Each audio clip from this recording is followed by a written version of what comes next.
To the people on Zoom, we are about to close the chat. If you want to sign up for public comment, you need to do so in the chat.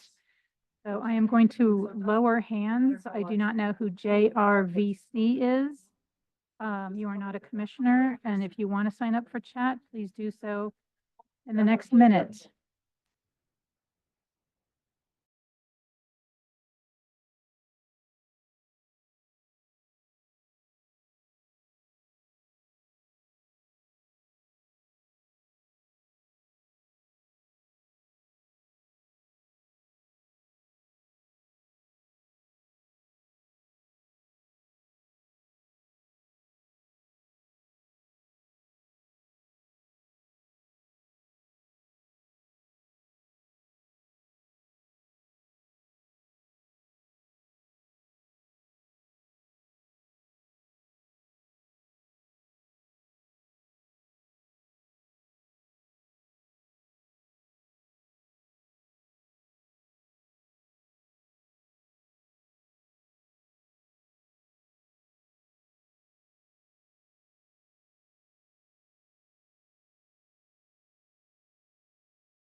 All right, good morning. It is 9:01 a.m. and I'm calling this meeting to order. Secretary Carrillo, if you could do roll call.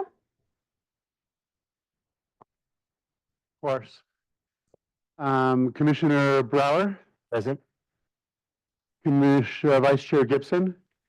Here. Chair Burt. Here. Secretary Carrillo's here. Commissioner Beck. Here. Commissioner Kloster-Silich. Here. And then Commissioner Manus. Here. Commissioner Taylor. Here. And Commissioner Obenchain. Here. Oh, yes, that's right. And Commissioner Ingham. Why isn't he on? Why didn't he get on Room too? of 9, thank you. All right, next we'll do the Pledge of Allegiance and salute to the state flag. I pledge allegiance to the flag of the United States of America and to the republic for which it stands, one nation, indivisible, with liberty and justice for all. The flag of the state of New Mexico and is the symbol of perfect friendship among united cultures. Thank you. Item 2 is the approval of the agenda, and I'll move to approve the agenda. Second. Any comments from commissioners? None. Secretary Carrillo, roll. And Commissioner Taylor, Yes. Commissioner Manus, Yes. Commissioner Beck. Yes. Commissioner Kloster-Silich, Yes. Commissioner Secretary Carrillo votes yes. Chair Burt, Yes. Vice Chair Gibson.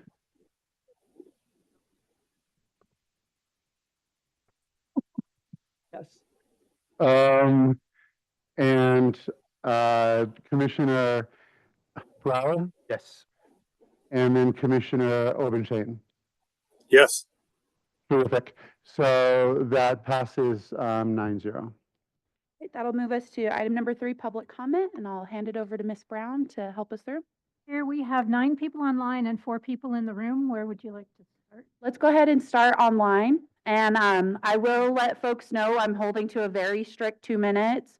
So we will be cutting off microphones. We will be stopping comment at 2 minutes. So please ensure that you that you respect that time limit and you hold to 2 minutes, please.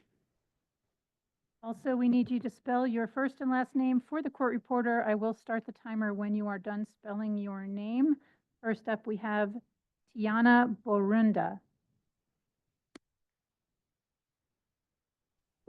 Hello, my name is Tiana Burunda, spelled Tiannah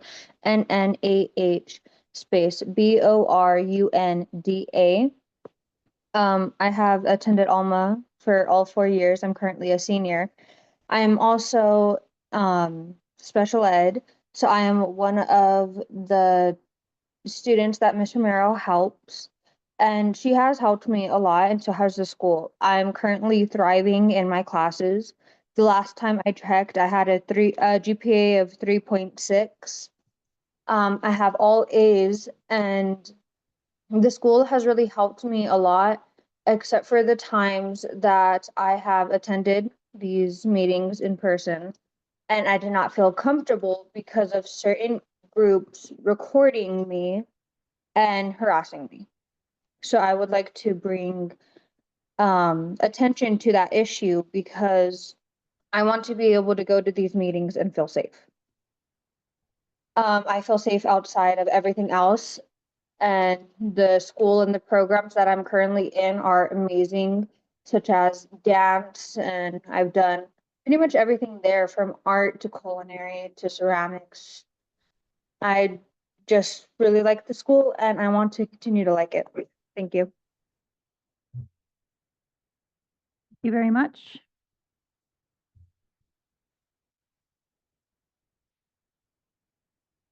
Next, we have Shelley Richard. Hello, good morning. My name is Shelley Richard. Thank you, members of the PEC, for having this public comment. You need to spell your name, please. Shelley, Shelley. Last name Richard, Richard. Thank you. Go ahead.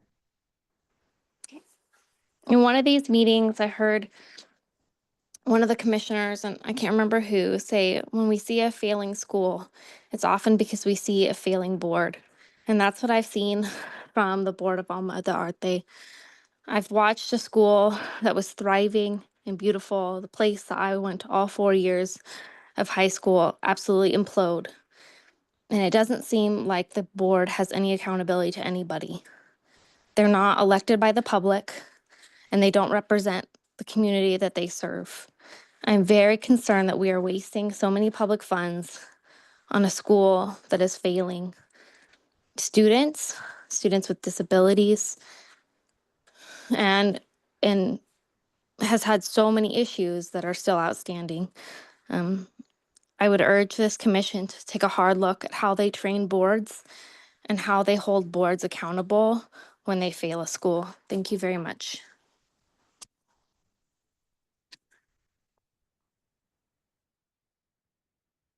Next, we have Kimberly Skaggs.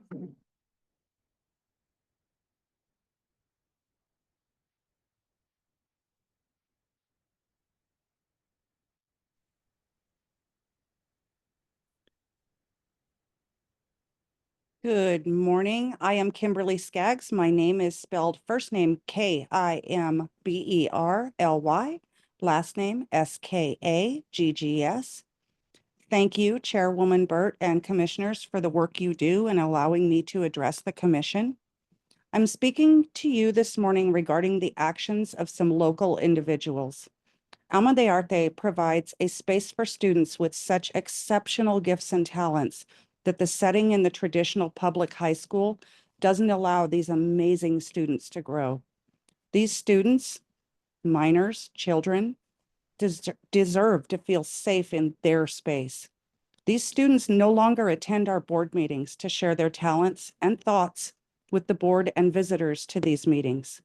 There are people who are known for intimidating our students during board meetings.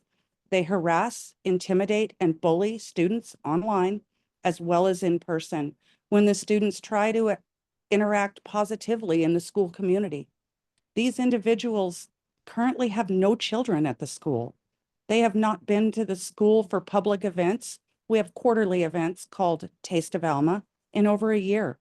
They have no idea about the progress our students have made academically, artistically, and socially. I would like to ask the commission if we are required to continue to allow this type of intimidation of our students, who again are minors, and the excellent work they do. Thank you.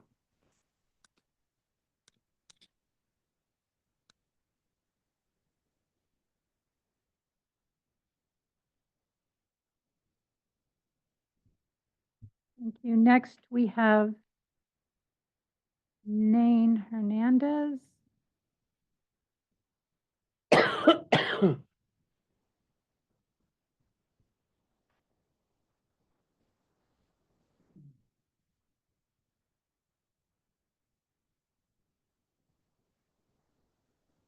Might be mispronouncing your name. Nain Hernandez.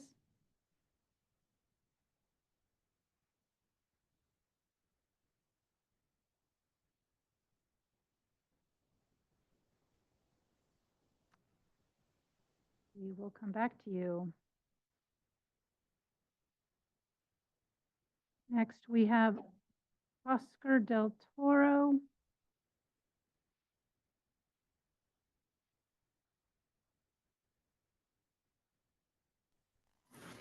Hello, my name is Oscar del Toro, and I am a student here at Alma. My name is spelled Oscar, last name Del space Toro, and I've been a student here at Alma for all of 3 years. My experiences at this school when I first came here were very, very interesting, to say the least. Some of the teachers wouldn't really teach, and that made me kind of disappointed because I really wanted a school that would teach me right and see the value that the students had. So I am very, very amazed that now the school, the direction that it's taken, all the teachers really emphasize. The teachers that wouldn't teach previously are now gone. They're no longer work at the school, and I am for the most happier about it. Yeah. Do you want me? I'm right here. Can I have an opportunity to speak as well? You certainly may. All right. So I'm also a student at Alma de Arte. I've been here for the 4 years. Can you say your name? Can you introduce yourself? Yes, please. Yes. Please spell your Nain name. Hernandez, spelling of the first Nain, last name Hernandez. And so I'm a student at Alma de Arte, and recently I'm concerned about, as Ms. Skaggs said, the safety of some students. We recently attended a event up in Albuquerque, and we had a former employee of the school harassing one of our students. And so I don't think that's professional, and that should be looked into. Thank you. She works at New America Charter High School. I'd just like to let that know. Thank you. Thank you.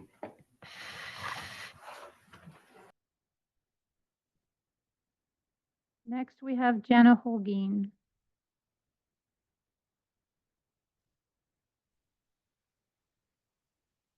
Good morning. My name is Jana Holguin, Jana, last name Holguin. Good morning, members of the PEC, PED, and CSD. Last month, an Alma GC member publicly stated that he lives by an honor code not to lie, cheat, or steal, or tolerate those who do. Yet the response by the GC president, his wife, to a complaint I filed was riddled with blatant lies. She claimed that the meeting was not listed as virtual only and that it was only open to the public, when in reality, the doors were locked. The only reason I was allowed to attend was because this same GC member opened the door for her and myself. Had I not arrived before her, I, like the rest of the public, would have been locked out. This is not a matter of opinion. There is documented proof, data, and evidence, as he said. If this GC member truly follows the honor code he so proudly proclaims, he is failing at it. Why is a non-board member who has not signed the required assurances taking minutes of the GC meetings? According to Alma's own bylaws, Article 4A3, this is the GC secretary's responsibility. If the board cannot even follow basic procedural rules, how can it be treated with greater responsibilities? Fear and intimidation are actively used to silence students and families. At the January 27th, 2025 GC meeting, the administrator himself stated that students, quote, know they can be terminated if they don't act accordingly, end quote. This statement alone proves that students and families are afraid to speak out. Retaliation is real and it is happening.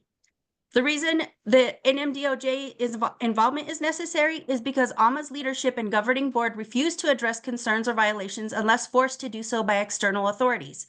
The school only complies when ordered to do so. So let's be clear, the real problem is not the so-called frivolous complaints, but rather a leadership that cannot self-govern or do the right thing without outside intervention.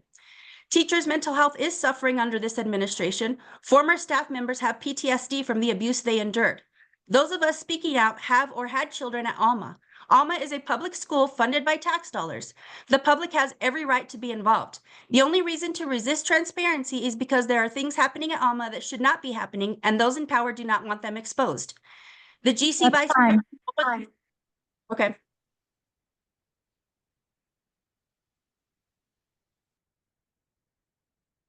Next, we have Alan Ramirez.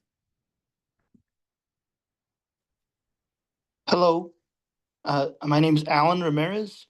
Hello, Yes, hello. Can you spell Ramirez, please? yes, my name is Alan Ramirez, ALAN, last name Ramirez, RAMIREZ. Go ahead. Well, in my short tenure on the board here at Alma, I have noticed that the students have grown in leaps and bounds. While there are some negative forces coming through from former parents and former administrators, I would just like to highlight what we're all here for, which is the students, and how great they've done. During the Taste of Alma that we get to see, we see students come out musically, come out artistically, and show what they can do.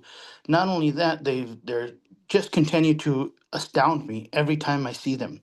And you know, the whole reason we are here is for the students.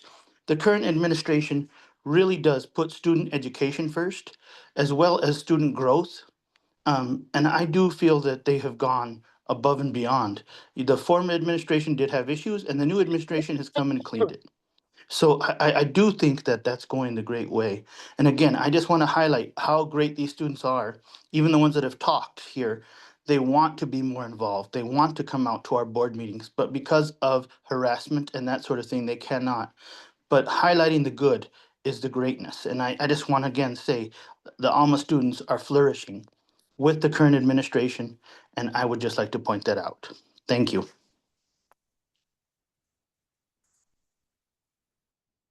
Thank you. Next, we have Janet Van Kobleen. Just need to find her. There we go.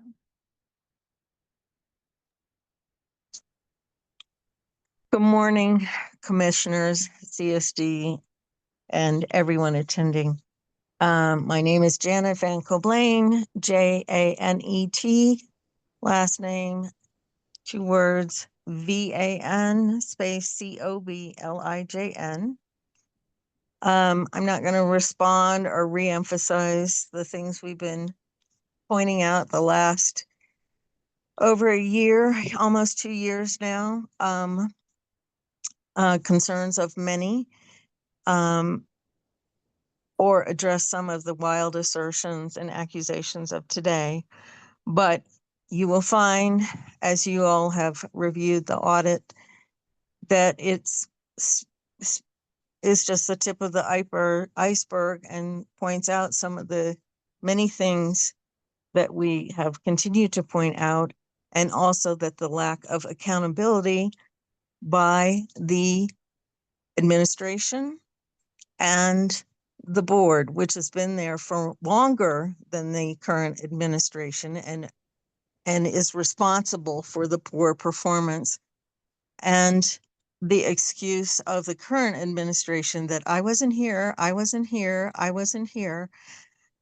is really falling flat after almost 2 years of leadership.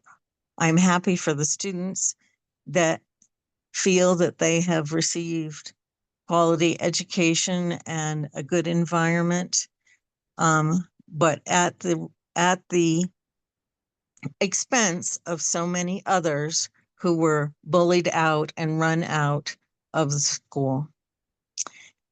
I hope at some point that there will be clarity about what has really gone on, especially the last 2 years. Thank you. Thank you. Um,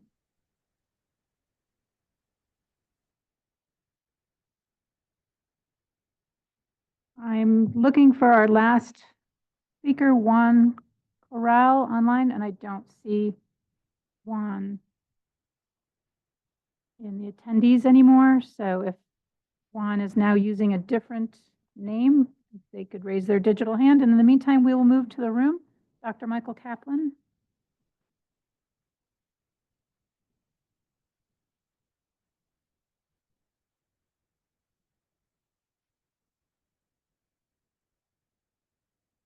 Good morning, Madam Chair and members of the committee. I'm Dr. Michael Kaplan. Do you want me to spell my last name? It's Kaplan. I'm the chair of the Governing Council at New Mexico School for the Arts here in Santa Fe, and I have a request on two forms that we're required to submit. One is on the governing body member change notification, and the other one is on the governing body bylaws change notification. I would like to request that the timeline for submission of those forms be moved from 30 days to 45 days at least. And the reason being is that when we have our meeting, the following month is when we approve our minutes from the previous meeting. And by the time we get those minutes submitted, we've missed the 30-day deadline. So by extending or changing the timeline for submission on these two forms to 45 days, that would make it a lot easier for us and probably for most charter schools to hit the deadline without having a problem with being late. Thank you. Thank you, Dr. Kaplan. Next, we have Dr. Adam Amador. Good morning, Madam Chair, members of the Commission, Dr. Adam Amador, ADAM, AMADOR. Thank you for providing me the opportunity to come and speak. First of all, I want to talk about the success of House Bill 487, protection of the Spanish language here in New Mexico and supporting Hispanic students. As chair of the Hispanic Education Advisory Council, we were able to get that passed unanimously and in 24 seconds yesterday. So we're very excited about that and what comes with it for Hispanic students, because it will deeply impact schools like Alma and others. As you're hearing from students who are ultimately experience excellent academic success, social success, and artistic success at the school. As far as the people complaining, at the behest and request of this body, we did form a grievance process that has been in place now for a year. And when you can't file a grievance, it's probably because you don't have any facts. We have invited these people to come in and talk at your request. They were refused. And it just gets to the point where when it comes to the safety of students, where do we draw the line?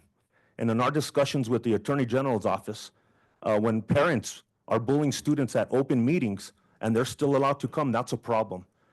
Because my number one deal is safety. And when I can't protect my kids from parents or even community members who come in to harass, that's a problem.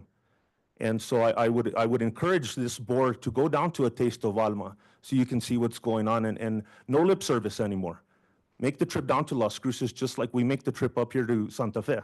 And I think that it would be very important for you to talk to the parents and the students who did suffer with bullying of teachers and the adults.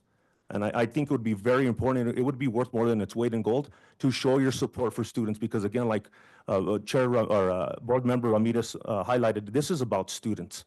It's not about the adults. Thank you. Next, we have Rochelle Pugh Swafford.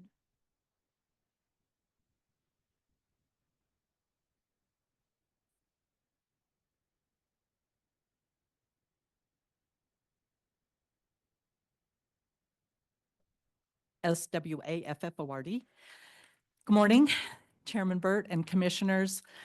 I was driving up yesterday afternoon and I was reflecting on the past year. It was a year ago that we were here and Alma was issued the breach of contract letter. And, you know, it's kind of ironic or serendipitous, whatever the right word is, that we're in the Jerry Apodaca Education Building. And I was thinking about the education that I've gotten over the last year. And I was thinking about, that was one of the reasons that I got on this board to begin with, was so that I could learn more about the education system, because it's been a long time since I went through public school. My daughter went through private school, so I didn't really know that much about public schools in New Mexico. That's why I got on the board, was to learn. But the things that I've learned in the last year are lessons that no matter how great the online training is that Missy and the PEC does for board members, there's some things that we've learned that is not in any of that training. Things like that I think could be improved in the training system, like what a board member needs to look for in an audit. Not just fiscal responsibility, but what to look for and how to really dissect an audit. Things like how to implement a grievance policy. I think that needs to be included in the training. That wasn't provided, and it was kind of a trial by fire on our part of how to handle those and how to develop that policy. And not just having the policy, but how to go through the steps of a grievance from the time that the grievance is made till it's resolved. Those are the kind of educational things that we have kind of grown through as a board. And I'm really proud of our board. And in the last 2 years, our board is almost entirely turned over. And a lot of the people that were on the board that are no longer on the board couldn't handle the personal attacks. That is time. Thank you. And I just want to say that CSD appreciates any and all feedback. All right, finally, we have Sherry Hersey.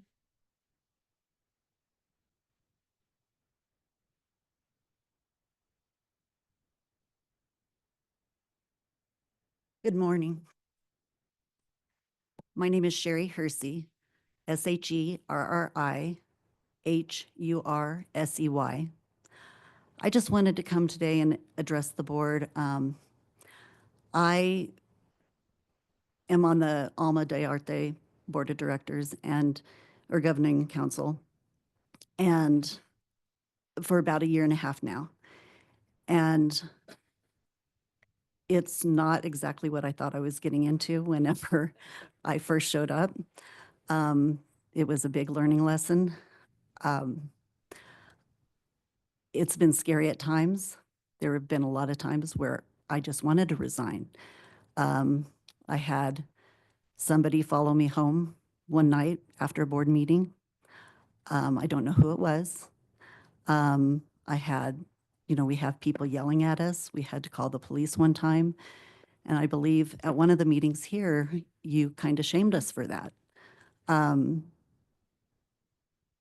And actually on that drive home, there was a big decision that I had to make.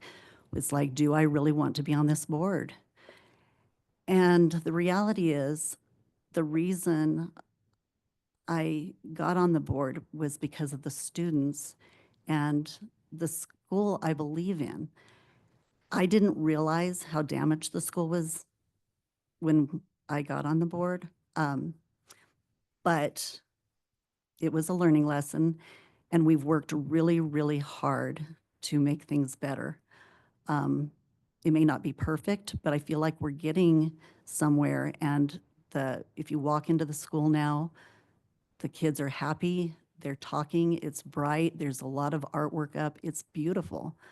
I feel like we have made some changes. So thank you very much for your time.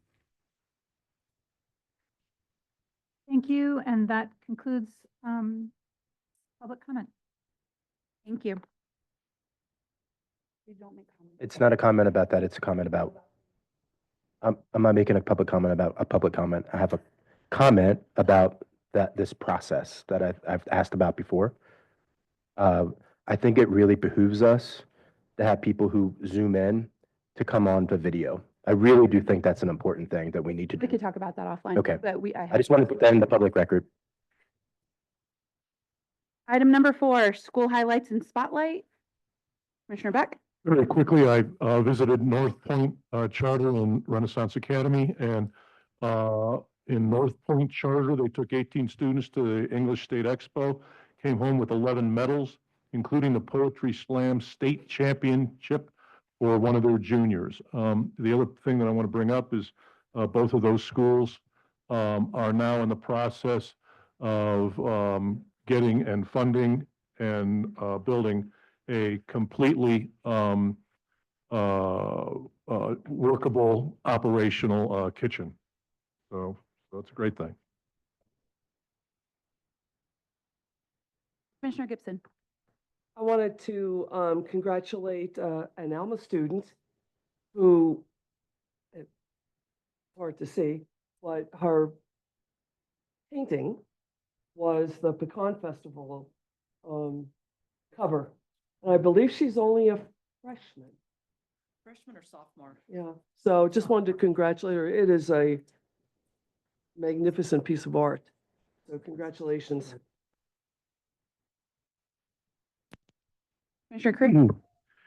With regards to Turquoise Trail Charter School, you may remember about a year ago, the kids, a group of kids at the school, put together a plan to have a playground and to use capital outlay and present it to the, oh, I thought you were saying, hi. No, I just remembered, to present it to the legislature. And in fact, it was approved. And so this summer, the playground is going to be built. And this was all initiated by the students. And so, you know, for any students that are watching, you should probably be in class doing your work, but for anyone that may know, it's just one person makes a difference.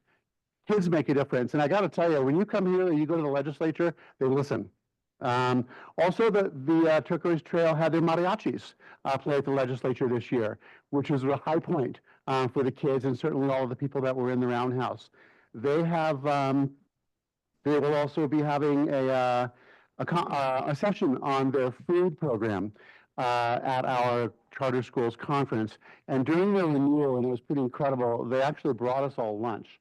And it was just so incredibly delicious. And so having monitored food lines at elementary schools and things like that, if you give kids stuff they like, they'll eat it. You know, they really will. I mean, granted, there's a lot of things that are thrown away, but so their food program is doing well. And I wish I could get a picture. I sent it to Missy, but I sent it to, oh, you can show it? So they put together a mandala, an Indian mandala, where it's just a sand painting. It's 8 feet by 12 feet. And there it is. It's just stunning to me. And so the kids made this, and it's sitting in their school in one of the main rooms. And I just keep looking at that and thinking, wow. So this is just another one of our charters statewide that's just knocking it out of the park. And they know they've got work to do academically, but they're doing really wonderful things. The kids are having a really good school experience, and that's half of it right there. Commissioner Taylor? Yeah, thank you. I just want to shout out and congratulate the Sidney Gutierrez Middle School for placing 3rd in the State Science Olympiad tournament. Sidney is not it's a locally authorized charter school, but it's charter school nonetheless, and certainly proud of their efforts and their achievements. Thank you. All right. That will move us to item number 5, the consent agenda, and I will move to approve the consent agenda. Second. Thank you. There's a motion and a second. If you could call roll, Commissioner Correa. Yes. Commissioner Taylor. Yes. Commissioner Nanis. I'll come back. Commissioner Obenchain. Yes. Commissioner Beck. Yes. And Commissioner Kloster-Silich. Yes. And Vice Chair Gibson. And Commissioner Brower. Yes. Chair Burt. Secretary Correa votes yes. And Commissioner Nanis. Yes. Terrific. 9-0. All right, that will move us to item number 7, discussion and possible action of charter state charter audit results, management responses by schools, and identify schools that may need a corrective action plan for finances under the intervention ladder. Thank you, Director Chavez. I will pass it over to you. Thank you, Chair Burt. Commissioners, good morning. There's two items associated with this item on your agenda. I'm the director, Karina Chavez, CHAVEZ. So Ms. Brown will flash up the PowerPoint presentation, and the other is an Excel document that we'll talk about in a little bit. So first of all, just wanted to let you know that I did the amazing thing of creating the code there that you can use your phone to get the entire document if you want to look at it. It's 2,044 pages. Last year it was 1951 pages. So it's a lengthy document that is, part of it is printed here.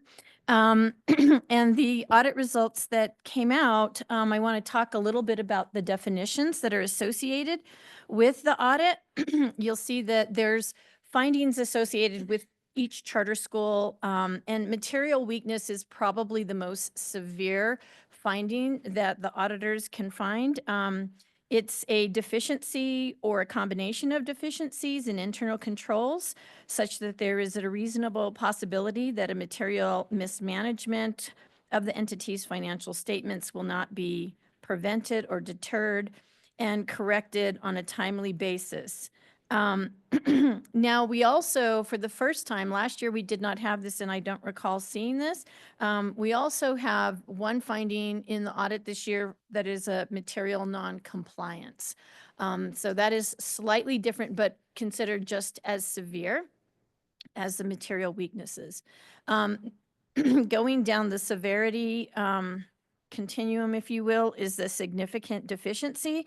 These are terms that are defined in the audit itself. I'll let you go ahead and read them, but that is significant deficiency, which is also considered worse than the compliance and non-compliance. That should be non-compliance in other matters, which are smaller in severity, but still reasons for a school to get a finding.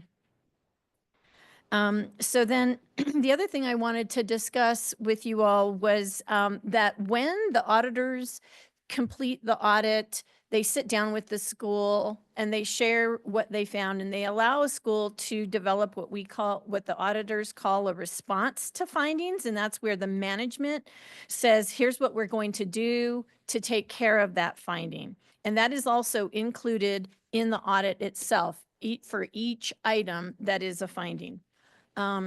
So that's important because we've relied on that information in the past when we've worked with schools to say, we want for you to implement what you said you would. Okay, so then let's talk about fiscal year 24 audit itself. And you all were giving shout outs to schools a minute ago. This is a huge shout out for 10 schools in your portfolio that had 0 findings. And particularly, I'm lifting up McCurdy because at one point McCurdy had some financial concerns that they have corrected. And so big shout out to Albuquerque Aviation, Ames, La Academia, Dolores Huerta, McCurdy, New Mexico School for the Arts.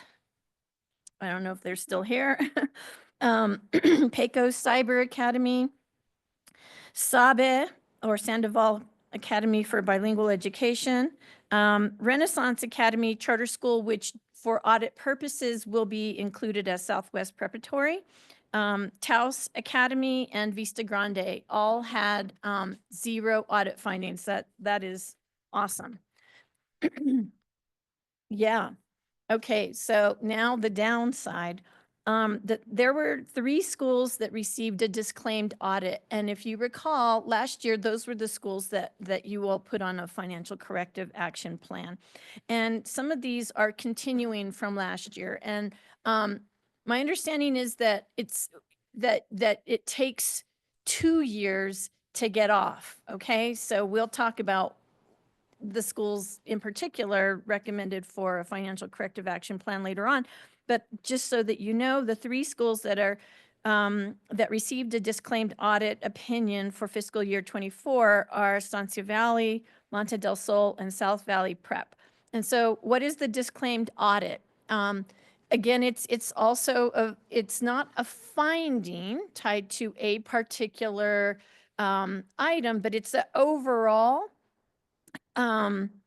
opinion from the auditors that is probably the most severe, the most alarming, because the auditor was unable to obtain sufficient audit evidence to which they base an opinion. Could be due to many things, including the school not cooperating. That's not true about our schools, just so you know. But there's doubt about the school. And maybe there's missing documents, errors that they're finding, uncertainties within the school, so that the auditors felt like they needed to consider it a disclaimed. And you can see that on pages 10 through 12 of the fiscal year 24 audit. Additionally, there are 5 schools that had what is called a going concern. And so the definition is to the right. Those schools that had the going concern are Alma de Arte, Explorer Academy, Albuquerque, Explorer Academy, Las Cruces, Explorer Academy, Rio Rancho, and Hojo Academy. This is mostly concern about the economic conditions and if there's sufficient funds in the school needed to maintain operations and meet obligations. Now, let's go to the audit findings by category. So given those definitions in terms of non-compliance and other matters, again, that is the lower severity. You're seeing here the comparison between fiscal year 24 and fiscal year 25. Excuse me.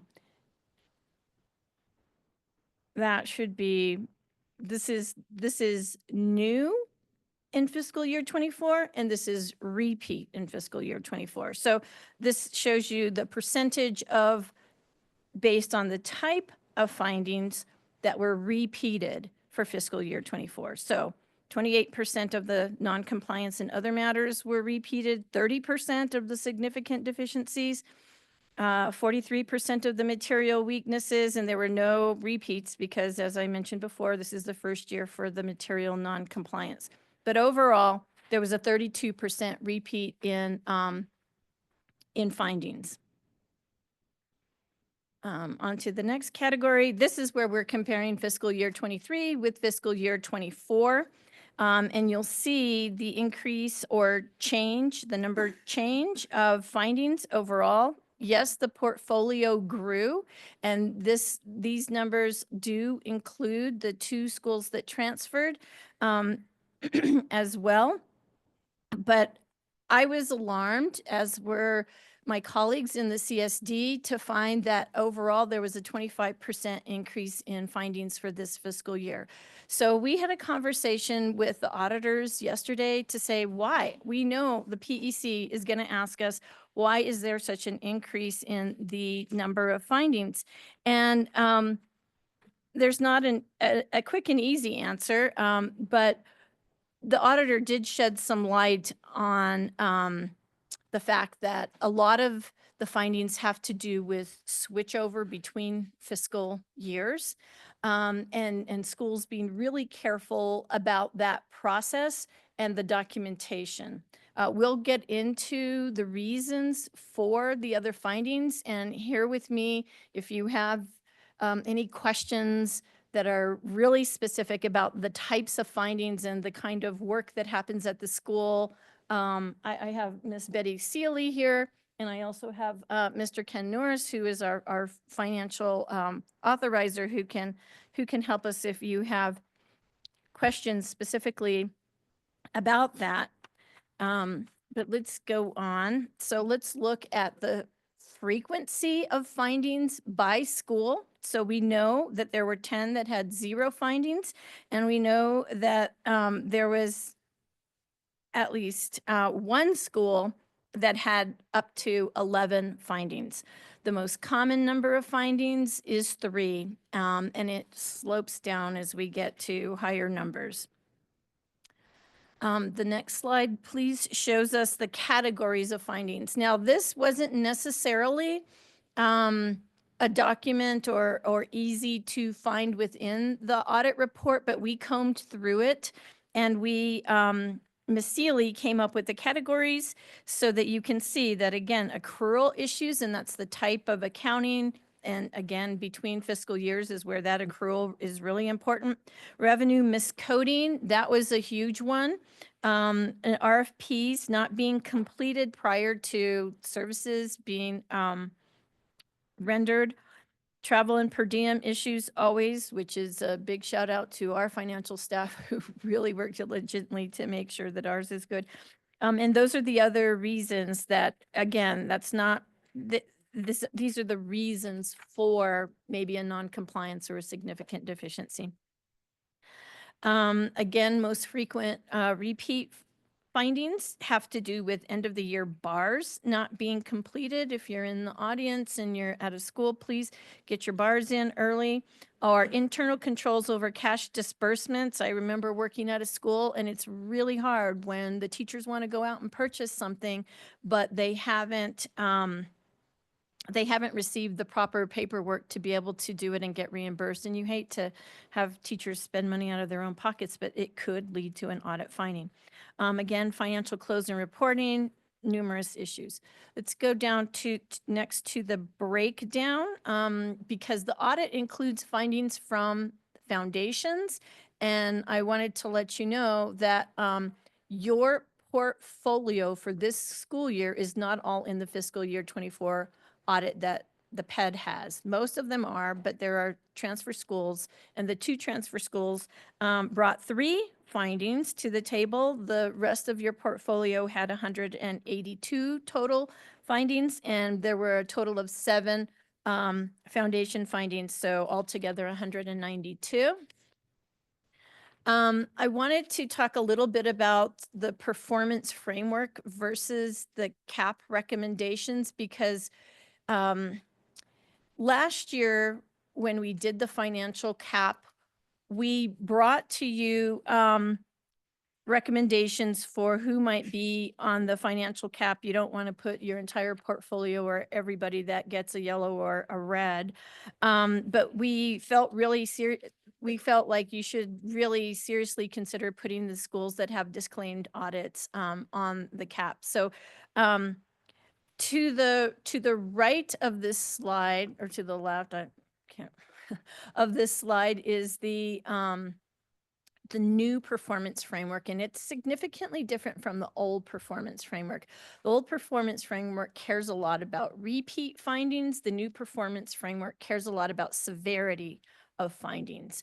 And so when we were doing this work, we wanted to take into consideration both those things, with knowing that you were moving towards the new performance framework. I just wanted to mention that there's not a straight one-to-one on this, but we did some preliminary look. And when we get to the spreadsheet, you'll see that by performance framework, we were able to do some preliminary ratings that would go to the schools immediately, so that they know where they stand on the financial indicators tied to the fiscal year 24 audit. So then let's go to the CAP recommendations. As we were pouring through this information, we decided that what we should provide to the PEC are tiers of performance, and recommend strongly that schools in tier 1 be put on the financial corrective action plan. We wanted to let you know who was next most severe. That is tier 2, and then going down the line with tier 3 and 4. So this just is the rubric, if you will, to determine who was placed in each of those tiers. Again, the disclaimed audits, and so all the schools with disclaimed audits, and or if they had between 3 and 6 material weakness findings and between 1 and 5 repeat findings, and between 11 and 5 total findings, and that their financial performance framework ratings has at least one does not meet. The new performance framework only offers one potential indicator rating. The old has two possible ratings related to the audit. So when we look at who those schools are, and we did this before, we said, oh, wait, somebody may already be on a financial condition of renewal. And so I spoke to the head administrator at Monte del Sol about that, the fact that the school is on a condition of renewal. So we might want to give special consideration for that school.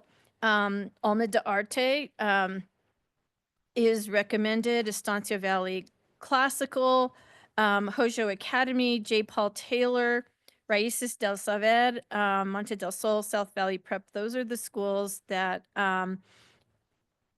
the three have the disclaimed audit, and the others have the other criteria that were in tier 1. When we think about the corrective action plans, what CSD is recommending this year, because with the 3 schools that were on the financial corrective action plans, we did a pretty intense mini audit every month. What I believe we didn't do as well is provide direct feedback to the schools after every time we looked at their things. And it was, one might consider it administratively burdensome to the schools for us to collect a ton of information. Alma might be nodding at this point, and not providing direct feedback to the school. So our recommendation now is then to limit that to quarterly check-ins with the head administrator and business manager, unless they requested more frequent. We want to support them. We want to monitor the actions in the management response, because it's there. It's what they said they would do. So we would want to see that they're following up on what they are doing.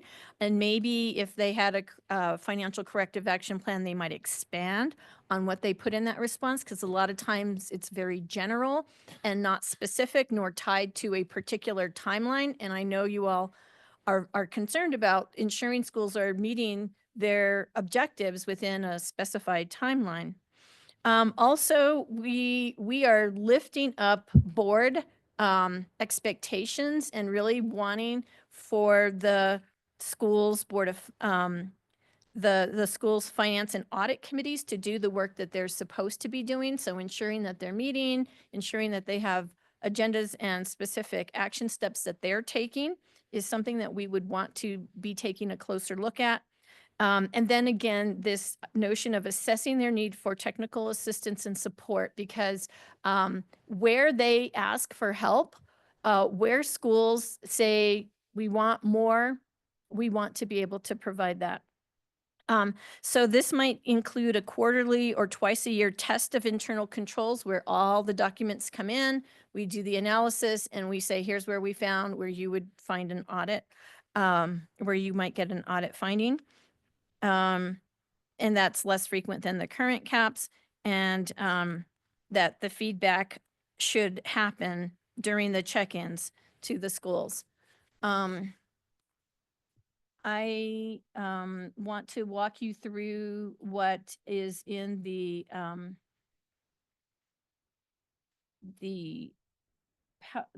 Excel document.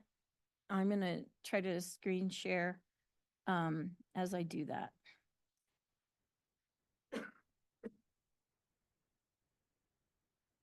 Okay. Okay, so there's multiple tabs.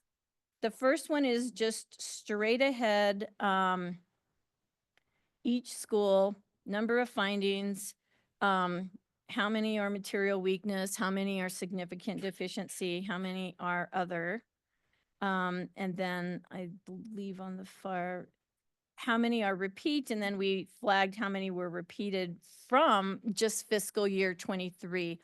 In other words, if we look at Albuquerque School of Excellence, not to pick on that school, but just to show you that they had one repeat finding in fiscal year 24, but it was not for a finding that they had in fiscal year 23. The audit itself goes back several years and considers it a repeat finding, even if it was from 2022 or 2020.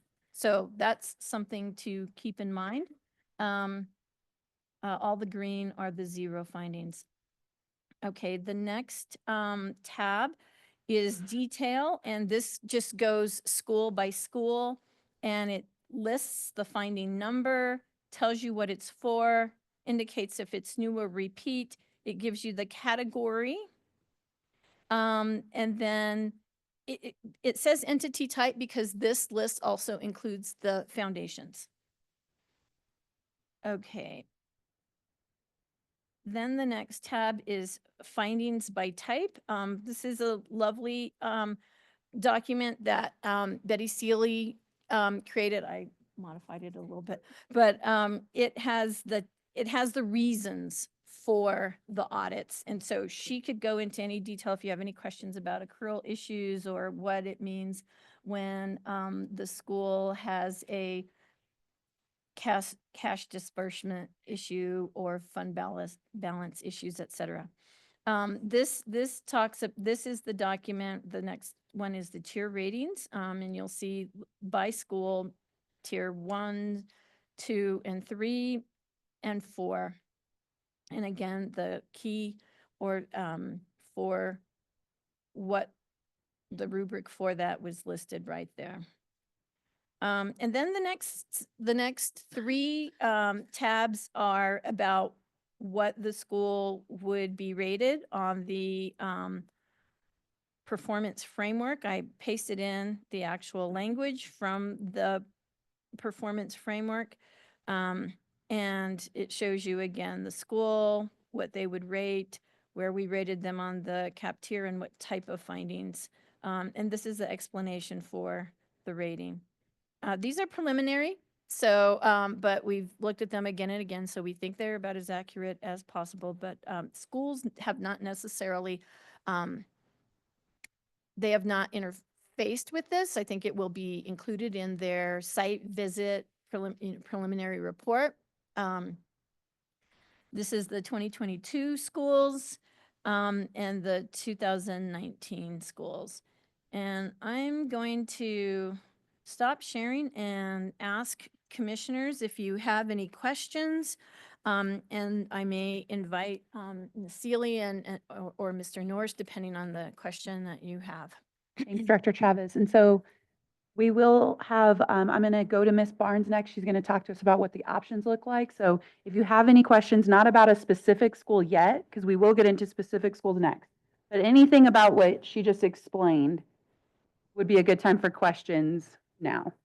And if not, we'll go to Ms. Barnes to discuss what our options might look like. And then we'll start getting into school. Anybody? That was actually a really good presentation. Thank you. Thank you. Mhm. Okay, I'll go ahead and go with Ms. Barnes if you can. All right, I have a question. Sorry, great. Sorry. Who is up there? All right, Commissioner Obenchain. Yeah, first of all, I'm totally impressed with the information that was just presented. That looks like a lot of work and a lot of detail. So thank you for that. That looks really impressive and comprehensive. My question is in the sense of a cap that you would be requesting for the schools with significant deficiencies. Would that cap look different than an audit of the management's response to those findings, or would it be something other than that, like something more than that, if that makes sense? Yes, Commissioner Obenchain, commissioners, last year with the financial corrective action plans, we identified the concerns that were tied to each of the findings, and we articulated the expected outcomes. And in order to monitor that, we also asked the schools to share with us an enormous amount of information that had to do with their financial transactions and documentation, so such that I would consider them mini audits, right? We were checking to see, are they now more accurately looking at their accounts payable in the documents that are submitted. And we did provide some feedback to the schools, and we didn't collect it every single month, but there were several months that we did, and we did provide some feedback. I'm wanting to provide a little bit more structure and a little less administrative burden. My suggestion, as articulated in that one slide, is that we ask for the schools to have quarterly check-ins with the CSD staff. Could include Ms. Seeley, who works really closely with us as a former business manager at a charter school. We would want to sit down with both the head administrator and the business manager of the school to take a look at what they've done. It might include the test of internal controls. I think it's up to you all probably to decide, do you want for it to be twice a year, or would you want it to be quarterly? You know, and maybe that's something you would want to discuss with the schools. I do think that when there is another set of eyes taking a look at what's going on at the school, I venture to say that it is a positive.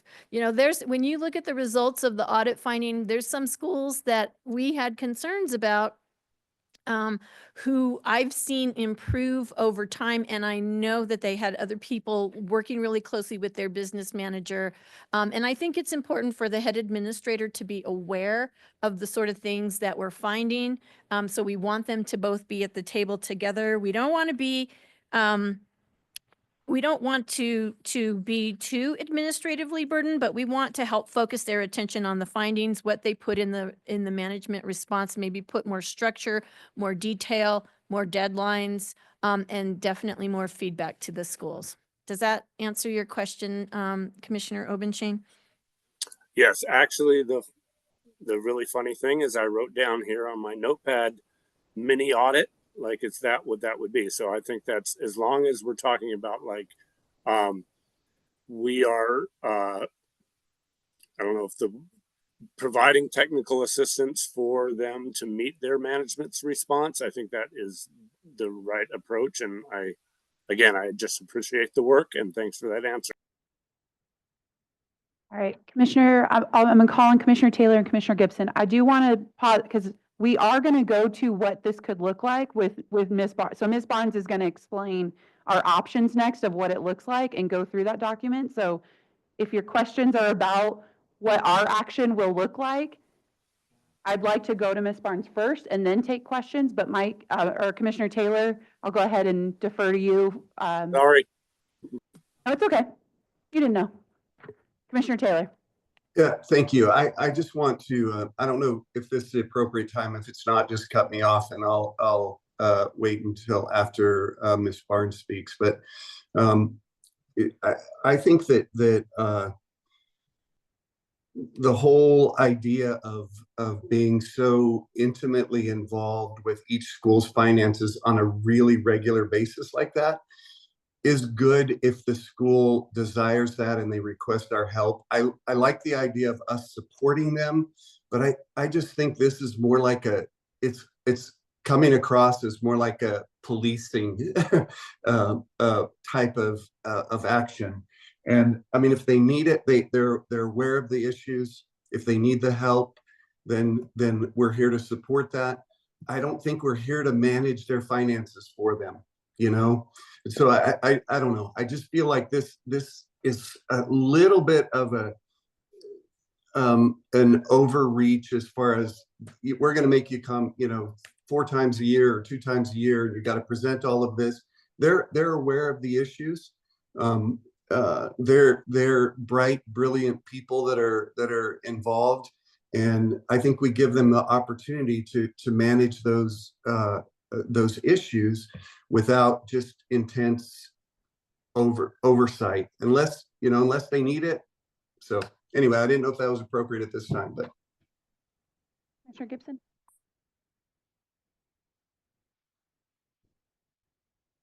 So I think if we are going to ask schools to upload things, we have to be very precise in when we start this process and what we're going to ask them to upload.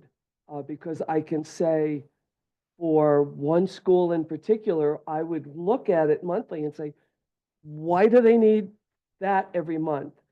So I think if we couch it as a mini audit, I think I agree with I think we're digging in way too much.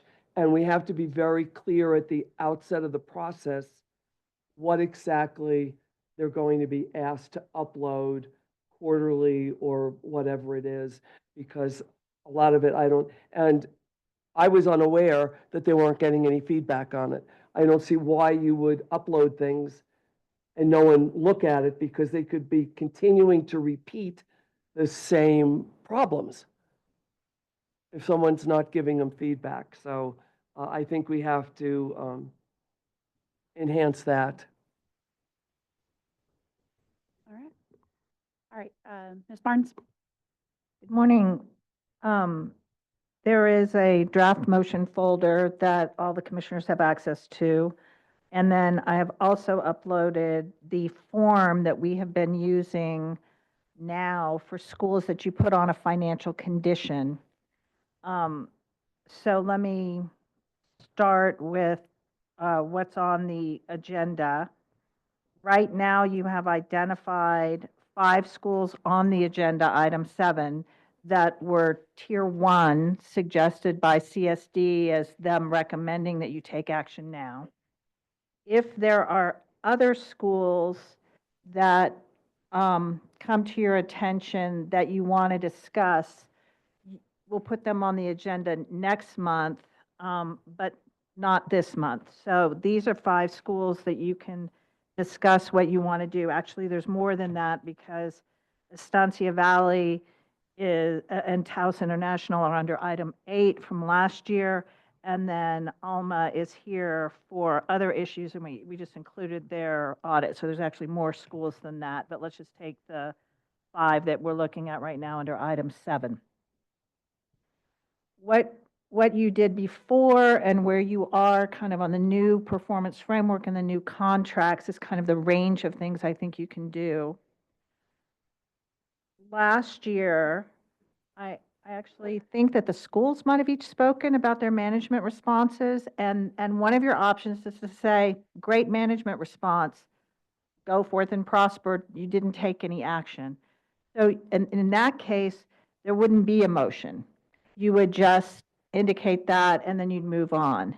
If you want to do a motion, I think this goes back to Commissioner Obenshain and a couple of comments after that. What are the range of options that you have?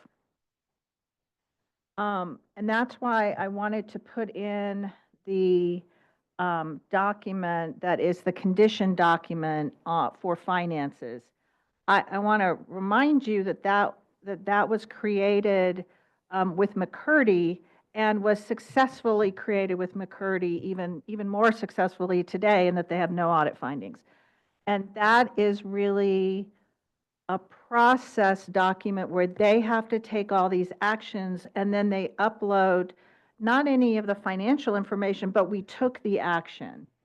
There is response back from CSD in terms of how, was that sufficient? And that is that is the document you're using for every school you put on a financial condition and negotiated right now. Many of you sat on those negotiations, so you've seen that document. So that is one option. First, just to use that document.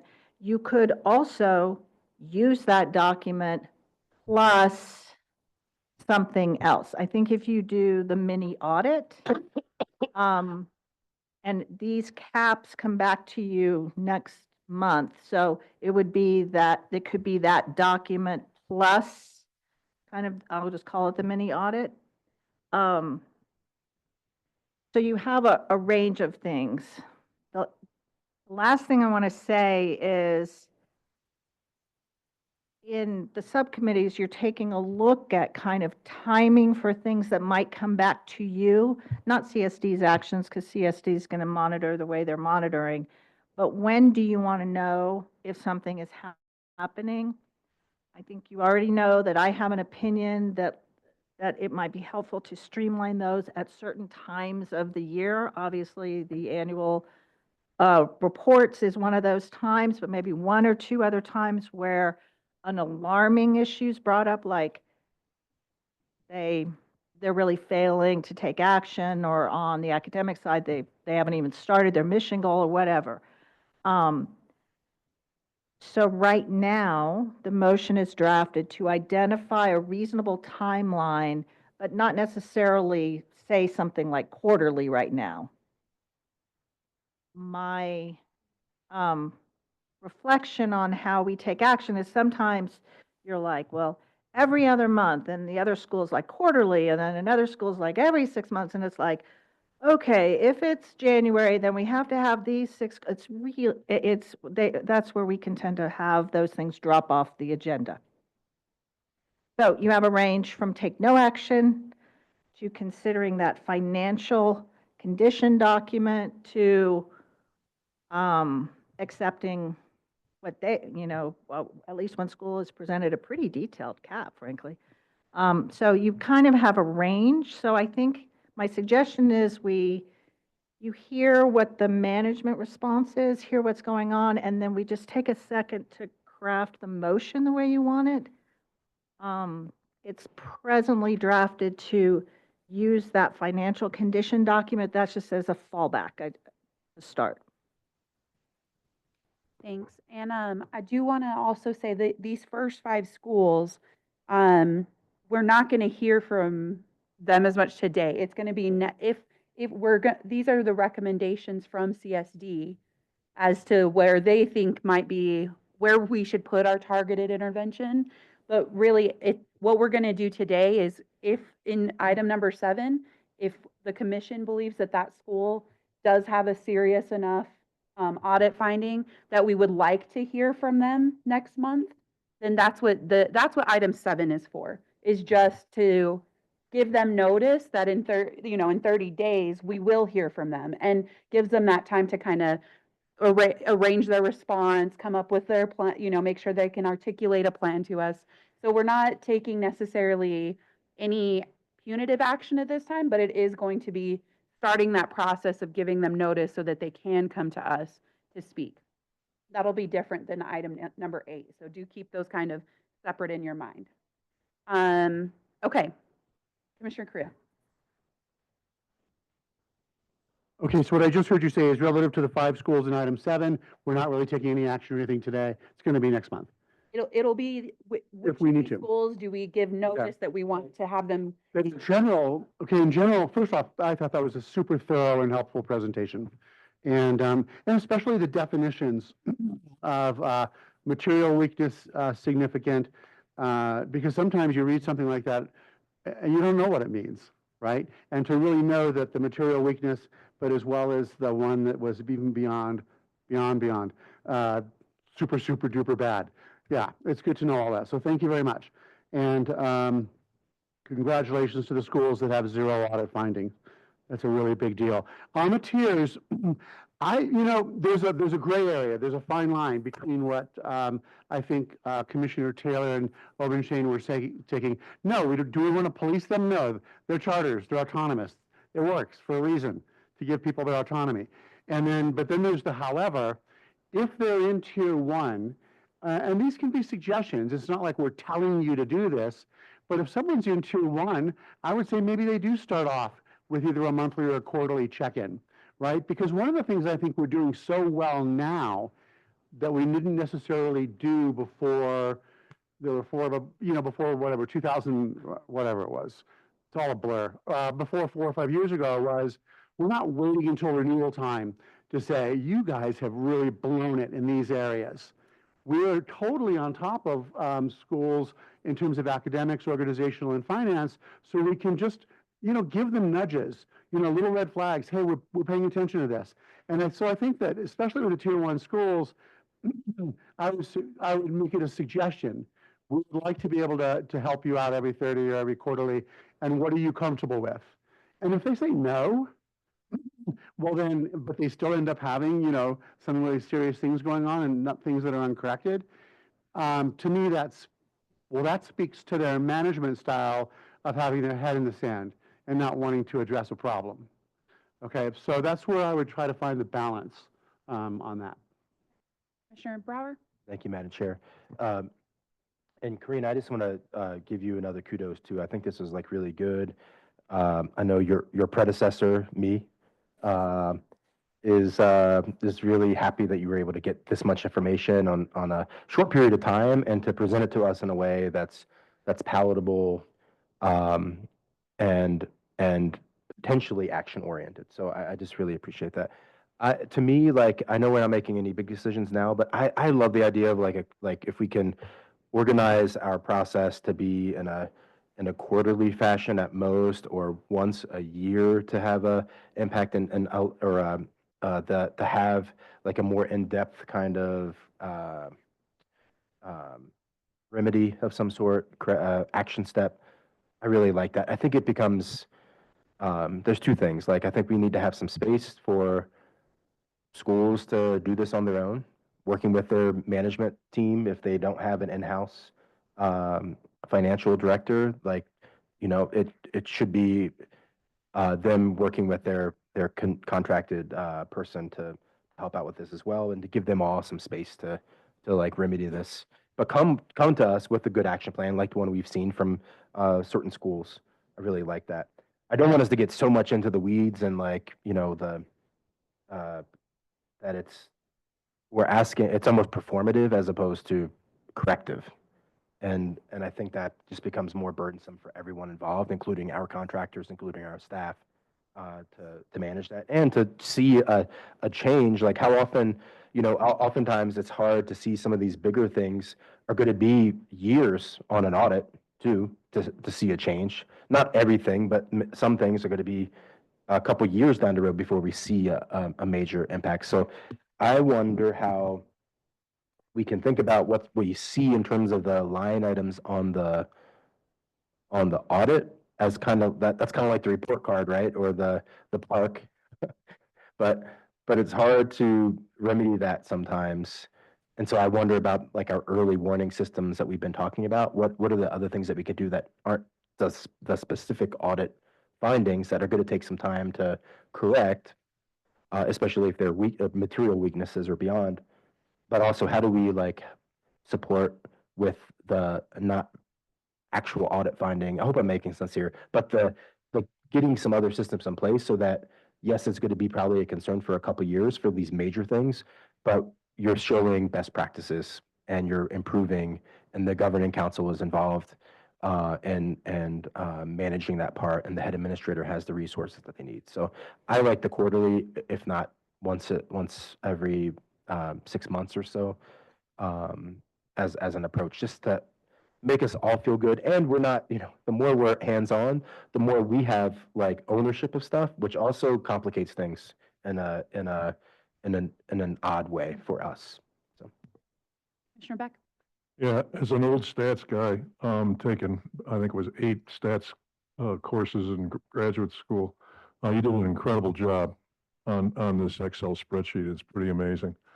I think a lot of it can be answered in the tier ratings category there.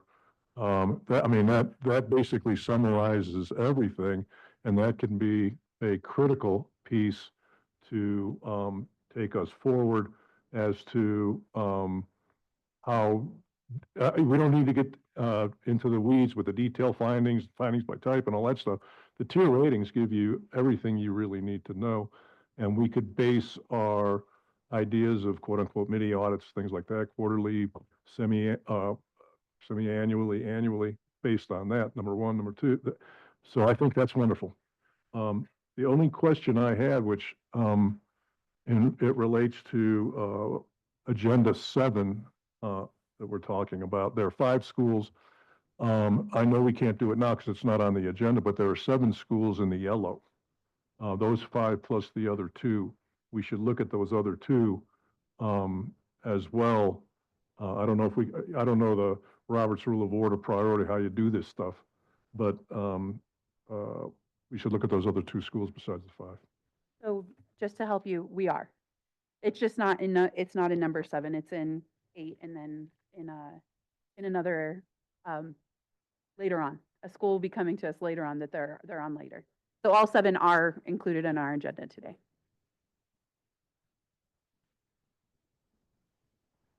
Okay. I think it's time to go ahead and go through. I really am. I think I'm on the same, I'm like, right, I actually hear I think we're all actually on the same page, more like in general. I do think there are a lot of audit issues with our schools right now, and it is concerning. So I do think being able, I appreciate the work CSD did to analyze the 2,100 pages, so I didn't have to read through everything. Thank you. But I do think like what I do appreciate is out of our portfolio, we're really only looking at that bottom 10%, if, you know, so to speak. Like we're not looking at every school. We really are gonna, I think it's important to do like those targeted interventions for schools who are really struggling. I also appreciate the idea of like, I'm grateful that Director Chavez made the recommendation to not do monthly anymore. Like tried that, didn't work. So I appreciate that like they were doing it and that's fine. Like, and thank you to the schools who were the guinea pigs in that. But you know, to hear and be able to reflect of like, okay, that didn't work the way we thought it would. It wasn't as helpful as we imagined.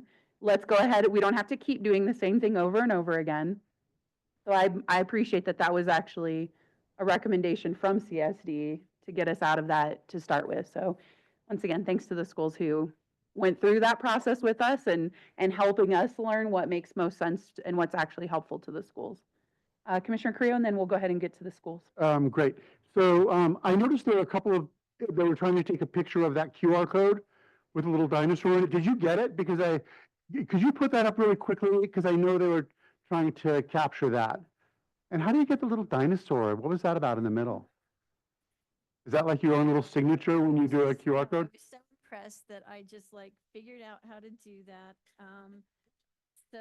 And it's the first time I've done it because I'm sure it's in the meeting materials online. it is, but we can flash it up real quickly. I can't hear that. Materials online, so you can capture it. I love the little On our T-Rex. website. Use your phone. All right, let's go ahead and get Thank you. to, let's go ahead and start moving through the schools. So Director Chavez, if you want to take us through Hozo Academy. Yes, so first of all, I want to say thank you, Commissioner Burt, for clarifying the process for this month, because I contacted each of these schools to let them know that they were on this item, and some were panicked, right? Some were like, oh my goodness. And I said, don't worry, the PEC is going to discuss whether they want to invite you back next month. And that at that point, they'll have a discussion with you about the corrective, the financial corrective action plan. And you have some time right now to go through your audit, your management response, have a conversation internally and be prepared for the April PEC meeting. And so I think that should lower the blood pressure for a few of the people that might be listening in online. And then we do know that we have at least 2 of the schools here today to talk with you about their former and potentially continued. And so that's the case with Alma de Arte. They have made some improvements. Alma de Arte had 6 total findings this year and 0 repeat. And we know that they're working on a lot of the things. And we wanted the financial corrective action plan for Alma de Arte to be one where it is more supportive as we sit down and we continue to see growth and improvement in this school. Is that what we're? You should be on Hozo Academy. We're going to do Alma. Oh, right. When we do them, yeah. Sorry. We're gonna keep all them, we'll just keep you together Okay. in year one. Right, so Hosa, I'll skip yeah. over also Estancia Valley Classical and. So item A is Hoso Academy. Yeah, And then we'll so go to J. Hojo Academy had a total of 8 findings. 3 were material weaknesses. 2 were significant deficiencies. 3 were other non-compliance, and 3 were repeat. Now, I did hear back from the business manager at Hojo, and I know that they would want to share with you like their understanding of why they got the audit findings that they did. I just think you should invite them, given what those findings were. And I actually would feel more prepared to discuss really specifics about the school in April. Yeah. Okay. In terms of J. Paul Taylor, they had a total. Well, let's hold on, because I yeah. think we'll do each school at a time. So if that's all the information for Hoso, then I think now it's to us to, so now we have the option to, we could take no action. And the school moves on and they'll get the rating on their annual report and they'll be expected to fix it just like any other school. Or we could do a motion to have the school come to us next month, talk about this, and then make a decision on whether they should be on a cap next month. Does that have to be an emotion or can they just, can we just invite them back? It's going to be a motion. Then I would suggest a motion. And it seems like they want the opportunity to be able to let us know what these findings were for and what they're doing about it. Yeah, I concur. With these schools that have these types of issues, I think it's worthwhile to have them come and discuss this with us. Commissioner Gibson? Yeah, so I'm way more comfortable with making the final decision after I've heard from the school, because there could be extenuating circumstances. So I'm good with actually all of them getting the letter so we can have the conversation. Okay. All right, well, if anyone's, I'll make a motion then. I move that the chair issue a notice of concern to Hoso Academy.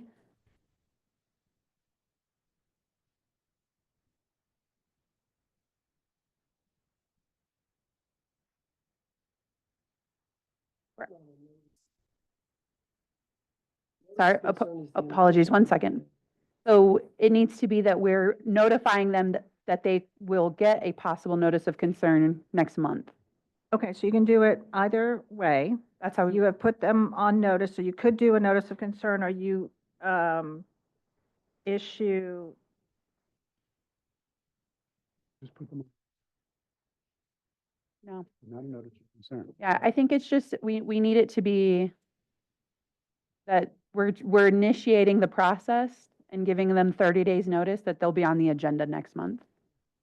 But we're not actually sending a letter of concern at this time. Just trying to work. Okay.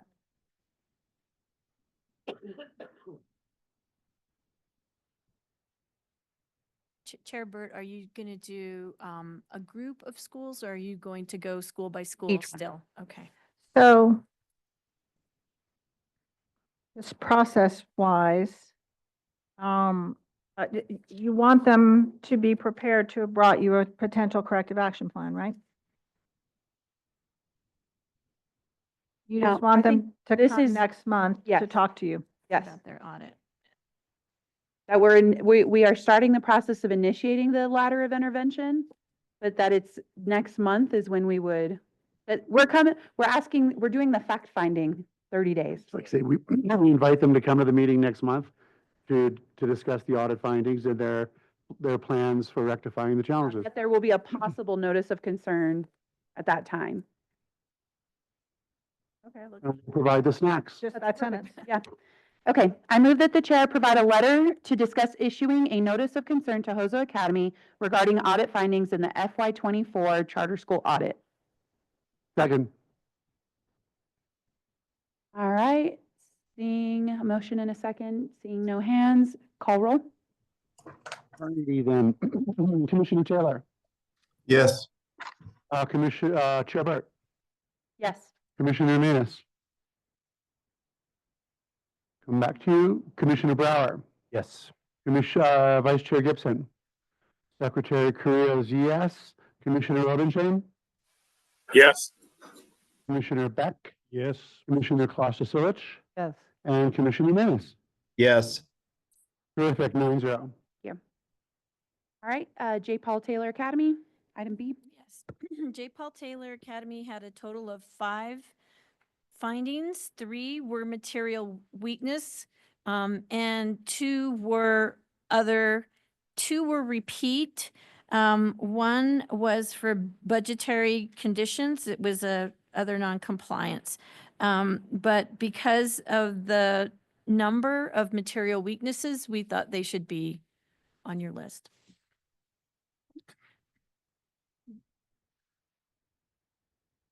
I can, sure. So just those first 2 sentences right here. I move that the chair provide a letter to discuss, a letter to J. Paul Taylor Academy to discuss issuing a notice of concern, J. Paul Taylor Academy regarding the audit findings in the FY 2024 charter school audit. Second. All right, there's a motion from Commissioner Correa, second from Chair Burt. No discussion. If you could call roll. All righty, Commissioner Robinson.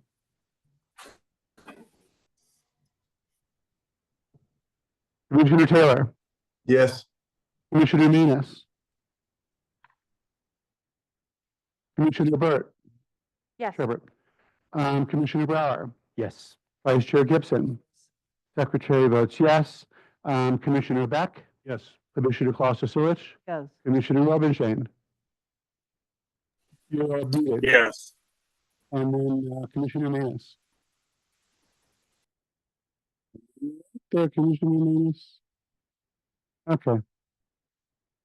This room is so critical, KT. Okay, that's great. 8-0. Yeah. All right, item C, Monte del Sol. Yes. Real quickly, though, on J. Paul Taylor, and I just want to thank the commission for following this process, because you're going to learn that they are actively working on things, right? I know that they are engaging a new business manager, for example, and so I'm glad that you want to hear that directly from the school. With Monte del Sol, this is the first time that they've had a disclaimed audit, but they had a disclaimed audit and a total of 11 findings. 7 were material weakness, 2 were significant deficiencies, 2 were other non-compliance, and 5 were repeat findings. In terms of the repeat findings, 1 was from 2018, 1 was from 2019, 3 were from 2023's audit.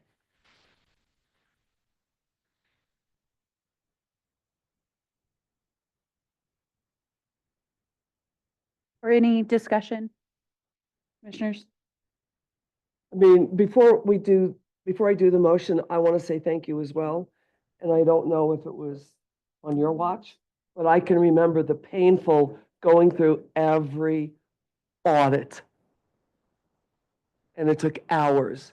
And this is really concise and gave us the touch points that we really needed. So thank you.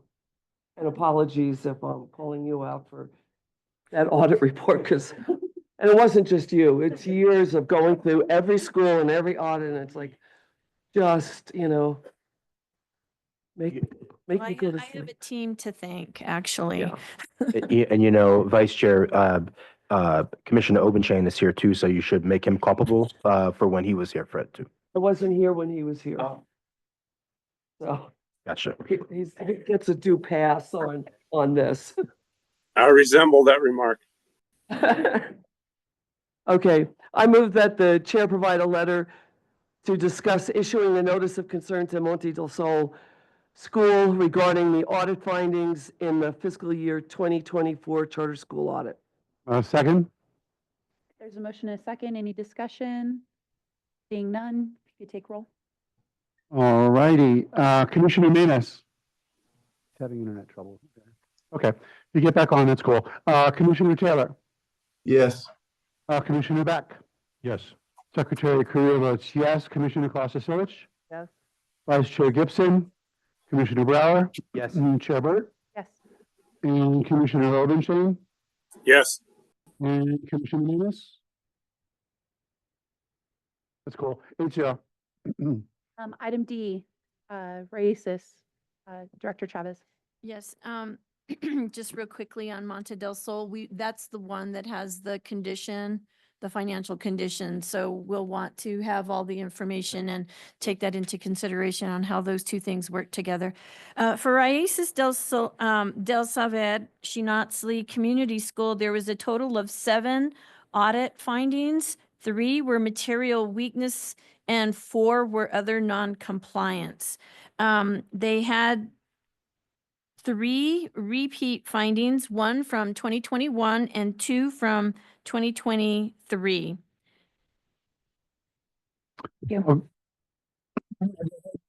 I move that the chair provide a letter to discuss issuing another, to discuss issuing a notice of concern to Raices del Saber Chinotzli Community School regarding the audit findings in the FY 2024 charter school audit. Second. There's a motion by Commissioner Carrillo, second by Commissioner Beck. Seeing no discussion, if you could call roll. Commissioner Kloster-Silich. Yes. Secretary Carrillo votes yes.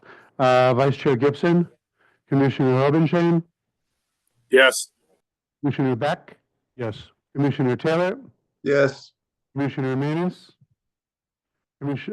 Chair Burt, and Commissioner Brower. Yes. And terrific, that's 8-0.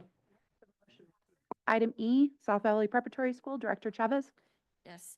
So South Valley Prep had a disclaimed audit. They had a total of 9 audit findings. 6 were material weakness, 2 were significant deficiencies, 1 was other non-compliant, and there was just 1 repeat finding from 2023. It was a material weakness in internal controls over financial reporting. They have had turnover in business management. They are using the special grant to support their business office. But I think it's worth having a conversation with them. Thank you. Want me to do it? I move that the chair provide a letter to discuss issuing a notice of concern to South Valley Preparatory School regarding the audit findings in the fiscal year 2024 charter school audit. Second. Okay, there's a motion and a second. Any discussion? Seeing none, if you could call roll. Commissioner Taylor, Yes. Commissioner Robinson, Yes. Commissioner Beck, Yes. Chair Burt, Yes. Commissioner Kloster-Silich, Yes. Secretary votes yes. Vice Chair Gibson, Yes. Commissioner Brower, Yes. and Commissioner Manus. Okay, 8-0. Thanks again, Director Chavez, the team that helped do this for you. Thank you. It really is incredibly helpful. We're going to take a quick, just 7-minute break. Come back at 10:45. We still have a lot of school, so we're going to make it quick and we're starting at 10:45, okay?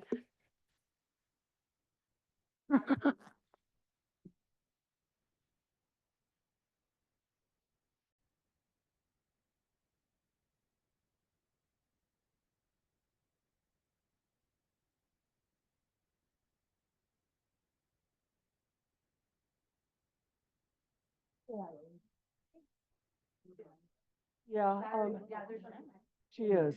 I mean, I've known her since she used to be the executive director of Cafe.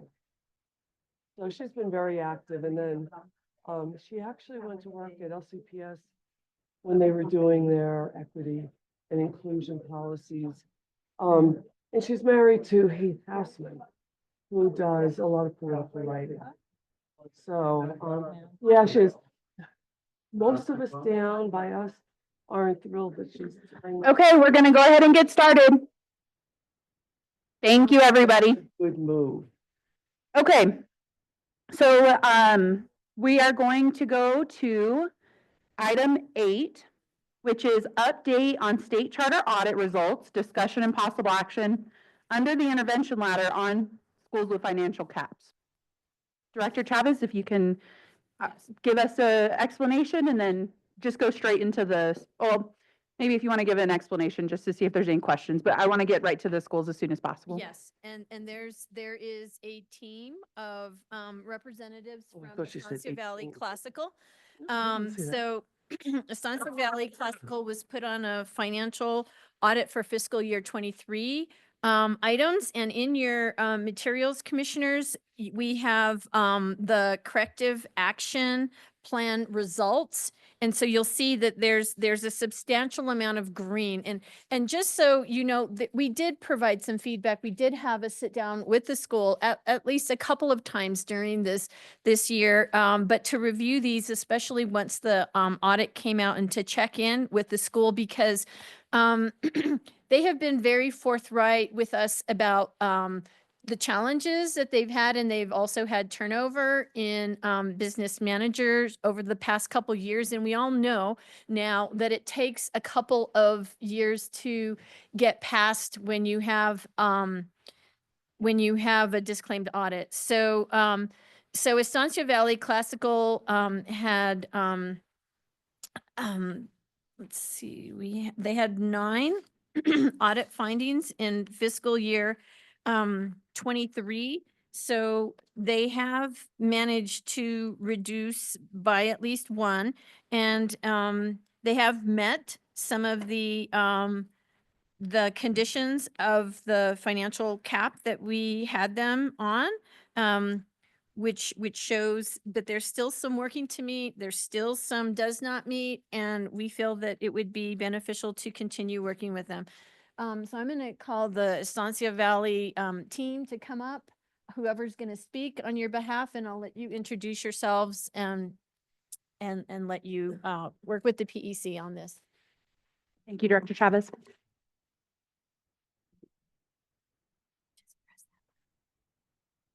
Good morning. Thank you for being here. If you can introduce yourself first and Absolutely. My name is Jennifer Rowan, previously known me as Jennifer Rivera, Estancia Valley Classical Academy Executive Director. Good morning. I'm Jennifer Dukes, Assistant Business Manager. All right. Do you want us to just start with an explanation? Please. Okay. So first off, I want to say EBCA was really fortunate the past year to be able to work with Betty Seeley. She was a big help. And so we have learned a lot. There still are some things that we are working through and that we are learning. I do appreciate Ms. Chavez making the statement about the areas where we have already made significant progress. We have been working extremely hard. You all know we had a new business manager as of January 2023, Marla Lovato, and she is who had worked so closely with Miss Seeley and Miss Dukes to make the improvements that we have already made. She's actually out of the country, or she would be here as well. She had something planned for months, so that's the only reason that she's not here. As far as the CSD final review, there are still some areas where on the rubric, there are working to meet. And so I'm just going to go through some of those items and not give an excuse, just kind of give an explanation, and also talk about some of the areas where I agree we do still need some assistance, mainly because there are really some areas that we still just don't understand. And so for item on the rubric 2023-004 budgetary conditions, that one was a repeated finding for fiscal year 24 as 2024-007.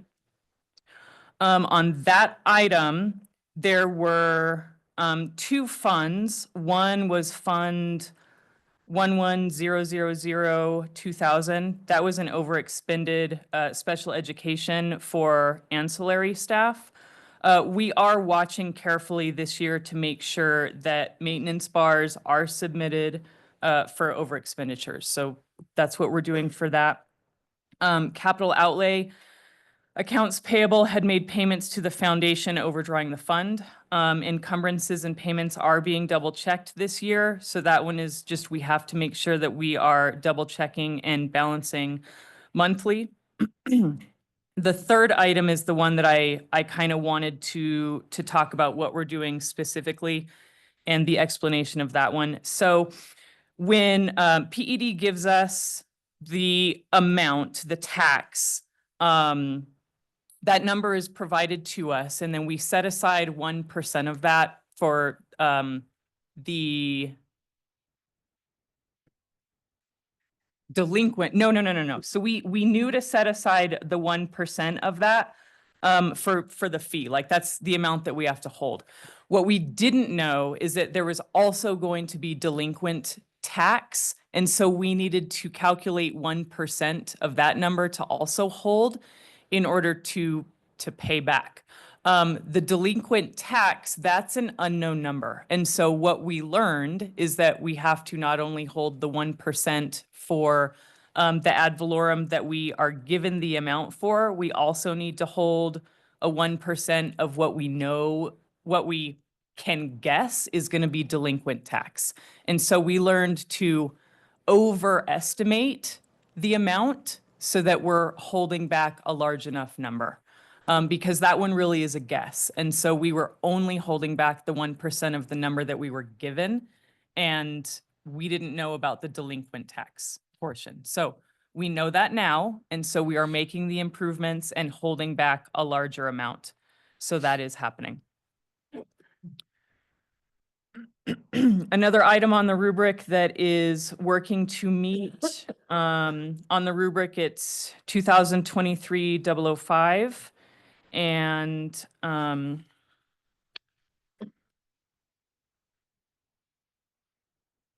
let's see, that one I think is just explained there. That one is, we are making this improvement right away. So we have journal entries where we're correcting errors. And let's see, our journal entries and the bank recs, but I think that one comes later. So I'm actually going to skip this one for now and come back to it if necessary. I think I explained it in another one. Rubric item 2023-006. That one is the bank reconciliations. And so that one was a repeat 2024-04.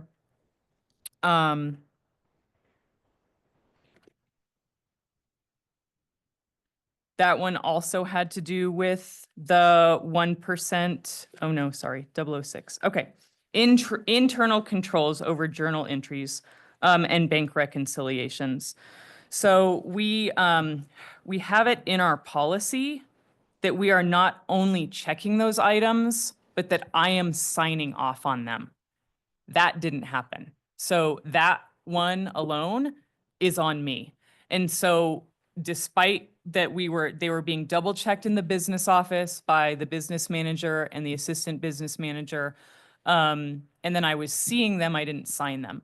So what we're actually doing moving forward is we are taking the journal entries and the bank recs to the monthly finance meeting that we're having. And so not only is that an internal control that we're making sure is happening within the business office, we are making sure that it goes to the finance committee. And so I will be signing off on them within the finance meeting every month. I'm just double checking there's not anything else I wanted to add to that one.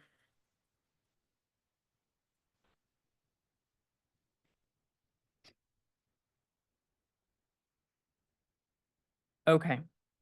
And 2023-007 is a repeat of 06. That is the journal entries.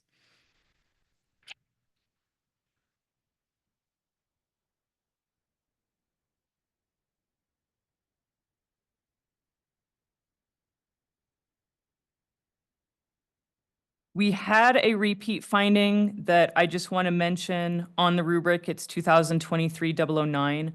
fiscal year 24 audit, it was finding 005. I just want to comment on it because we have made improvements, even though it states on there that it's a repeat finding. It talks about in the finding on the cap, it's listed as ERB. But that's not what the issue was withholding wise on the audit. The issue on our fiscal 24 audit was actually for New Mexico state tax. And we have made corrections to that. We are paying them monthly, along with return payment documents. So that is also being improved on.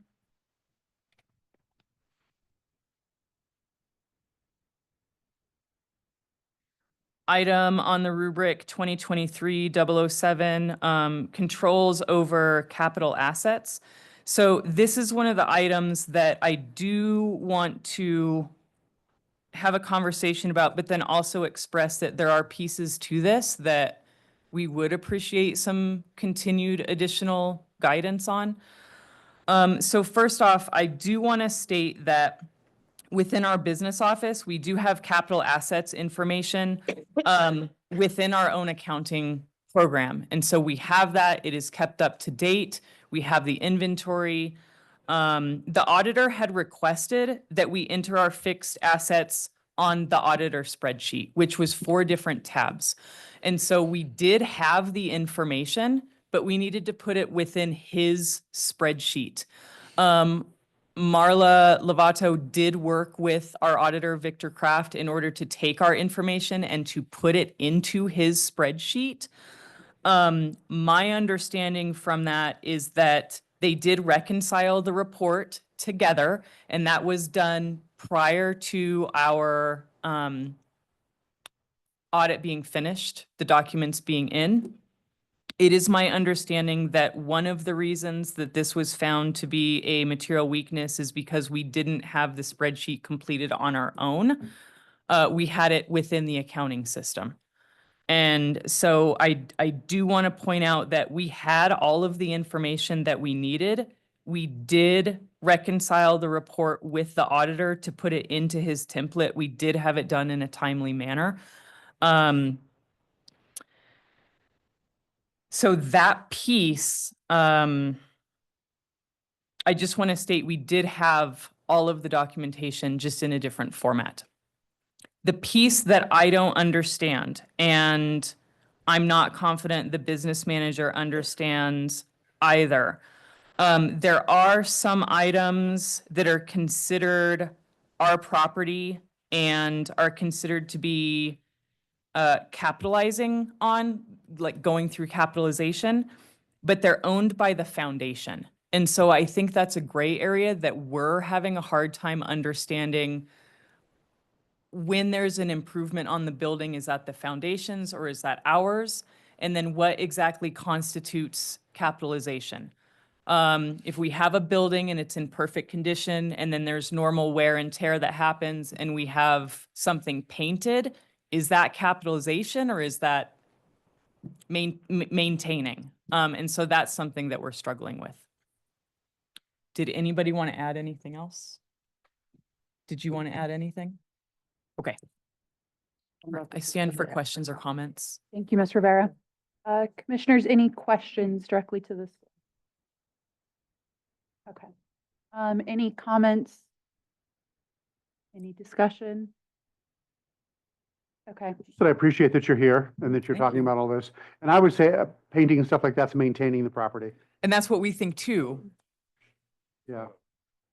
But that was one of the areas where it said we should have counted that in capitalization. And so we disagreed. And that's one of the reasons that we are having a hard time with some of the audit findings, to say it nicely. That's good. We worked through this. Yeah, well, and Ms. Rivera, I always appreciate the level of accountability you hold for yourself, your board. You're just great adults who like look at yourselves all the time trying to do better. And I really appreciate that about this school in particular, every time I get to work with you all.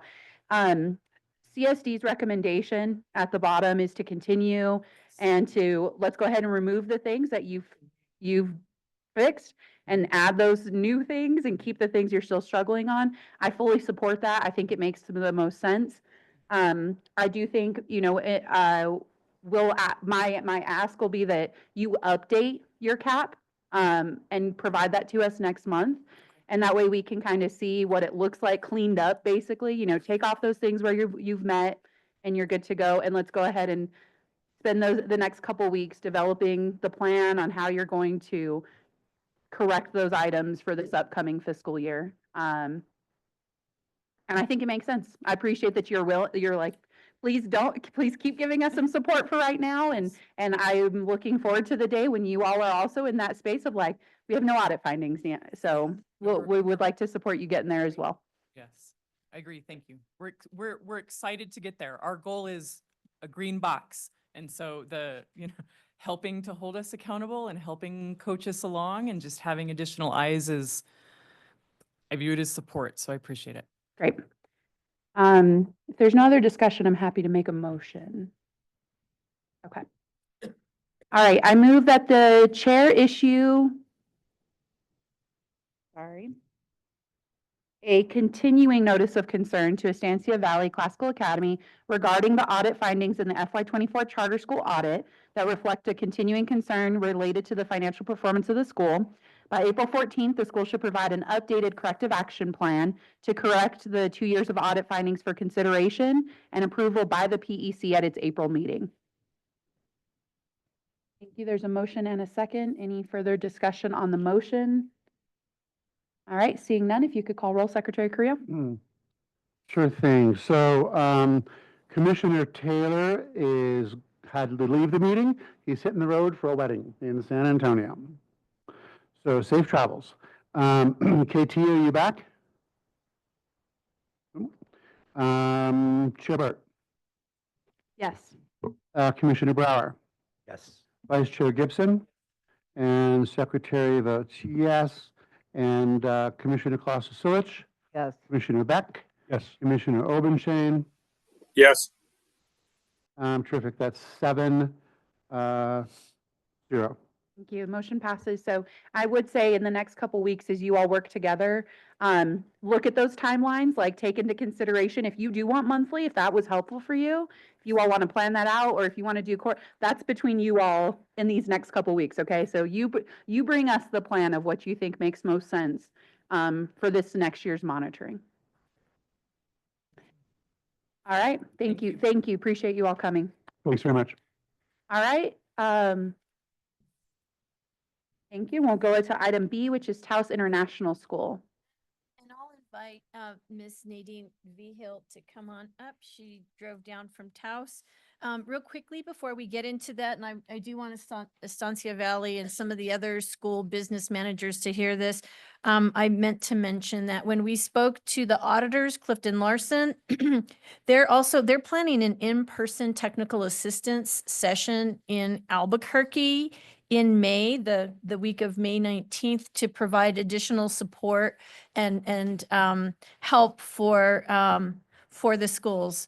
Details are still pending on exactly when that will be, but I do hope that all the schools and their business managers consider coming.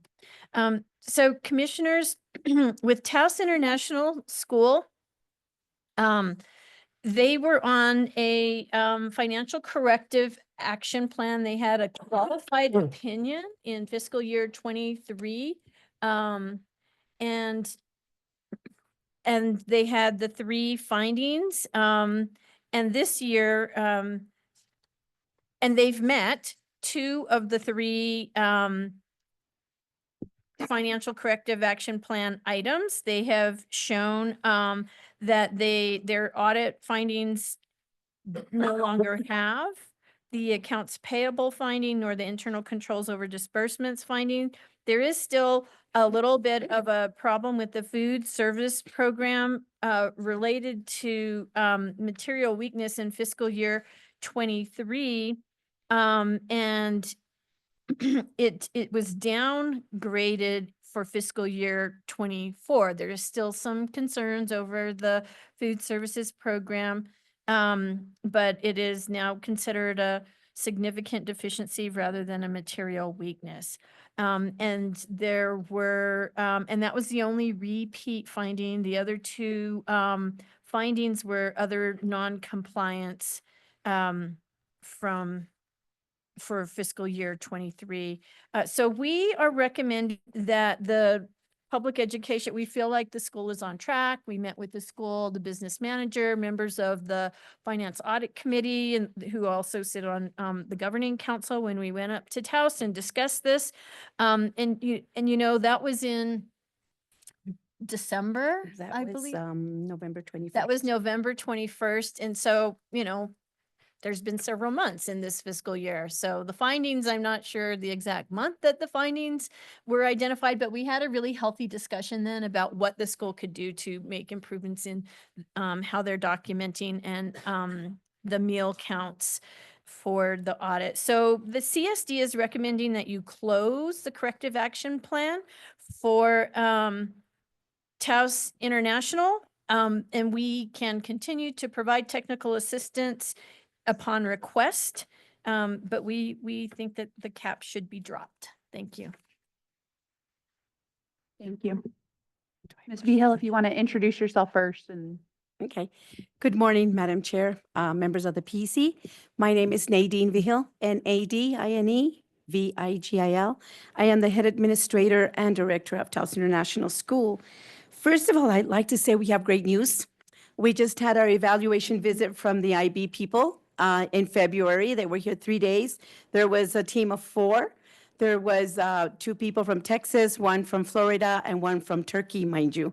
And we are reauthorized as an IB World School, K through 8th grade. And we are very happy with that, very happy. That just happened now. So we are ecstatic. With that, I will move on to our findings, which was the food service program. It is really a catch-22 with the food service program. We have implemented different things. We have a daily student breakfast lunch count spreadsheet. We have the line clicker. We have parents' menus go out to the parents and they sign up for the lunches their kids are going to be eating, the breakfast. And then we've attended the New Mexico PD school food program training. We've done all that. And we were still finding ourselves in that predicament. So what we have added is we have implemented our breakfast daily counts and estimated lunch counts and submit to the vendor the day before we submit breakfast counts, because it is difficult to know who's going to be there the next day. Our lunch count, we have gotten together with our vendor, which is Farmhouse Cafe, and we meet biweekly with her, and we asked her, can we send you the lunch count early in the morning, after we take attendance? She agreed to it. She agreed because, you know, we don't have a kitchen. We bring in the food. We do contract with the Farmhouse Cafe. She agreed to it, and that is how our numbers have become accurate. They have become accurate. So we worked also closely with Betty, Silly, thank you, and Ken, and Corina here. Their financial people went down November 21st, gave us ideas. We talked about how we could better ourselves in this piece. And currently, all student meal counts are accurate and recorded daily. And the USDA reimbursement request agree to the daily student meal counts that we have now. Because what was happening, for example, if we ordered 140 meals and we had only 132 students, what happened to the other meals? What we were doing was offering it to the students that were bringing in lunch. But according to our vendor, of course, if we ordered 140, she wanted to get paid 140. But then it didn't match with our numbers of attendance that were there. So we would offer those food and pay that food.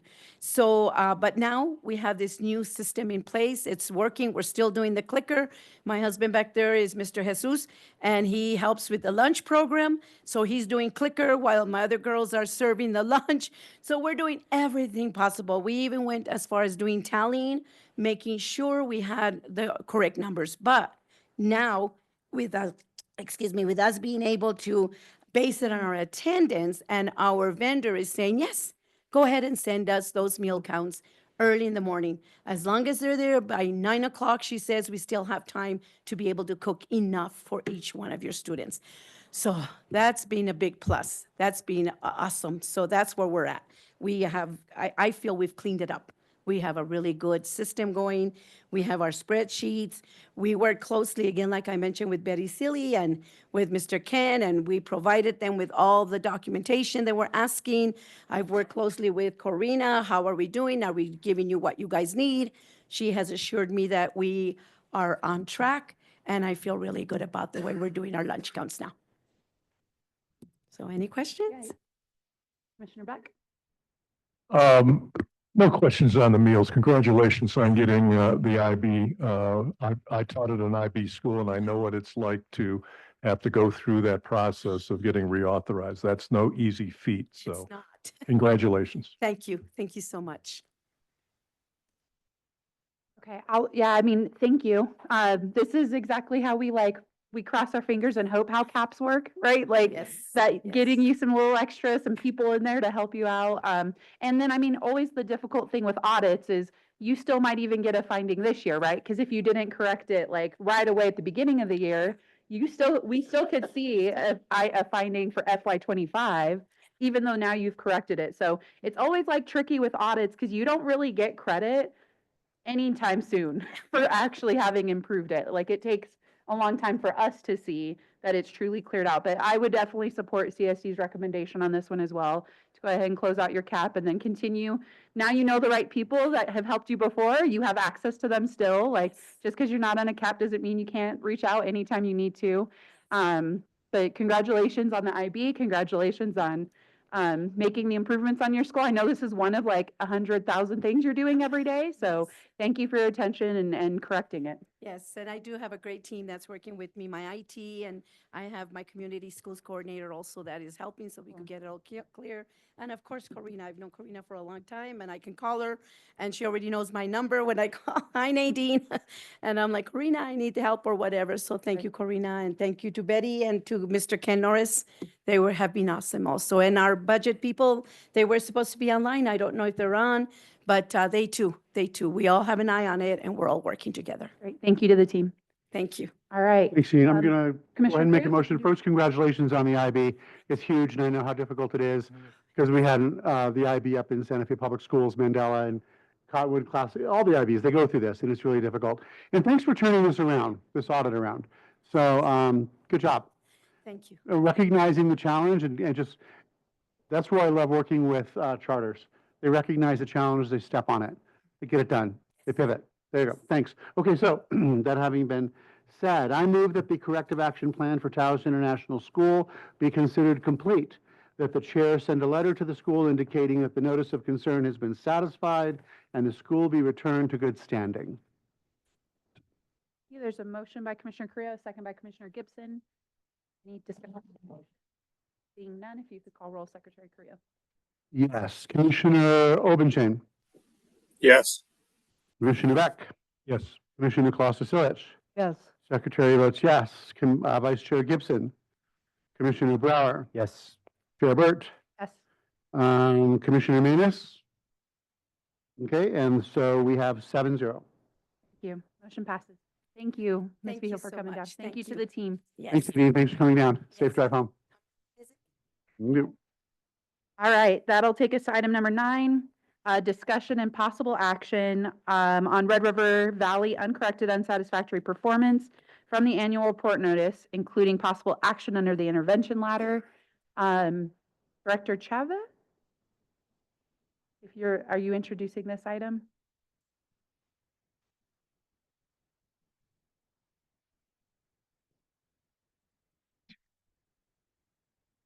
Commissioner, this is the item that was due to an error of ours in documenting where the school stood. So last month, when you heard from most of the schools that were here to discuss the uncorrected, unsatisfactory performance, we had skipped over this school.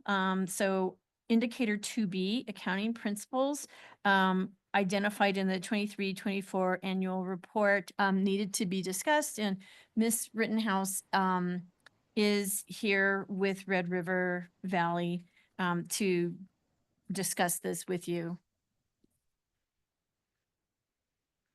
Good morning, Commissioners. I also have my business manager online, Ms. Katie Rarick. I wanted to start by saying it wasn't that long ago that I was in the classroom before I was the executive director, and not having an exemplary evaluation as a teacher is held personal in your heart, and it bodes no less as an executive director. So we do want to address the findings, and you have on the screen and in your packet a bit of information, and I'll hand it over to Katie. Good morning, Commissioners. My name is Katie Rarick, Katie Rarick. I'm the business manager for Red River Valley Charter School. This morning, we wanted to talk a little bit about the findings because I know that is what is in question. Can everyone see my presentation? It was also in your packet, and also hear me. We can hear you and we can see it. Perfect. Okay. All right. So the first thing I want to talk about is this idea of reoccurring findings. So I think I've spoken about this before, but sometimes when you get a reoccurring finding, it's based on the category, not the actual finding itself. So we did get one reoccurring finding in FY24, and we'll talk about that in a second. But when we look at the actual things that caused the findings in FY23, I did list those out on the first slide, and they were all fixed. So the reason we got the category again were not for the same issues. The second, so I outlined the three findings the school did get. The first one was a material weakness, and it was from 2022, not 2023. These items individually would be compliance issues, but since they were all grouped together, they are considered a material weakness. And so in here, we do list our next steps, what happened, especially with the turnover in our accounting department. And now we have 2 folks in the accounting department. So that should help with a lot of these miscodes and the bank reconciliations. And we will be turning in all of our RFRs early. So this packet does walk through not only the findings, the cause of it, but also the next steps that we are taking. And at this time, do we believe that issue is fixed for FY25? Given that some of these were typos or clerical errors, we do feel like there were easy fixes and they have been fixed, especially when I did the review of the general ledger for the March meeting when we reviewed the February financials. This is journal entry issue. We have now fixed the accounting software so that it does balance not only by credits and debits, which was what it was doing previously, and we had not received a finding on, but now we have increased the scrutiny of our journal entries, and they now balance by fund. And then this was a mileage issue, and it was for $63.48. Many, I know that Director Travis alluded to this earlier about travel findings. A lot of schools got this finding this year because of the fact that the mileage rate did change mid-year. It went up. So most business managers assumed that meant that the reimbursements would go up. We were then told by the auditor that is not what it meant. We have to stick with the January amount, regardless of if it fluctuates throughout the year. So going forward, that's what we will do. And all the new travel documents that the school has they do have the correct mileage on them. So that's our presentation to clearly identify what we're doing and how we feel like this is being addressed and fixed. Are there any additional questions? Thank you. Commissioners, any questions? Commissioner Creel. On the mileage reimbursement thing, does that mean it's starting this next fiscal year, it's going to be all, everyone's going to get paid what it should be paid? Okay. Oh, wait, sorry. Let me Retroactive for them, huh? Okay. Can you say that one more time? Sorry. Gladly paid the $63 back. Yeah. Okay. Okay. All right, I think, I mean, this is the kind of presentation we are wanting to see from schools, so I'm happy to move, I could make a motion that would allow the school to just continue its process, no additional action needed, and hopefully, you know, especially FY 26 audit, you'll get all the credit you deserve for those fixes. Oh, I would like to mention something though, because the auditor, we're a unique situation that we lease our property, but whenever we make improvements, it's ours. The building is ours. And so we have a finding where we did a building improvement, but the auditor said it was a leaseholder improvement instead of it being with the building. So I would caution, like if that were to show up again, you know, we do own the buildings. The school district that we lease the land from doesn't. So Interesting. that one was weird to me. Always fascinating, always fascinating. Okay. All right, seeing no, So it's not a lease purchase. You own the building, district owns the land. Yes. And you were credited correctly when you did an improvement on the building. Correct. It was the auditors put it as a leaseholder improvement instead of a building improvement. Okay. Which if you read the lease, now if we were to vacate the land, we could take anything that we wanted to, but if the district were to finally decide to sell us the land, they couldn't charge us for the buildings that are on the land. So Right. they're ours. So, Is that something you want to do long-term, is own the property? oh, I would love to. All right, just curious. Yeah. Okay. okay. I move that the Red River Valley Charter School continue to address the uncorrected, unsatisfactory performance through the annual report review process and show improvement in the next annual report. Second. There's a motion and a second. Any discussion on the motion? Seeing none, Commissioner Creo, if you could call roll. Of course, Secretary votes yes. Commissioner Kloster-Solich? Yes. Commissioner Beck? Yes. Commissioner Rubenstein? Yeah. Vice Chair Gibson? Yes. Commissioner Brower? Yes. Chair Burt? Yes. And are you back, KT? Yes. Oh, great. Commissioner Menace? Commissioner Yes. Menace? Great. All right, so that is 8-0. Zero passes. unanimously. Thank you. And thanks again for having a good quality presentation, being able to show us exactly what's going on. We really appreciate it. Thanks, Lily. It's nice to see you. Thank you, Katie. All right. The next item is item 10, discussion and possible action for Walatoa High Charter School, a notice of concern, including further possible action under the intervention ladder. Thank you, you. commissioners. And Ms. Brown, if you could promote Greg Butts, who is on our staff, will speak to this item in detail. I just wanted to introduce that the team that's here from Walatoa, so you all know Mr. Arrow Wilkinson, and he brought a team of staff who he can call up and introduce. So, and Greg, I'm going to turn it over to you. All right, thank you. Do you want me to do the analysis or the corrective action plan that Mr. Arrow has submitted?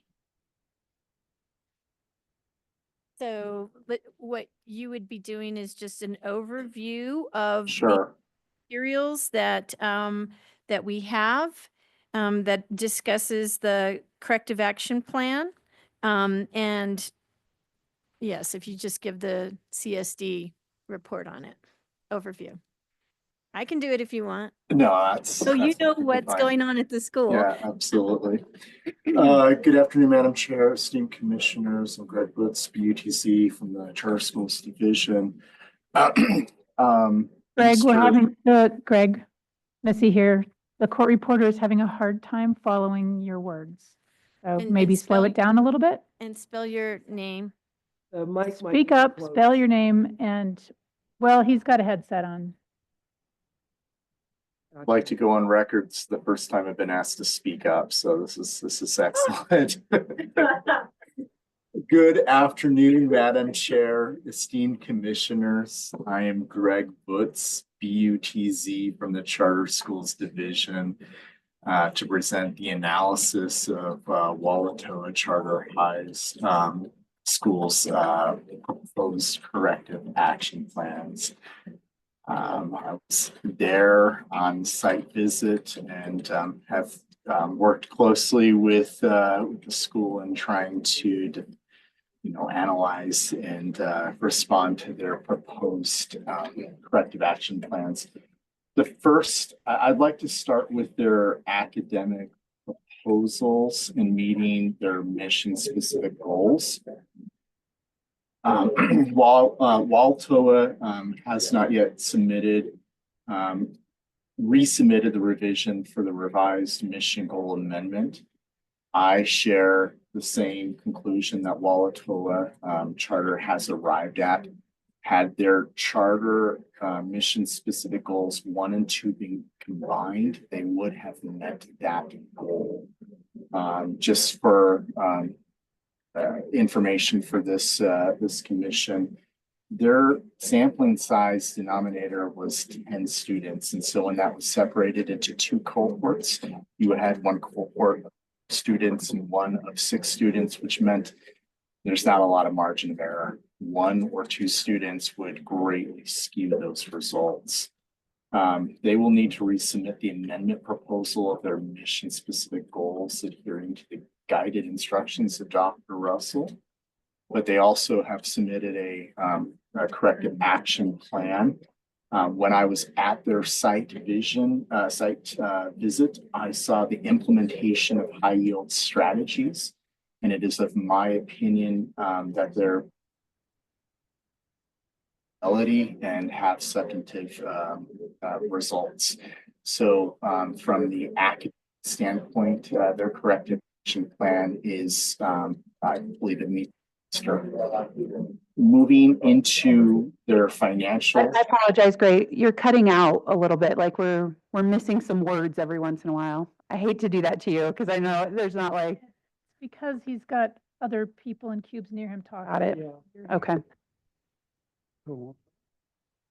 Okay, go ahead and try again, but we did miss some words. I don't even know where to have you restart, honestly.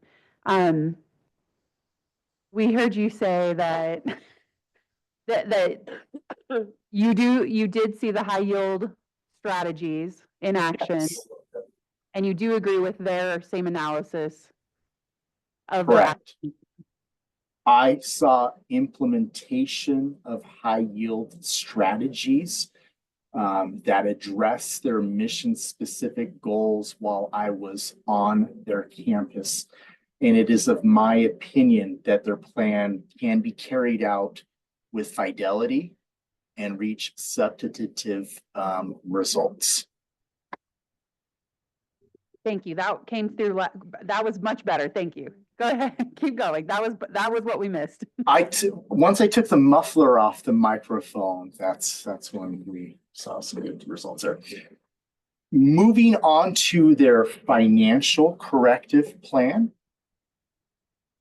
I believe that the proposed controls for obtaining and maintaining a valid CPO license and the implementation segregation of duties for procurement is satisfactory, and that's items 2 through 4.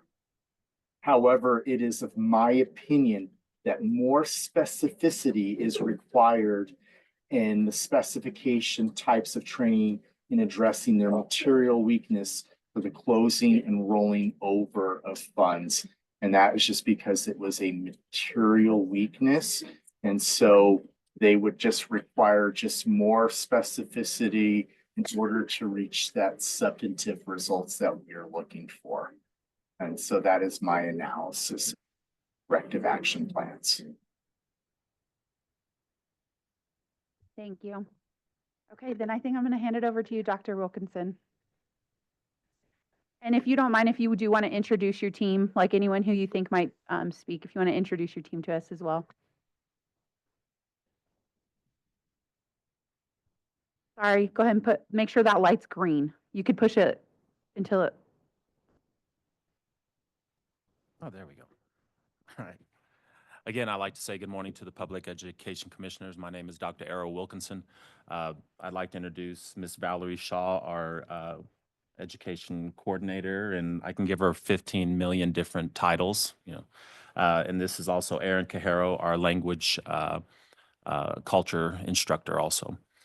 When we go and look at our financial corrective action plan and we see the material weakness, we did appeal that finding because the first one was, it was from 2018. It was a different fund. I mean, the same fund, but different amount.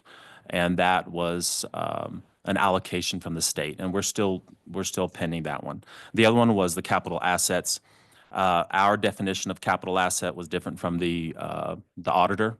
So we corrected that in our policy and procedures to fit the definition of the auditor. Ours was anything 5,000 on down in a group, but there was their audit definition was individual were considered capital assets.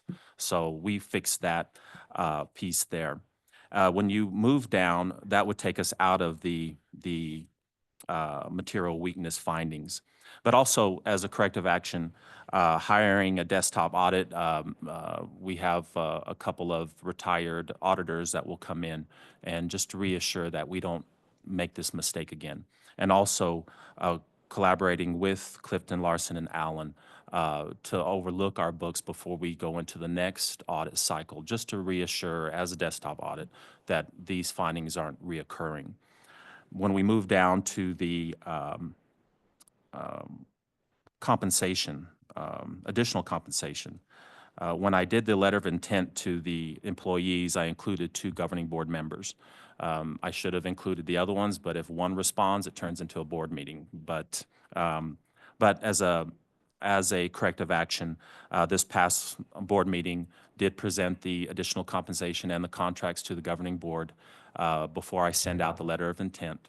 And then come May, when we do the contracts, the additional compensations will be in the governing board minutes for their notification.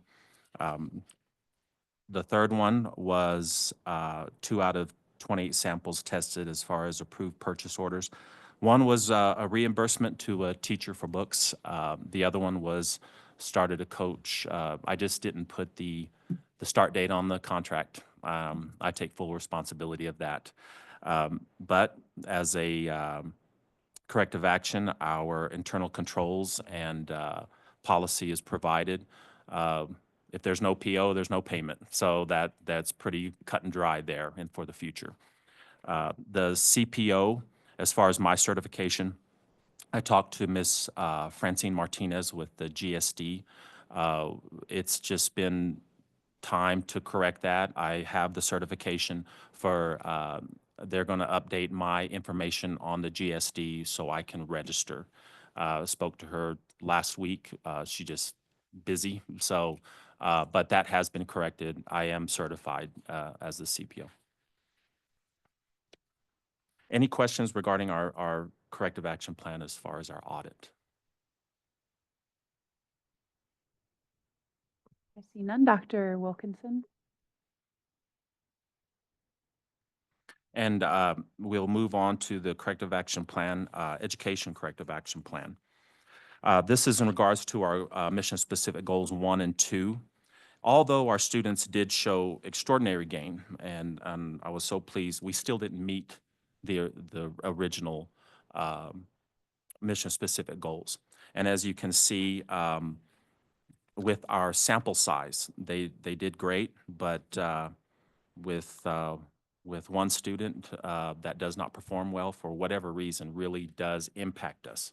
And I say yet because I believe that with the new housing additions in Jemez Pueblo, in the corridor, that our enrollment will go up and will restore that the numbers that we have seen a decline since the pandemic and moving on. But when a student enters our school, regardless of where they come from, regardless of their academic backgrounds, you know, we do a series of assessments just to get a baseline.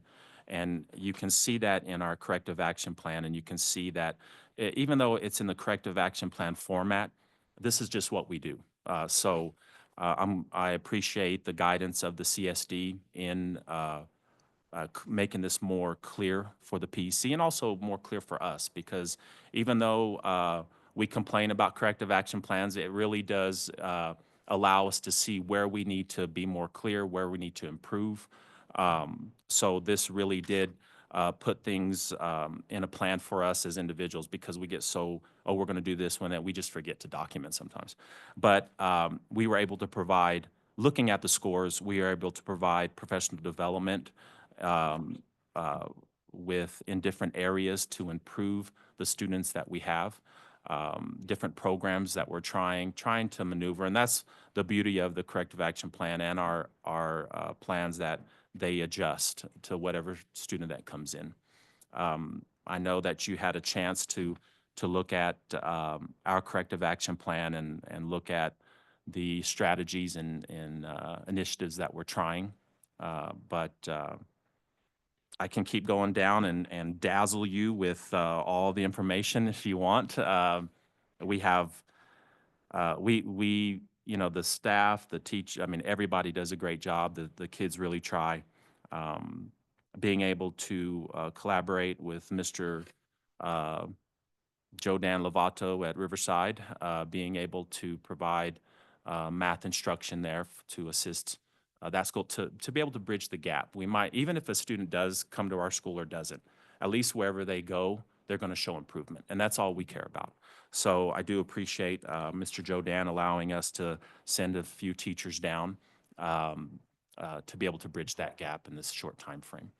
But when we go down and you look at how we have student academic counseling, we have the implementation in our daily lesson plan assessments.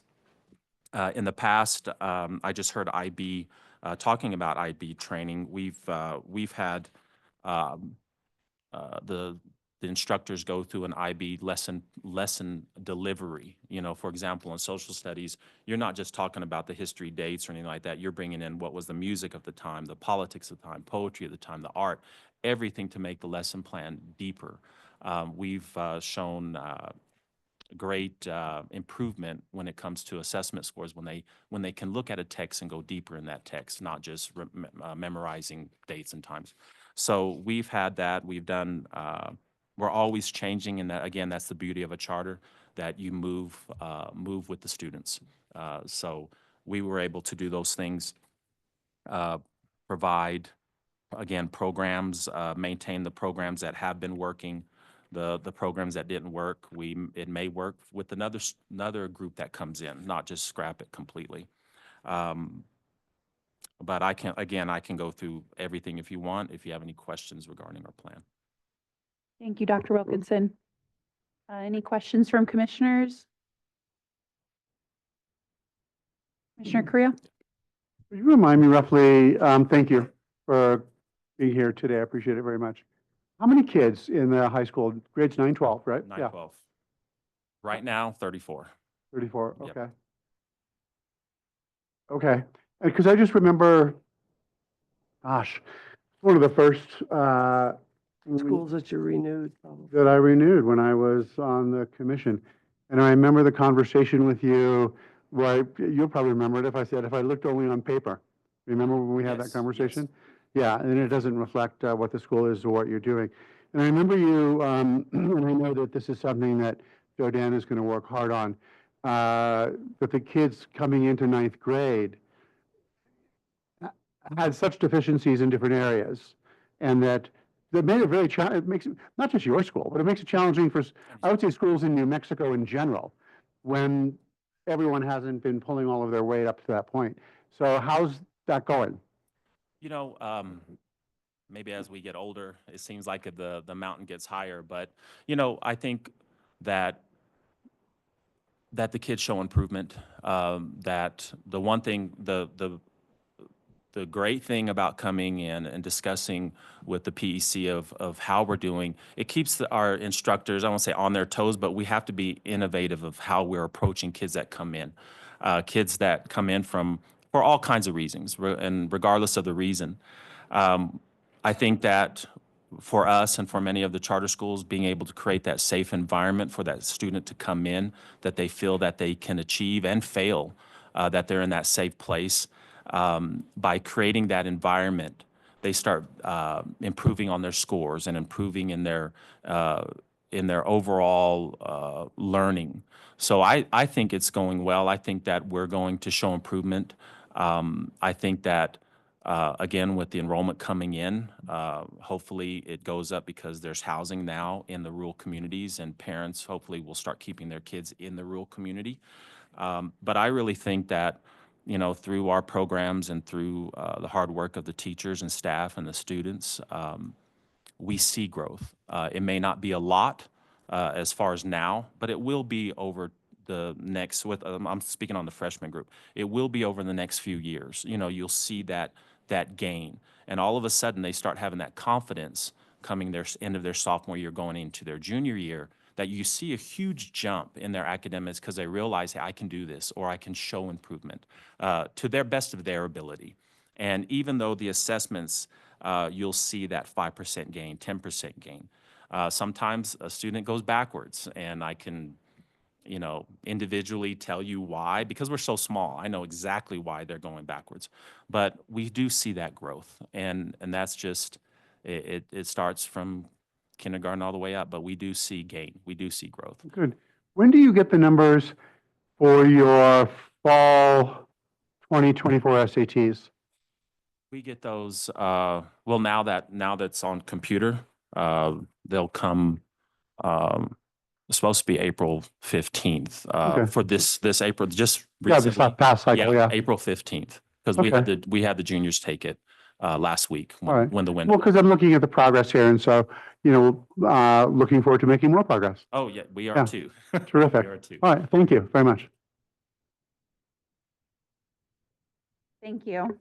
I'm grateful for this because I do think, and I think you hit the nail on the head when you said it's actually helpful to have a cap just to outline it, because I do think that's what was happening last month is like this communication that like it just wasn't, what was being said did not match with what I think we all know and what I knew coming and visiting your school, you know? And so I am grateful that you took the time to do this for us because this is more clearly what your school's doing than what was presented to us last month. Yes. So I am grateful for this work. And I'm also, I think it was smart for you to consider doing a mission goal amendment request because I think that that's something that makes a lot of sense.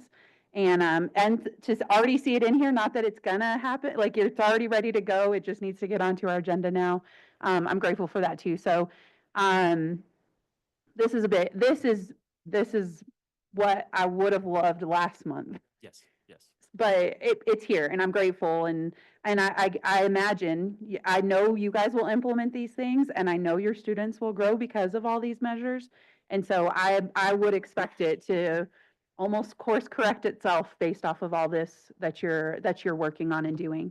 I'm even more so looking forward to your next renewal and you moving to the new performance framework because I do think there's a lot more opportunity to show the results of your school in ways that make sense for your school that you don't really have the opportunity to do right now. And that's not just the mission goal. I mean, that's every part of like what you're on now. It's just not quite connecting with like the work that's actually happening, the results you're seeing at your school and not being able to translate that to us. So I am looking forward to that. I think your school will very much benefit from moving to the new performance framework. And I think we'll be able to track and see all these things well into the future. Oh, So yes, and you'll be able to see improvement and absolutely. that's our main goal. Yeah. And I do want to thank the commission for your questions last meeting because it did draw our attention to things that we have to be better. So even though that sometimes we get defensive, believe me, it's much needed. Different eyes, seeing different things, very important. So I do appreciate the time that you take out of your own personal lives to serve on this panel. Well, and we're grateful for the people on the ground doing the work. I mean, it's a lot easier to come and look at it from the hindsight 2020. Like it's so much easier for us for sure to be able to look at it. But I know your school's super data driven. So just being able to actually use that, like being able to get access to that data is going to be helpful for us now and in the future. But yeah, I think the plan you have, I do hope your enrollment increases. I hope more students do end up coming to your school. I'm going to keep my fingers crossed that does happen and you get more kids in there. And I'll be looking forward to that, to looking at that amendment next month. And you know, I don't know if we can retroactively apply it to this school year or not, but, you know, it might be something to consider because, it really doesn't make sense for you to have so many breakups in your mission goals. So lesson learned, But lesson we learned. do have the data to show, even Exactly. if we change it, we Yeah. do have the data to show that. From I think it's aligning the mission goal to make sense. Like it just doesn't quite make sense like it, in theory, it makes sense, but then when it actually comes down to how many kids you have, it doesn't make sense anymore. So, you live and learn. Yes. Just gonna be one more.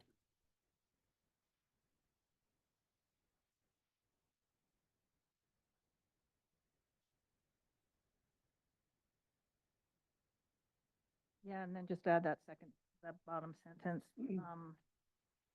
Just one second, we'll. Question I had, but hearing what you all were talking about is have CSD report on the annual report.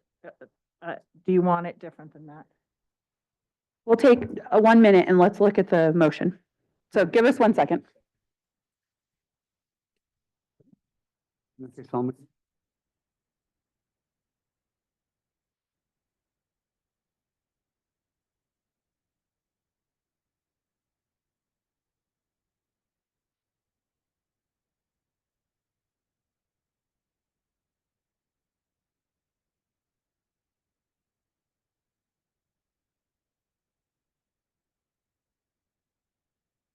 I don't think we need that next section, Julia, because they already did it.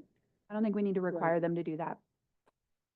That's their choice. Yeah, it's their choice. We're not dictating that they have to change their mission. The school, if they want to, they can change their mission.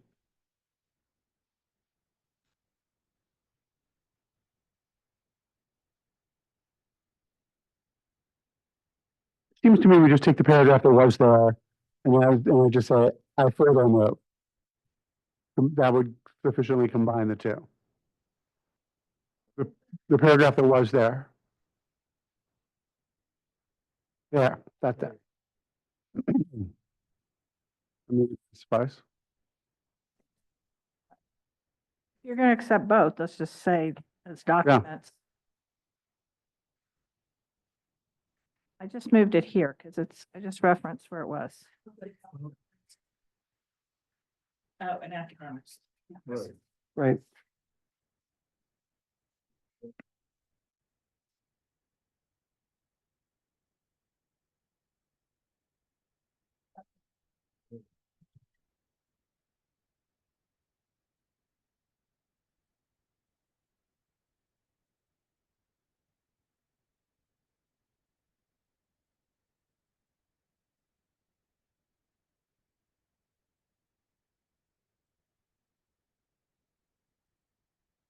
Okay. I move that the PEC accept the Wallatoa High School financial and academic corrective action plans related to finance and mission goal performance presented as document 10A1 and 10A3, and that CSD report on the CAP in the annual report. Second. There's a motion and a second. Any discussion on the motion? All right, seeing none, if you could call roll, Commissioner Creel? Commissioner Clausen-Silic. Yes. Commissioner Beck. Yes. Commissioner Obenshain. Yes. And Commissioner Manus. Yes. Chair Burt. Commissioner Brower. Yes. Vice Chair Gibson. Yes. Secretary votes yes. That's 8-0 unanimous. Thank you, Dr. Wilkinson. Thank you to the team for coming in. Again, thank you, the commission. I do want to publicly thank the Charter School Division for their assistance. They really did help us out a lot. Great, thank you for that. Thanks very much for coming down. Okay, am I incorrect? Are the Dream Today folks online? Chair Burt, last I looked, I didn't see that Ms. Chato is. I don't know if there's anyone else from the school, so I would say if someone is representing Dream Dene, they should raise their hand so Ms. Brown can identify and promote them to the panel. I guess the reason why I was asking is maybe we take a 45-minute break right now and get That way people can go get lunch before the 12 o'clock rush hits and everyone else is out there. So my suggestion would be that we come back at 12:30 and hear this item in one. Okay, 40 minutes then, 12:30. Okay, Yeah, we'll just, so we'll go ahead and we'll break until 12:30.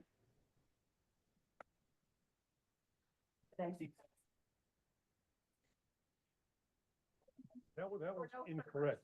It's actually 40 minutes if you look on the, You tried into my lunchtime. What do you want?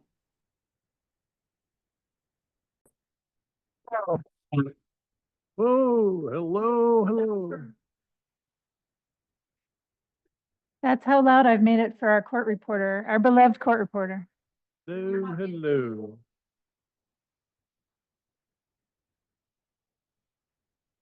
I will adjust if it gets to be too much. So Dream Danae is just about the board, right?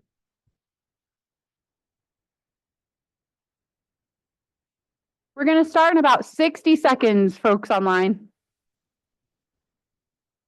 Dream Danae is just about the board.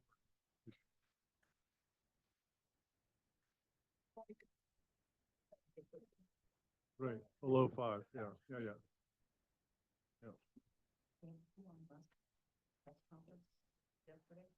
Sam on? So the commissioners we have online are KT Manus and Sam Obenchain. Yeah, so the last real vote we take is on 15 for the contract.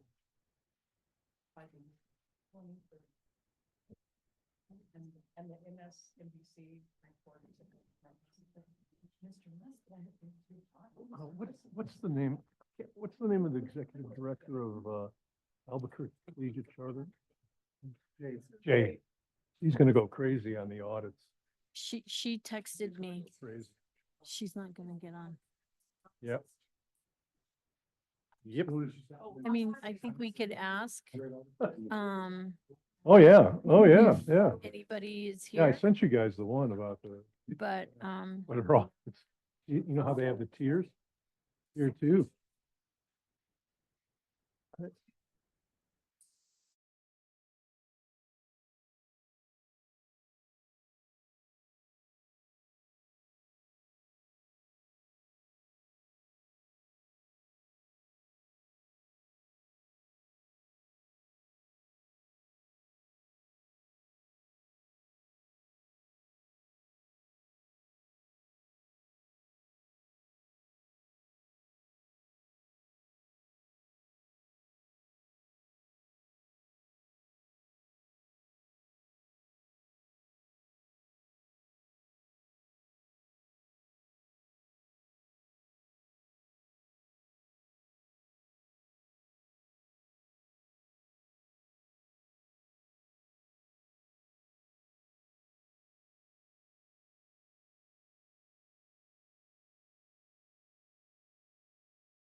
All right. All right, we're going to go ahead and get started. Item 11, Director Chavez. Yes. So this is discussion and possible action for Dream Dene Charter School under the intervention ladder and notice of concern. Commissioners, you have a memo from me and an additional 6 documents, I believe, that are accompanying each of the items.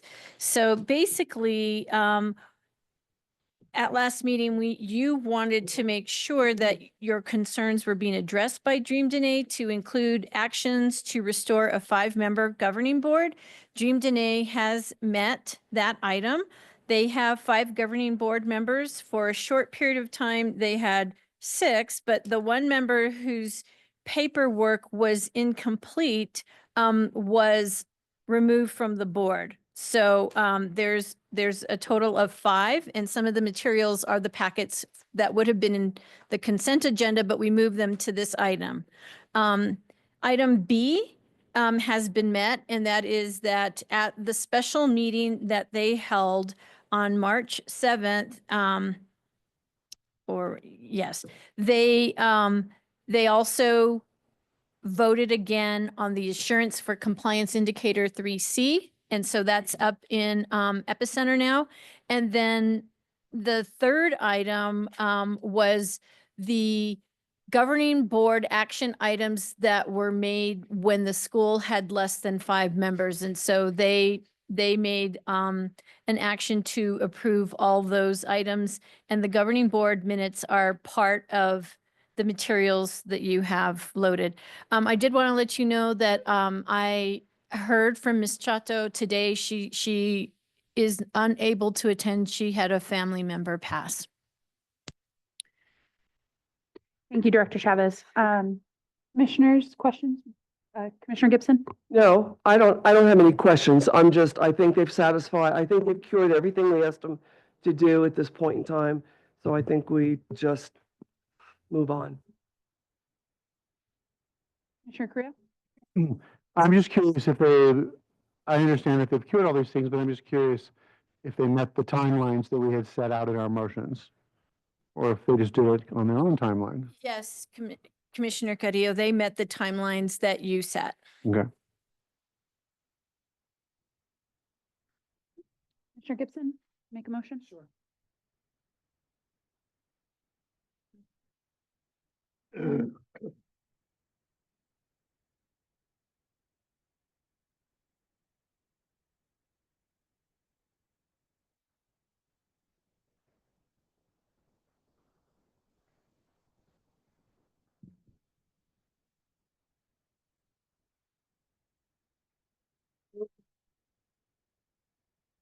I move that the chair send a letter to Dream Dene Charter School indicating that the notice of concern has been satisfied and the school is returned to good standing. Second. Thank you. There's a motion and a second by Commissioner Gibson, second by Commissioner Brower. Any discussion on the motion? All right, seeing none, if you could call roll, Secretary Creel? Yes. Commissioner Obenshain. Yes. Commissioner Lewis. Yes. Commissioner Brower. Yes. Chair Burt. Yes. Secretary votes yes. Vice Chair Gibson. Yes. Commissioner Clausen-Silic. Yes.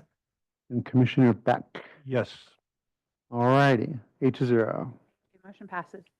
Takes us to item 12, discussion possible action on Great Academy annual report and annual report notice, including possible action under the intervention ladder. Dr. Russell? Thank you, Madam Chair and commissioners. The Great Academy,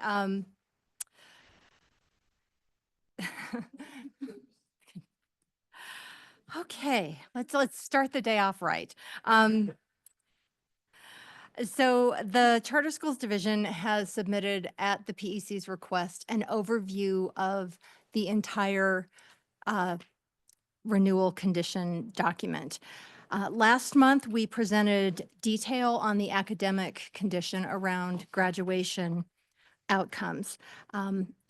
Document 12A in the PEC's folder is CSD's memo reviewing the entire condition. So the original condition had 6 parts: academic improvement, personnel and payroll, governing board training, governing board materials posted online, foundation operations, and foundation financial concerns. The CSD memo reports that the school met condition C in its first year, and that was a 1 year only. So that one is now crossed off, and we're not reporting on that any longer.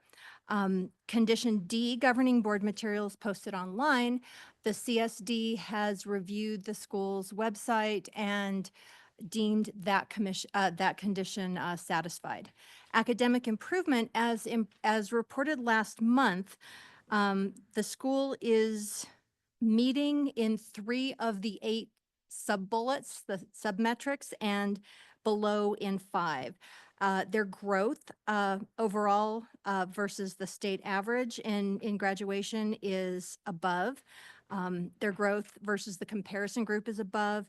The 4-year rate versus the comparison group is above, but they're below in the 4-year rate compared to the entire state, and the 5-year and 6-year rates compared to both the comparison group and the state.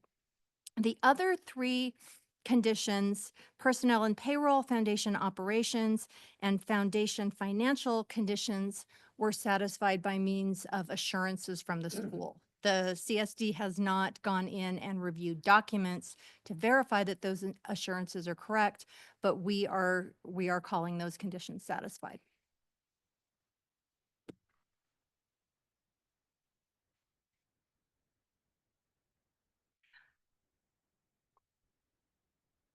Commissioner Gibson? So I understand the challenges with that 5 and 6 year graduation rate. And I do think that they're, and correct me if I'm wrong, that kind of the cohort that they're put in often isn't a similar type of student.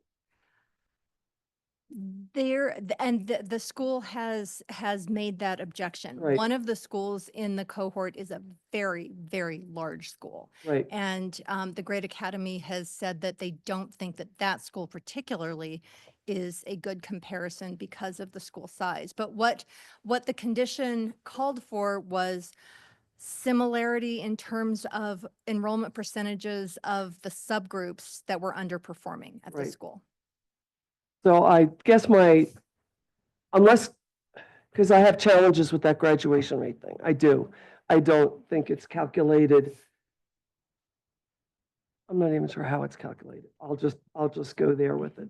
But I do have concerns about student growth at the school. That's where I'm landing at this point in time, that I don't think that's, because that's not comparing with anyone else. It's just working with the kids that are at that school. So, why isn't, so that's my challenge at this point in time, is the student growth with, their current enrollment. Student growth, meaning growth towards proficiency in reading and math. Yeah, But since that wasn't I know, one of the I know, conditions, I know. yeah, I mean, the school, I know that they do administer interims, and if the school was agreeable to amending the contract, the commission might want to consider revising the condition. I think don't wanna if is the school available? This would be if they're online. Is there anybody from Dream Dene online? Great No, not Oh, we're Great Academy. Great Academy, Yes, there are. Okay, let's go ahead and let them in. And that way Apologies, maybe I'm you can having ask a some hard time with questions internet, directly to so- them. Yeah. Yeah, and well, I'll wait till they come in. Lucy has promoted, Is it both Jasper and Keisha, or just Jasper? I'm promoting Jasper. Oops.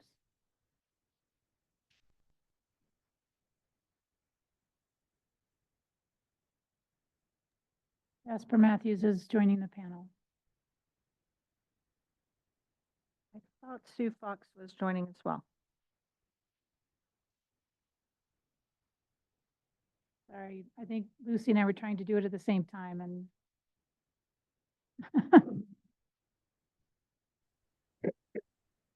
Hi, good afternoon. I almost said good morning. It's good afternoon. All right, we'll wait for, okay, and there's Miss Fox. Okay, I would love. Good afternoon. Hi. So I will happily go ahead and, I'll happily hand it over to you, Mr. Matthews, if you want to kind of give an update from your side and talk to us a little bit more about the update. Unless you want us to just ask you questions. Yeah, I think since that's Keisha's area, I will let her take that one. And then yes, we'll welcome any questions. Go ahead. Good afternoon, Commissioners. I would just like to speak to the concern that the Commissioner brought up as far as our growth. If you have a look at our math and reading growth, it's at the 63rd and 66th percentile. We are growing the students.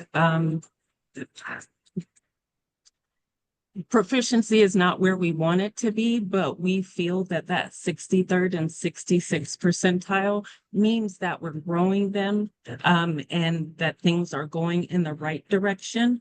I feel like the growth in the area of graduation also speaks to the effectiveness of the strategies that we're using for students, not just those who are graduating, but those who are moving towards graduation and matriculating through the grade levels. So Keisha, if I remember correctly, a couple of years ago, when we were first doing a corrective action plan, I only had like 5 kids that were graduating. Is it still a significantly small number? Not that there was a lot not graduating, but your graduation cohort was very small. Is that still the case? Yes, ma'am. Our graduation cohorts tend to be small. For example, our 4-year cohort this year is comprised of 13 students, and we have a 5-year cohort of just 1 student. Our 4-year cohort last year, I believe, was 16 or 17 students. So we are working with a small size. And, you know, when you're working with a small group of students, 1 or 2 can kind of throw those numbers way off. But I feel that the data that we have and the growth that you see over the last number of years is drastic. And you can see that from our graduation rate for the 24 school year was 68%, and that was up from the previous year when it was in the 40s, 42, I believe. So what's your student retention rate? So how many freshmen do you have? So right now we have about 20 freshmen, I believe, and forgive me, I feel like I froze for a second. And I got off track. You were asking about retention rate. So one of our issues as a charter school in Albuquerque, where there are a lot of charter offerings. Keisha, we cannot hear you. We're having internet problems. Just a second, okay? Sorry for the inconvenience. I'm trying to get it back online in the room.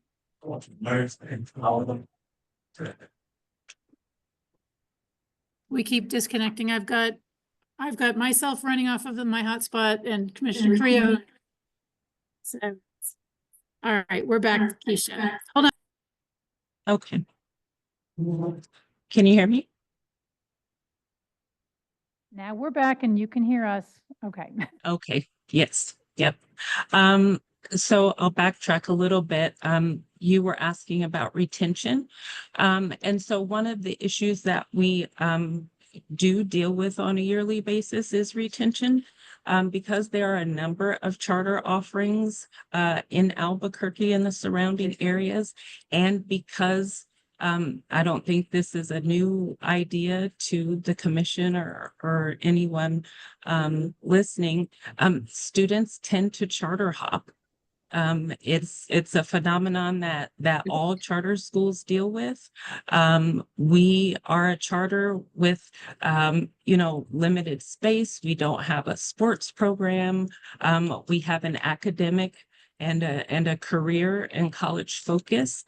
And because we utilize Edgenuity for some of our core courses, it's an online program. We get students who come to us who have gotten behind in credit earning. They get caught up and get where they need to be. They enjoy our program, but they go back to either their neighborhood school or another charter school that offers, programs that we do not offer. And so that is something that we are constantly trying to find ways to overcome. Our plan is one of the things that we've identified that we can do better is continue to educate and communicate with our parents that if a student wants to, say, play basketball at Del Norte, they can stay at the Great Academy and still participate. In those things are in place. It's an idea of making sure that our parents are educated on that opportunity. Oftentimes, there are just a number of factors involved. And like I said, the student charter hopping in Albuquerque is an issue that we deal with. So just a rough estimate, how many kids stay with you? So on average, I would say we float around between 80 and 85%. For example, last year we had about 15 eighth graders, and we had about half of them go to a different school because they wanted to do cheerleading, because they wanted to be in band, because we had a few students who went to a boarding school up there, but you can't remember the name of it, but and another issue that we deal with is transportation. Students who start the year in our immediate area and in the middle of the year move farther, which makes transportation an issue, and then they end up needing to just go to a school that's easier for them to get to. Right. Okay, thanks. Thank you. I don't see any other questions right now, but I do have going one to question that I'd like the to ask. virtual tomorrow to the two parks and streaming all day. Is there, I don't know if the background noise that might be coming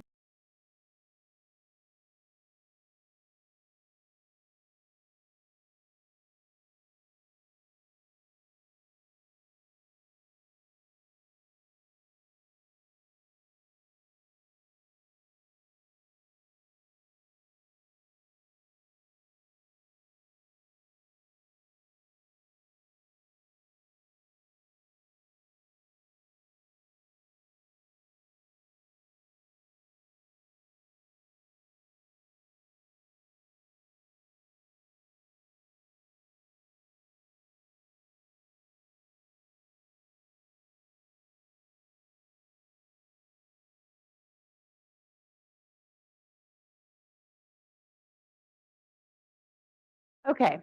All right. So my question, this is one thing that I feel like I ask you just about every year. And I do think it helps me get a better understanding of how you're graduating students, a little bit more than even the graduation rate. And it's how many seniors do you have? Friends said, July will be how long?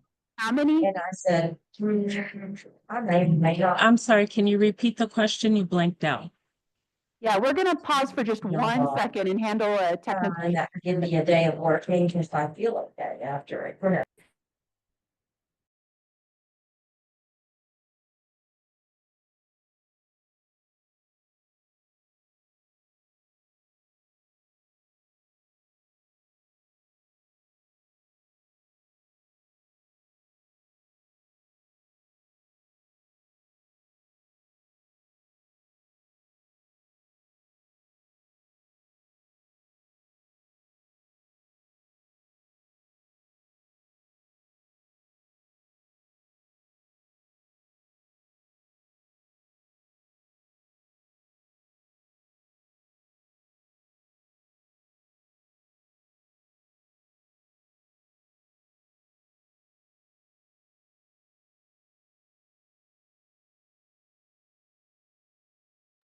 whatever CSD staff, Consuelo, Kelly, Kim, Ken, anybody, I need you to ask Nicola to leave the meeting completely on all channels. I need Nicola to leave the meeting on all channels, please. And somebody call me and let me know that they've done that.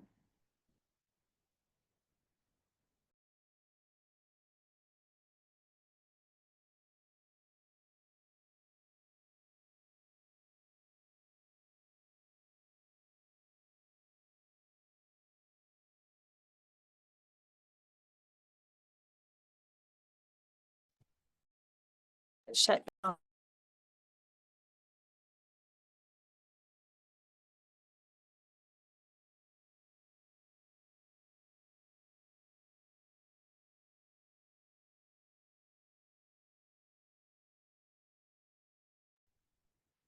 Nicola, you're still in the meeting. I need you to leave the meeting both as yourself and as the PEC.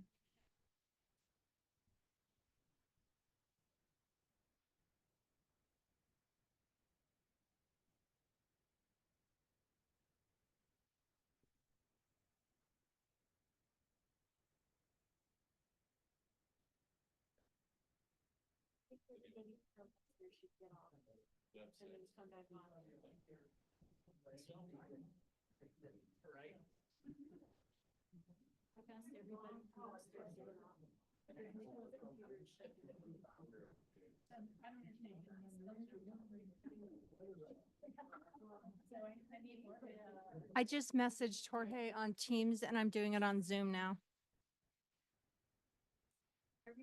Thank you, Keisha. Thank you, Jasper. We're dealing with some technical stuff down here, so thanks for being patient with us. I apologize, and you guys can continue the meeting and I'll work on the screen.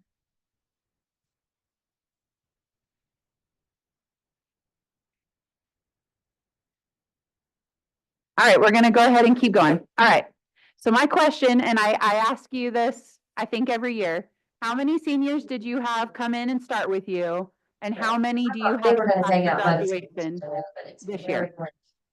Right. So we had 14 seniors start this year and 14 are on track to graduate. Awesome. And did have one additional student that started. That's all in 14. Oh, that's all 14. Okay. And you said last year you had 17, is that correct? You had 17 seniors last year? 18. 18. And how many graduated in 2024? 18. Awesome. Yeah. That's what, to me, that I do appreciate that information. That provides a lot more context too. Cause I saw in your, when you all gave your documentation, how you do get frustrated by the shared accountability system. And I understand why the state does that. Like every kid, everyone's responsible for every kid. But I do think when it comes to like the context of a school and how you're serving your students, that's really good information for me to have. Cause I feel like once you have that senior, and especially with your school model, like having you all get them over the edge and get them graduated is what your goal of your school is. And to know that you're doing that is helpful as well. So thank you for that. Cause I know I do ask you that every year and you all are doing the right stuff every year for your kids, for those seniors and getting them graduated. So I do appreciate that. And to that point, I would like to add this school year, out of the 14 seniors graduating, one was a new senior this year, but the other 13 we've had since 6th or 7th grade. That group of students has stuck with us and matriculated through, and a number of them have taken full advantage of the dual credit program and different offerings that CNM has. When it comes to various certification programs and even summer programs in the areas of computer sciences and healthcare and those types of things. And so, it's just a testament to the fact that when we can keep students for multiple years, we're able to keep them on the right path with their credit earning, with their, another school was talking about getting students to have that academic confidence and helping them to grow not just academically, but but as young people. Great. Commissioners, any other questions? Okay, if I could ask Ms. Barnes, can you kind of tell us, our next steps after this update? What is it?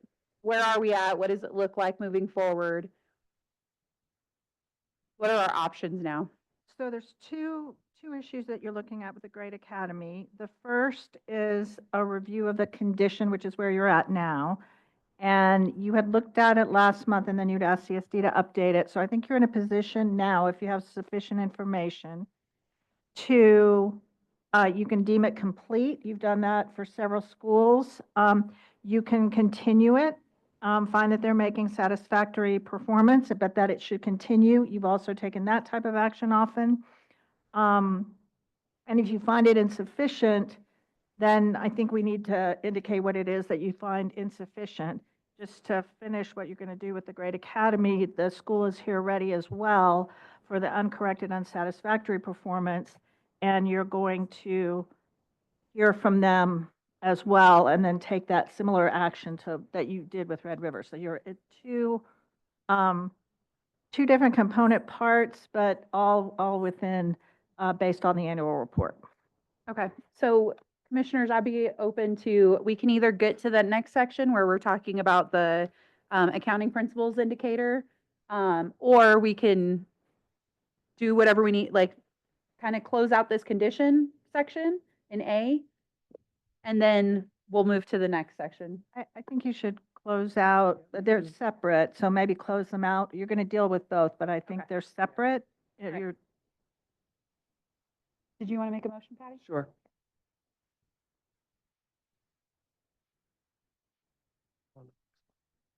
Okay. I move that the PEC accept the conditions compliance report from the Great Academy and indicate to the school that the progress towards the condition is, oh wait, I don't want insufficient. I'm sorry. I move that the PEC accept the condition compliance report from the Great Academy and indicate to the school that the PEC finds the condition is complete and no further reports are required. Second. There's a motion and a second. Any discussion on the motion? All right, seeing none. Commissioner Crew, if you could call roll.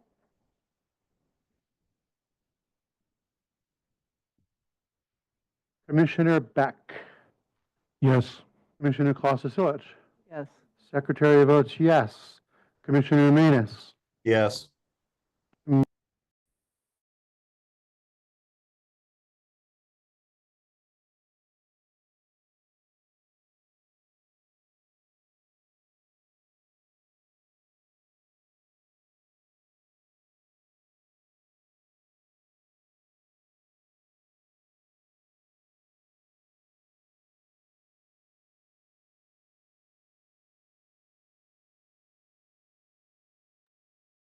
This usually doesn't happen. This is like a first.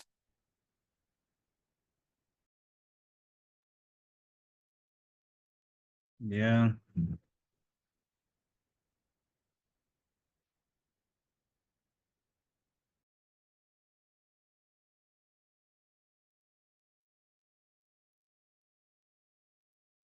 Hi, Jasper and Keisha and Commissioner Manus, Commissioner Obenshain.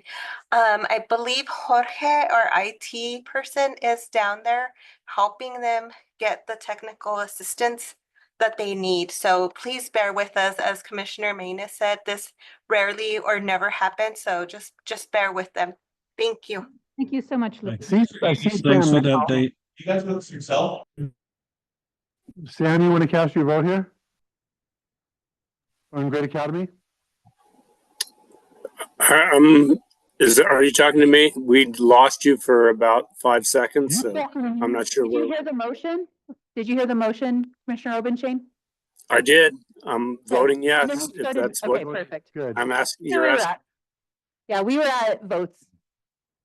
And then everyone here voted yes, just so, I don't know what point we dropped off, but everyone who had answered. Right after Commissioner Manus voted, you dropped off, so When you we dropped didn't hear off, okay. anything after that. Okay, all right, great. Thank you. Do you have any other commissioners or is that everyone? So 8-0, motion passes. Then Chair Bird, I'd just like to move a copy of the condition into this folder so that we know which condition is being deemed satisfied. We'll get that done. However you want to organize things is fine by me. Okay. Now that takes us to item B, which is the action to correct uncorrected unsatisfactory performance on indicator 5B accounting principles. And I think I will just bring this straight over to Jasper and Keisha, if you all want to talk about that indicator with us. Yes, thank you, Chair Burt, and thank you, commissioners, for giving us an opportunity to present today. We provided CSD with the documentation showing that the school and the foundation entered into a lease purchase agreement this past year. So the timeline on June 10th, the Great Academy Board of Directors approved a lease purchase resolution that was drafted by the school's attorney. Excuse me. And then on October the 4th of 2024, PED approved the lease purchase agreement. And then the school and the foundation entered into that agreement on October 17th of 2024. So we do believe that, as far as the prepaid rent finding that has been repeating for a number of years, that this new lease purchase agreement that the school and the foundation is currently in does satisfy that particular finding. And it's really cool because it's been going for, this was the third attempt that the school has made to get this lease purchase in place. And I remember when we first got this funding way back in 17 or 18, one of the commissioners was the CSD director at the time. And I remember him being at our exit conference, and that was one of the recommendations that the auditors and CSD made. And it's just been a long journey. So it almost feels surreal that we actually got it done this time, so that finding can be satisfied and disappear from our audit. So, Thank you. yeah, thanks. So I just have a question because my understanding from those previous audit findings was the prepaid lease payments. That was the concern. So are those prepaid lease payments being credited to the lease purchase? Yes, so that's a very good question. So the way that the lease purchase arrangement is structured, the balance of the prepaid rent amount went towards the down payment. So now there is no prepaid balance that's remaining on the books as a liability. Okay, thanks.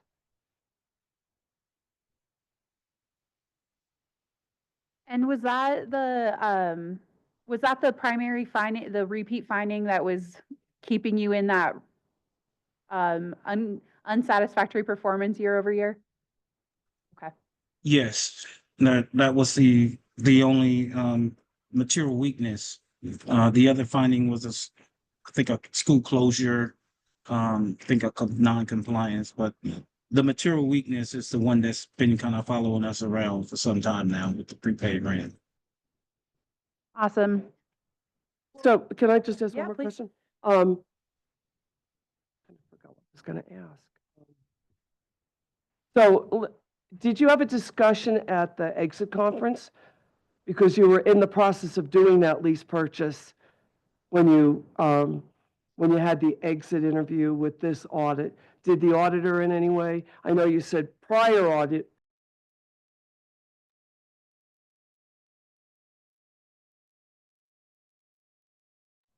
I'm sorry.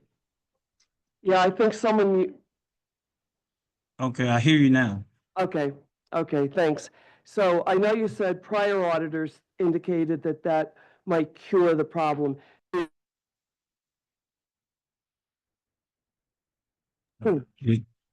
I've been muted. Okay, Okay. I'm back again. Auditors, you know, can be very different. So did you Mhm. have a conversation at this exit interview with the auditor as to whether they believed that lease purchase agreement would cure the finding?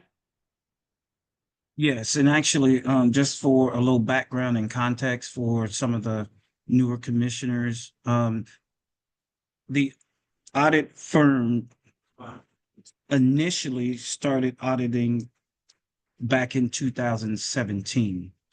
The first year, it was an ongoing concern. The next audit year, it became a finding that was a material weakness. So it's been the same audit firm from 2017 to this past audit that we just completed. And Commissioner Brower was the CSD director at the time of the 2017 audit.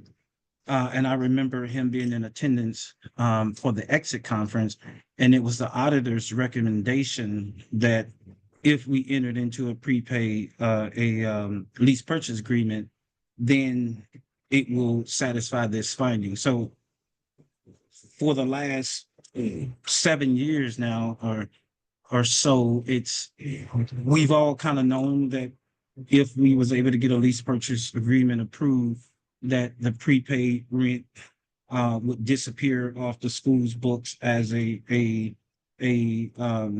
lot, actually as a, not a liability. On the foundation side, it was a liability. On the school side, it was not.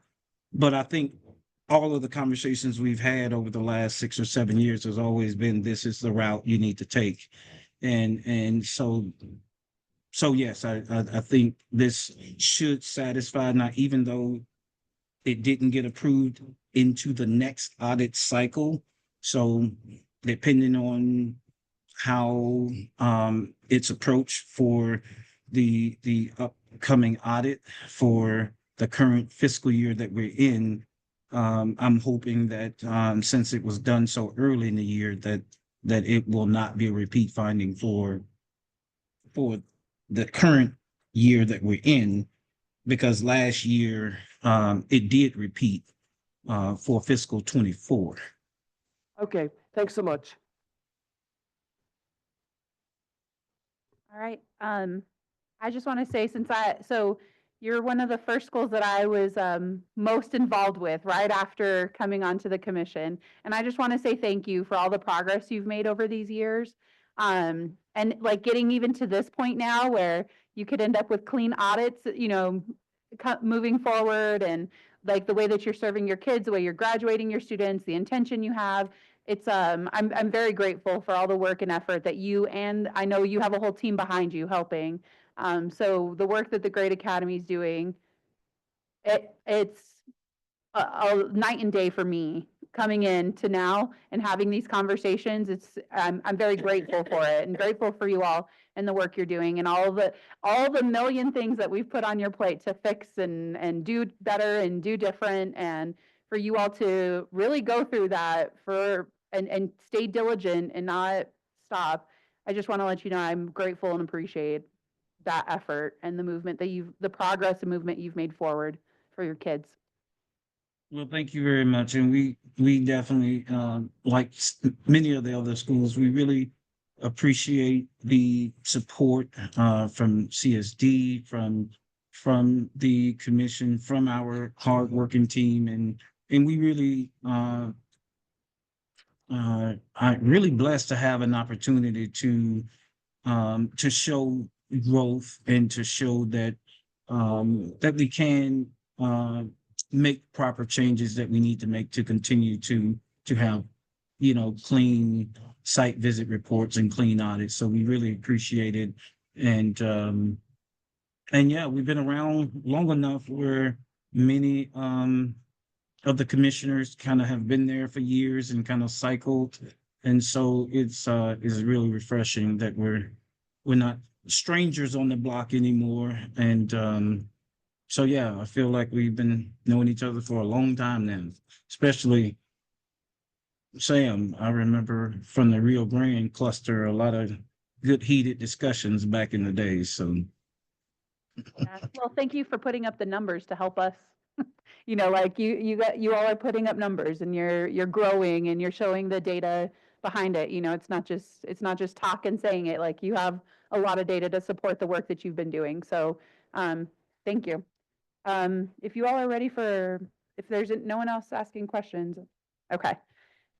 So I'm gonna make a motion to go ahead and let the school continue under the annual review, and not do any additional at this time. Okay. I move that the Great Academy continue to address the uncorrected, unsatisfactory performance through the annual report review process and show improvement in the next annual report. Second. Motion and a second. Any comments on the motion? Mhm. All right. Seeing none, Commissioner Creel, if you could take roll. Commissioner Manis, Yes. Chair Burt, Yes. Commissioner Brower, Yes. Vice Chair Gibson, Yes. Secretary votes yes, Commissioner Klasusewicz, Commissioner Beck. Yes. And Commissioner Obenshain. Yes. Well, 8-0. Great. Motion passes. Thank you. Thanks. all right, thank you all. All right, that brings us to item number 13, discussion and possible action regarding San Diego Riverside Charter School under the intervention ladder and the updated condition compliance form. And I see Mr. Lovato coming up. Dr. Russell, if you'll start us off. Thank you, Madam Chair and Commissioners. San Diego Riverside Charter School has submitted a proposed revised condition of renewal to replace the condition that is currently in the contract. The proposal was reviewed by the Charter Schools Division and subsequently reviewed by the PEC Subcommittee appointed for that purpose. Mr. Lovato has made edits since then. CSD has reviewed and CSD approves, and so did the subcommittee pending revisions. All right, good afternoon. I was going to say morning, but good afternoon, Chairwoman Burt and Commissioners. Appreciate you being here with me today. My apologies, I'm getting over a sinus infection, cold, and everything else under the sun. It seems to be impacting our household a little bit harder this season for some reason. But again, I'm happy to be here. I want to start off by thanking a few folks through this process. I'd like to thank Dr. Wilkinson and all the Wallatoa Charter High School team. They've been very supportive through this process, and I'm looking forward at the opportunity to collaborate with them as we move forward. I'd like to thank the PEC Special Committee, so Commissioner Beck, Commissioner and Chair Burt, and Commissioner Gibson for taking the time to have some oversight and some feedback on this document. I'd also like to thank the CSD, Dr. Russell, and Ms. Karina Chavez for allowing me to bend their ear and bother them from time to time to get this stuff done and in the right way. And I'd also like to thank all the PEC for the special project grant that was afforded to us, because this has been quite impactful to our school, very important, and I can touch on that at some point. I believe you have the conditions compliance document that we sent and put into the drive. This is going to touch on our target goals, mission and strategic planning, comprehensive teacher training programming and opportunities, meaningful high quality PD, individualized learning plans, high impact tutoring opportunities for students, special projects that came through the special projects grant, support with identifying our ELs, a summer reading program that we're going to be highlighting at our school, reestablishing our all-staff PD and PLCs, comprehensive teacher evaluation process, and also consultation with the Jemez Pueblo Department of Education, local groups like the library, senior citizens group, and the tribal governor's office. So I don't know if you'd like me to go through each one of these items. Yeah. I think so. So, for commissioners, there was a condition document that was made with the prior administration at San Diego Riverside. So these conditions are still based off of the original vote that the commission took when the school was renewed.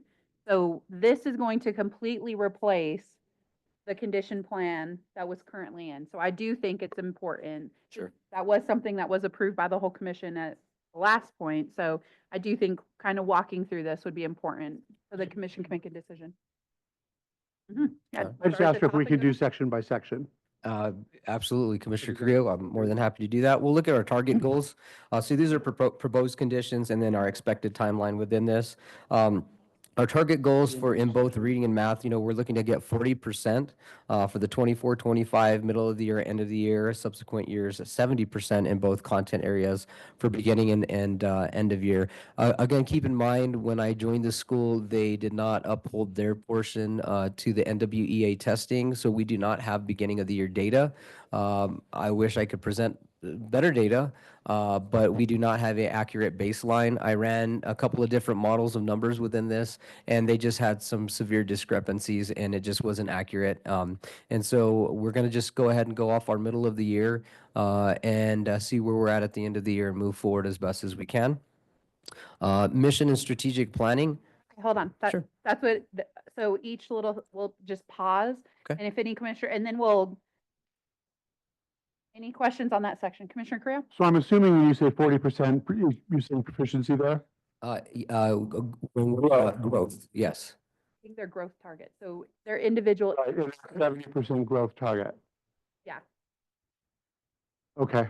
I would suggest that's a good clarification, though. Is there a way to clarify that language? Yeah, just make sure if you can add the word growth in there for the final document, that it's specific to, and maybe the 40% growth of of students meeting their individual growth targets. Also, you were saying, yeah, meeting individual growth targets, because otherwise I think there's a question as to how much growth. We're going to add that language, individual growth targets? Okay. This is robust. I mean, it is. And we even talked as a subcommittee about this, but he's committed to this, so congratulations. Okay, we'll go ahead and go to section 2. The next section is mission and strategic planning. The school will continue working with mentors from PCS&M for the administration and governing board to assist in the creation of a strategic vision and plan for the school to achieve the growth plan. Sure. The school will continue working with mentors from PCS&M for the administration and governing board to assist in the creation of strategic vision and plan for the school to achieve the growth goals for the students and ensure that the governing board is providing effective, adequate oversight.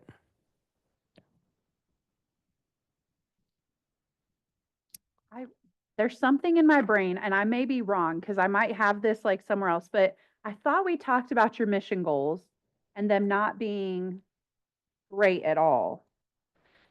Yes. But the mission goals that were negotiated were not actually, couldn't even be attained.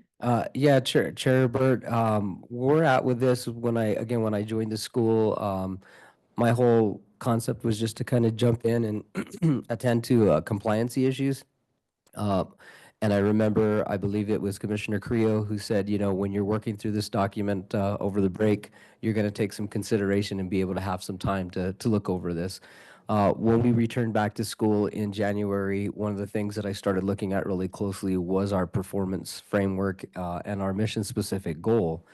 And it came about at the right time that I don't believe our mission-specific goal is very equitable for the students that we serve. Traditionally, the school has served in some cases and in some school years almost 100% of students that were from the Pueblo. Well, that's not the case for this school year.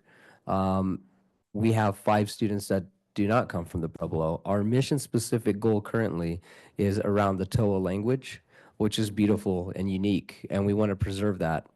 But it's not equitable for the students that are not TOA speakers or not from the Pueblo because the how would I say, the language is sacred to the people of the Pueblo, and it's not adequate for or respectful for those students to learn that language. So, So it's, I vaguely remember having discussed in the subcommittee that you were going to do an amendment. So is that not something, like, I thought that was going to be in here. Go ahead, Dr. Russell.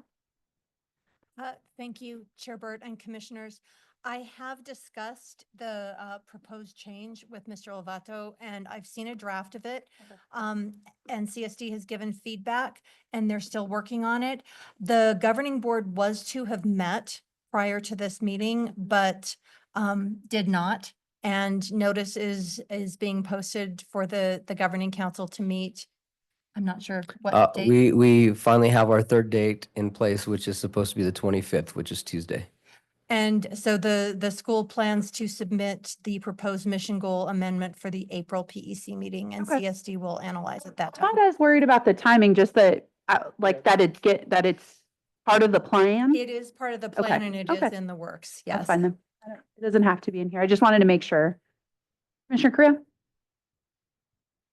So as part of the board meeting coming up on the 25th, adopting this, how is that being handled by the board? Adopting and taking ownership of this? Sure, Commissioner Creo, part of what we're trying to do is make sure that the board is adequately informed and they understand what we're trying to do. I've had conversations with all board members outside of just a generalized meeting, letting them know what the intent is. They seem very, very supportive of this and understanding, and they agree that the current mission, a specific goal, isn't equitable for all of our students that we serve as a public charter school. And so what I'm looking to do is propose the draft. I feel that we have a good generalized idea, which I'm more than happy to share. It's going to be focused on cultural arts. And again, I've shared this with most of the board members, and they seem very excited. I also met with the Pueblo governors yesterday. I presented this to them as well, and they also seem very excited and very supportive of this initiative. Part of the concern is that we were going to do away with the language component. That is not so. If anything, what our goal is to do is to create a better program for that. But through a cultural arts perspective, we want to make sure that our students not just understand their culture, but embrace their culture. And teaching them the language isn't the full embrace. So allowing them opportunities to explore things through cultural arts, like making pottery or making regalia or jewelry or anything, canvas, and incorporating the language component into these programs, as well as having the language program that we still have at the school and offering other programs outside of the school, we feel like this will create a more robust and equitable opportunity for all students to be able to participate.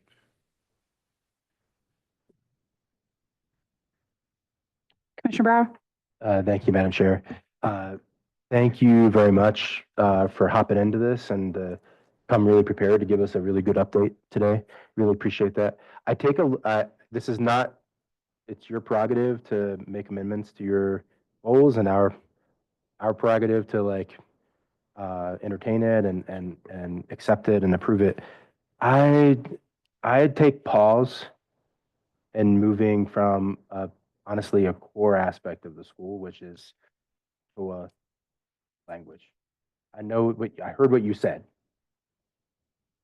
If we're not getting rid of TOA language, I get that.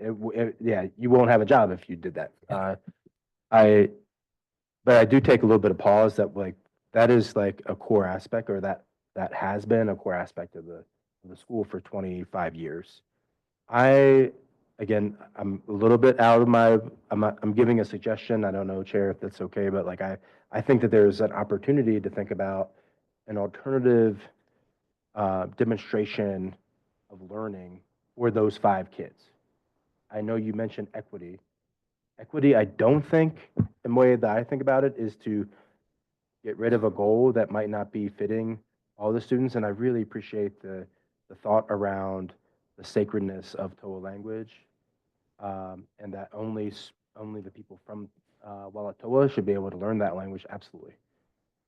I wonder if there's a way to like hold that goal still as like securely the major part of what your school's intention was when it was founded, and come up with an alternative demonstration of learning for the kids that are not OWA speakers. So just food for thought, not to have you put in a spot. I would have a harder time agreeing to like, you're not an art school. Um, uh, and I understand what you're saying about like showing cultural competence through different ways. But I think that the biggest thing about uh, Jemez and Walatoa is that they want to save the language, and that school was set up that way. So I take a little bit of pause of what you shared. Thank you, Commissioner. Commissioner Beck? Good seeing you again. Real quick, when you say the school will continue working with mentors from PCSNM for the administration and governing board to assist in the creation of a strategic vision and plan. Well, a lot of the other issues that you have here have timetables. Do you have a timetable for that to create the strategic vision and plan? Because usually those have a timetable. We did that ourselves here a year ago. Do you have a plan on that timetable? Yeah, Commissioner Beck, I feel like the work that we've laid down over the last few months, since me being there, we've kind of unintentionally started this plan. I would say the timeline for me would be soon, within the May and June kind of perspective. The reason why I put that timeline out is because we want to make sure that this is something that we follow for the next few years up until our next renewal. And you got to get buy-in from the board, you got to get buy-in from the staff, you got to get I know what the buy-in is. It takes a little time. So, but you do have a timetable in mind, which is good. Yeah, that's Okay, perfect. Thanks. Thank you, Commissioner. Go ahead and move to the next section. The next portion of this is comprehensive teaching, training, programming, and opportunities for teachers to attend meaningful, high-quality PD. We have some teachers currently going to the letters training, which we've seen other schools have great success with. We had some of our teachers attend the Cultural Linguistic Responsive Deep Dive Institute, which was exciting to see because some of our teachers have not attended workshops in quite a while or at all in one of our teachers' cases as their new educator. And it was something that they were excited to come in and start, utilizing methods, new methods and new pedagogy practices within their class. We had the Agile Mind Math PD. That was the first PD was completed back in November. We have 3 more that we're trying to get through before the end of the year. And we're also going to have our educational assistants that are supplying support within that class also attend these PDs, because we feel like it's important for those support folks to have that as well.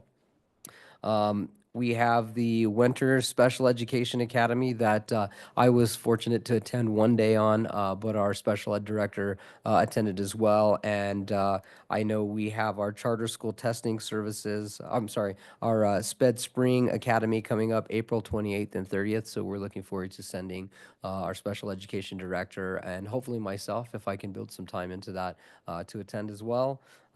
We are in the negotiations with charter school testing services to help us understand our data and to have our data-driven classrooms in full swing, not just next year, but as we start to round out the rest of this school year. Again, I know we're on a short timeline with school ending in about 8 weeks or so, but we want to make sure that we get a better start for next school year, and everything we do right now matters. And then we are doing observations within April and May at high-performing charter schools through the state. We've identified Solari Collegiate Charter School, who I have a deep connection with. They've opened their doors to come in and do observations, and I'm talking with some other schools right now to see if they will allow. Again, this is not just for our teachers. We also want to we also want to send our support staff as well.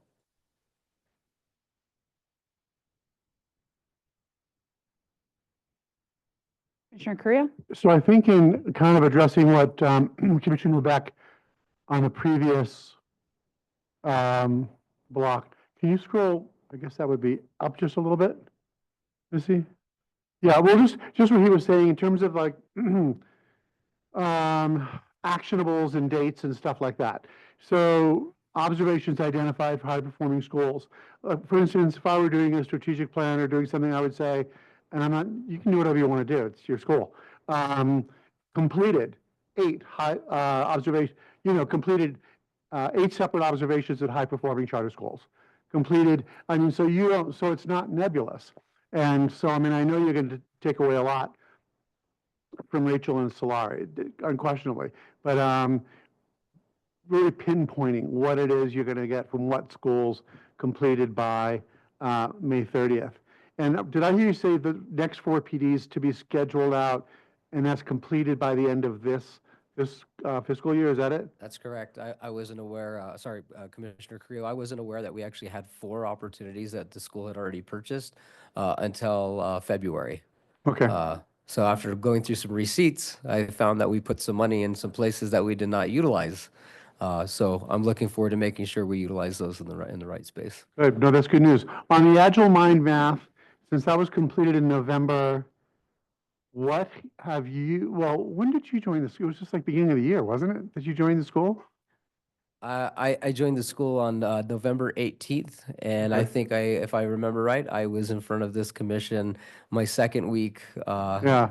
of employment, where I had not gone through any records, had not read much of It all happens very fast. Yeah. Have you noticed, or have you heard any of your teaching staff notice an uptick or because of Agile Mind Math? Sorry, I think we need to stay more structured. This is just a plan. We're not going to go into the outcomes yet. So it's just a plan. This is just a plan. That's all we're looking at today. Okay, then I'm going to see this in the future.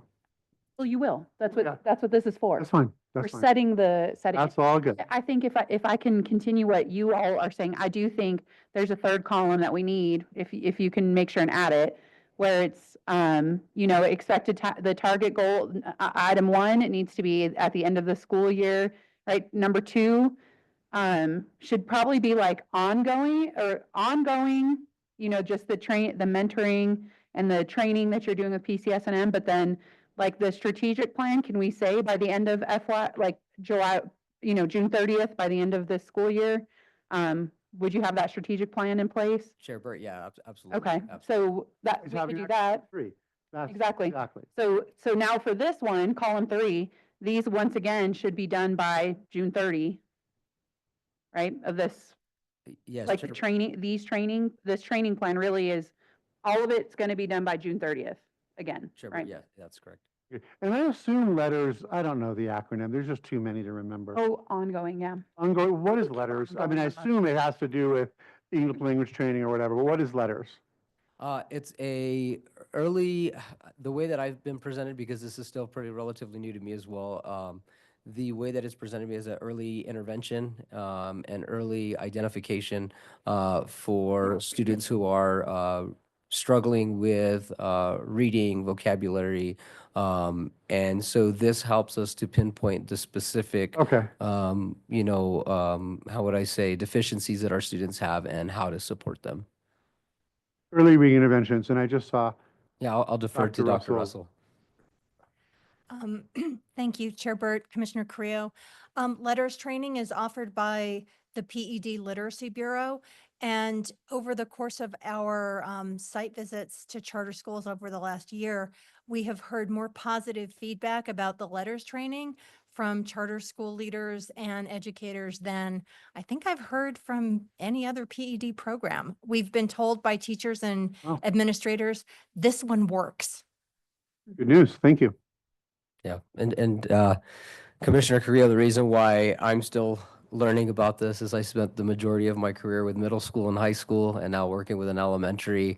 This is exclusive to elementary support, but again, this is something that I can attest to what Dr. Russell has presented. The teachers that are doing this training seem to really like it and seem to have a positive outlook on the impact that it's making in their classroom. Thank you. Okay, go ahead and keep going. Let's see here. So so the charter school testing services, again, we want to make sure that our teachers understand how to utilize data, how to collect data, and we want to have a data-driven classroom. We want to make sure that every teachable moment is intentional and targeted. And so the way to do that is to make sure our teachers understand that data and how to utilize it in an everyday setting. And then our last one, again, there was observations at identifying high-performing charter schools. Our timeline for that is April 7th to May 30th. The reason why I generalize that, I just want to give that, is because we are so far late into the school year, and a lot of our time for April and May is testing. And so my intentions moving into the next school year and the following year is to start these earlier and not just have everything backlogged towards the end of the school year. We want to have observations monthly, and we want to make sure that teachers are able to not just see, as you pointed out, Solari Collegiate. We want to go to Albuquerque Collegiate. We want to go down to J.P. Taylor. We want to travel the state, and we want to see all the best practices that the charter schools are utilizing, so that we can come back to our schools as well as public school settings. I'm going to go ahead and move on to our next portion here, which is the ILPs, individualized learning plans. These are going to be initiated no later than today. That was our timeline. Had I caught this earlier, I would have initiated this earlier. We are in the process of doing our final parent-teacher conferencing. Just being upfront, I don't believe this to be the biggest impact doing it so late. These are things that needed to be initiated at the beginning of the school year so that we can monitor goals, so we can monitor data. But these ILPs will identify their test scores. They'll identify goals that they want to accomplish, 3 goals the student want to accomplish, 3 goals that the parents would like to see them accomplish. And then they're also going to have a specific form where if they need specific supports in any given core class, we kind of outline what those supports are going to look like. And it's important that we get parents involved in this process as well. So we're going to give recommendations to parents on how they can best support their child.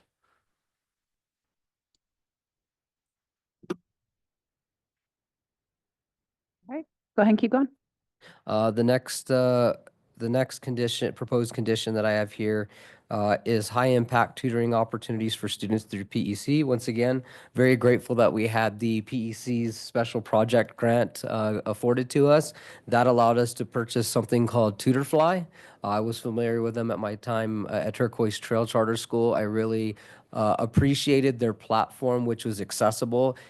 I wanted individual tutors at our school.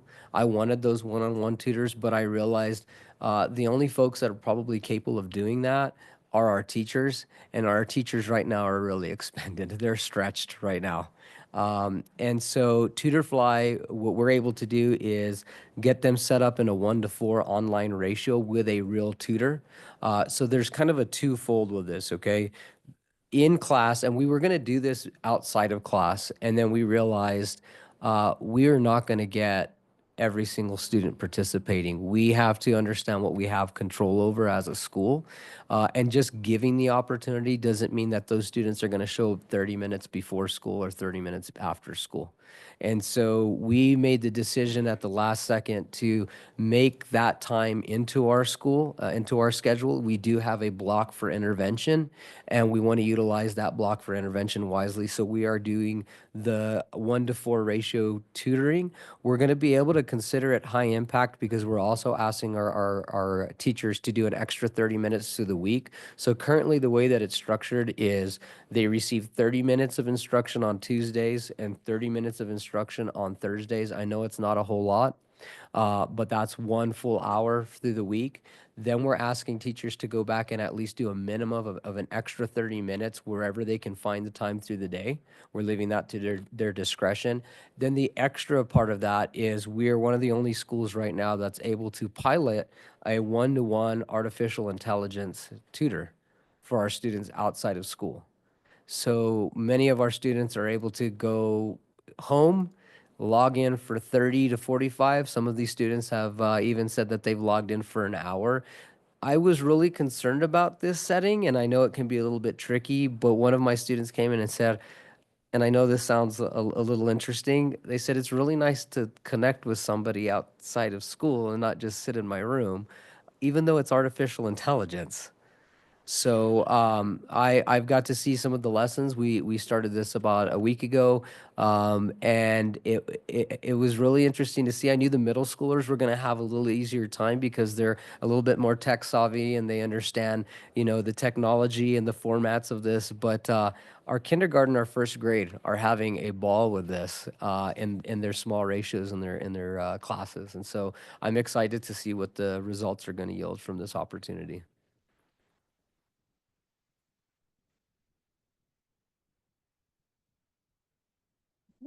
Go ahead. All right.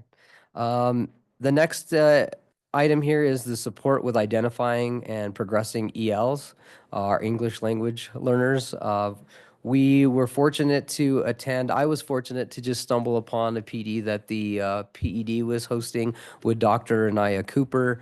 I was able to get an invite out for her to come out to the school. So she came out and observed our school, and I got to say she's one of the utmost professionals I've ever had the pleasure of meeting. She's a best-selling author. She's a world-renowned educator, and it was great because she came in, we met with her. The next thing she said after we talked for about 45 minutes was, "Can you show me these students' files? I want to help support your school." And she went straight to, this one right here. This is what we're going to do with this one. I mean, I was not intending on that happening, but she had a plan in her mind, and we just got so excited that we said, we really need your support here. So Dr. Cooper is going to be offering a data before differentiation approach to leadership support. By first learning about San Diego Riverside's English learner population by asking and answering 8 questions that are aligned to the civil rights obligations.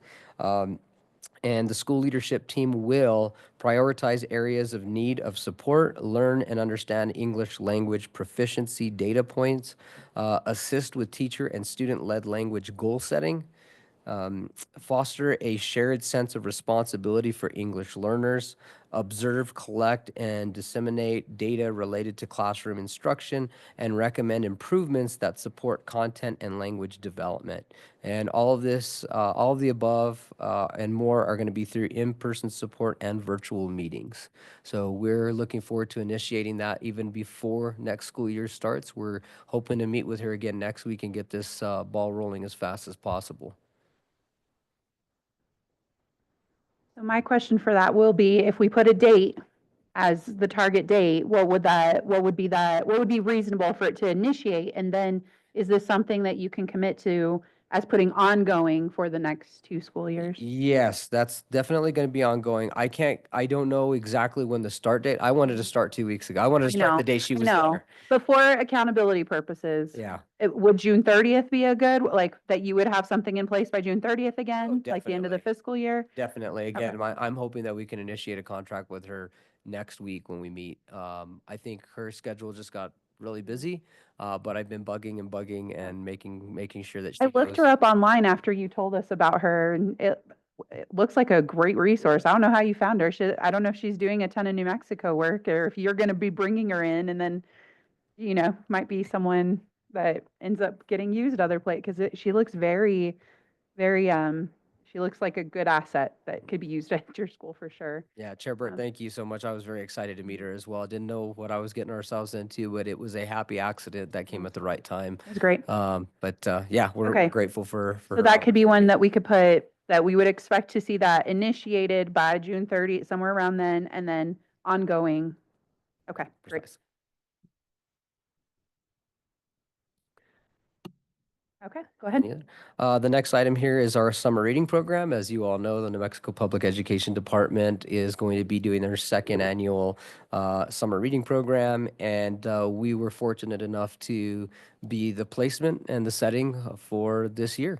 We're hoping to get 40 students. It's quite ambitious. We're trying to utilize this to not just give our students the head start and support for reading, but we also want to see if we can utilize this as a recruitment tool to increase our enrollment at our school, which is so desperately needed right now. Again, we're going to be doing this the entire month of June. I've already reached out to the folks that are running this program, and they've assured me that if they have extra money, we'll be able to extend this program between 1 and 2 extra weeks in July. And I'm hoping to do that because I think any help is going to put our students in the best position for the next school year. Commissioner Beck? Just a real quick one. This is probably not the time to do it, but I'm just going to say it. I know you've got a ton of things and you've got 8 weeks left, but for next year, maybe you might want to look at also a summer program for math because kids lose that pretty quickly. I know it's not for this year, but you might want to look at it for next year. Yeah, Commissioner Beck, we are, not to sound like Turquoise Trail, we're in a math crisis. I think our language scores are great, and we wanted to keep this. Math opportunities in the summer are they're not there. So I would really encourage anybody who's listening from the public education department, if there's any opportunities that we can offer our schools, you can guarantee San Diego Riverside will be the first ones to sign up. All right, go ahead and keep going. The next item that I have here is reestablishment of our Fridays and all staff meetings, PDs and PLCs. When I arrived, there seemed to be this superficial, we meet from time to time, and sometimes it was important items, and sometimes it was just a quick check-in and everybody have a great extra long weekend. That time is valuable, much like we tell our students, class time is sacred time. That time for staff is very valuable. And so we've probably met about 97% of the time. Today we're not meeting only because I've asked our staff to work on some other things. We do have basketball games today, and the majority of our staff is going to be supporting that. So I allowed them to take this day and do what they needed to do. But we have met regularly since I started at San Diego Riverside. We've had professional development. We've met with individuals. We've made sure that folks understand the importance of what we're trying to accomplish through the rest of this year. We've even started a restorative process circle for our staff because one thing I did notice, and I just want to make sure I share this with you all in transparency, is there's a lot of trauma in this community and a lot of trauma at our school. Some of our teachers have been there for many years and they've seen a lot of turnover. They've gone through personal things. They've gone through things there at the school that are just unimaginable. And so what I wanted to do is create a support circle or a support team where we lean on each other and we understand that as professionals, things happen, but we have each other. And if we're strong, our students are strong. So we've realigned our PDs and our PLCs to be meaningful. Again, next week, we're going to be doing our active shooter training during this time. We're going to be building in a little bit of time to make sure that our staff discusses the items after the training is done so that we are effective moving forward and we know exactly what to do. But I think this has been a great realignment, and I would say I would defer to my staff at any point you get a chance to talk with them. I think they would tell you that it's meaningful and it's not a waste of time. All right, go ahead and keep going. The next component here is our comprehensive teacher evaluation process is established by Elevate NM. Again, when I arrived, I was surprised. I didn't find this out probably until the last week before we went on winter vacation, that our teacher evaluations were non-existent. None of our teachers had a PDP completed. None of our teachers had a beginning of the year goal. And we were already mid-year and they didn't do anything with their middle of the year. But I'm happy to report that even though this is ongoing, all of our teachers have completed their PDPs. They've got their beginning of the year goals completed. They've got their middle of the year goals completed. They've all caught caught up, and now we're going to be finishing with the end of the year portion of the teacher evaluate. And I'm sure that Miss Monica Nunez over at the department that deals with our teacher evaluations is probably sick and tired of seeing me and hearing from me, because I just want to ensure that we're doing this the right way and that it's meaningful for teachers.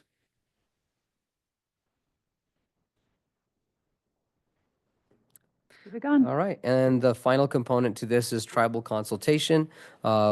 This is the collaboration with the Jemez Pueblo Department of Education, library, senior citizen group, tribal governor's office, and this is all in compliance with the requirements per NMSA 2223A-9 and 6.35.2.12 NMAC. Biweekly visits with the Pueblo Library. Not just with me, but we actually are sending our students up to the library. I know when we had our annual site visit, one of the concerns was, where's all the books? That was one of my questions. We do have a small library that is in our school. We don't have a whole lot of space. Mr. Greg Boots gave us some great recommendations to make sure that we're incorporating more of the cultural components for reading. But really, the big asset for us is the Pueblo Library that's just up the road, and we take students at least biweekly, K through 5 currently right now, to the library to do programming that they might offer, or to just simply sit and read. Which is really important. So we have that as our opportunity, and that's going to be continuing and ongoing. We've already had a meeting with the Pueblo of Jemez Department of Education with Mr. Kevin Shendo. We met on February the 4th. He's tough to get a meeting with. I've learned really quickly. But the meeting was extremely well. It was welcoming for one thing, but our time was put to really good use. We were only scheduled for 30 minutes. We went an hour and a half. We had some great discussions on how to support San Diego Riverside students and how we can help each other. So I'm looking forward to our next meeting, and I'm hoping to meet with him sometime between now and the end of April. I've requested that, but again, everything is to the discretion of what their availability is. I have talked to him once or twice on the phone, but it's been very quick. And hey, I've got a meeting. I'm sorry, I got to go. Then the last portion of this is meeting with the tribal governors. We did finally meet. They had to push our meeting a couple of different times. Again, their time is very valuable. But meeting with the tribal governors yesterday, introducing myself, was great. Again, we were scheduled for 30 minutes. 30 minutes turned into 2 hours. And they're fantastic, wonderful people who care greatly about their community and the Pueblo and the folks outside of the Pueblo. And we talked about everything that we're talking about here today and what we hope to accomplish in the next few years. And they were very supportive of the ideas and the direction that we want to take our school. They're seeing it as kind of a rebranding, which maybe we're just in the need of right now. But we need to generate some buzz in the community, and we're really going to rely on not just the tribal governors, but other folks that I did not list here that I will list, but law enforcement, EMS. We've had a great presence with our law enforcement over the last few months. They brought water bottles to our students last week, coming in and just checking and having, just being there is all the difference. And then something I'm really new to, the Viscalis. Which are leaders in the community that have a certain authority to help support families, to hold people accountable. And so we've invited the Viscalis, which seems to be something that has happened in the school before. They're going to be coming in and providing that support to our school and our community as well. And so anything from behavioral issues to personal issues, you name it, you go across, they're going to step in and they're going to start helping us with those endeavors. So again, we're really excited to work with these individuals.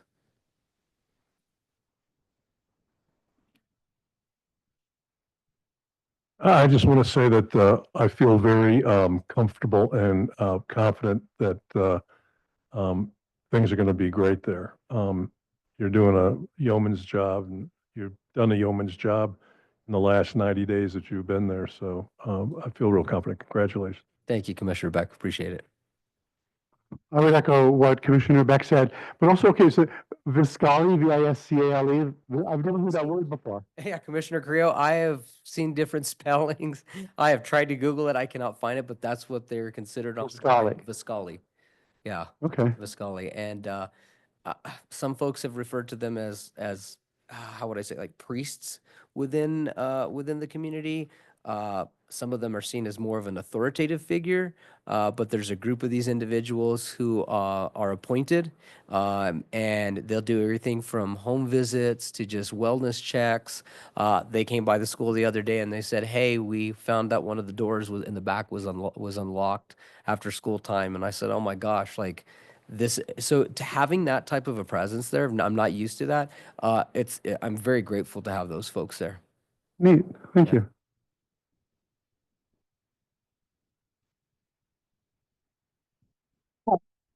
Thank you for this. It does, I appreciate the work on this to align it with you staying for the next 5 to 10 years and being able to follow through on all these things. But I will say, I think because we need that third column on here, with like when the deadline to kind of initiate, get it going, and then that it's ongoing for the next couple of years of your contract. I think if you can work with Dr. Russell and kind of fix those things, take the feedback from this today, add that. I would say if this could get submitted back to us next month is when we could then take a look and vote on it and improve it. And also if you can have your governing board, if you have that, like finish it up, have your governing board look at it and vote and approve on it before it comes back to us, that would also make it better for us too. So I don't know if we really need any action today, but I do think this seems like I feel like if you can follow through on all these things and your teachers are participating with all these things, I imagine your school growing. So I can't think of anything else. Okay.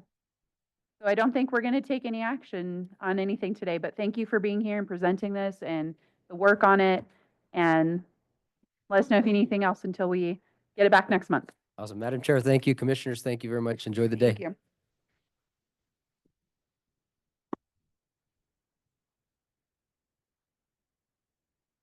All right. Dr. Amador. All right, that brings us to number 14, discussion and possible action under the intervention ladder, including review of the corrective action plan for Alma Arte Charter School.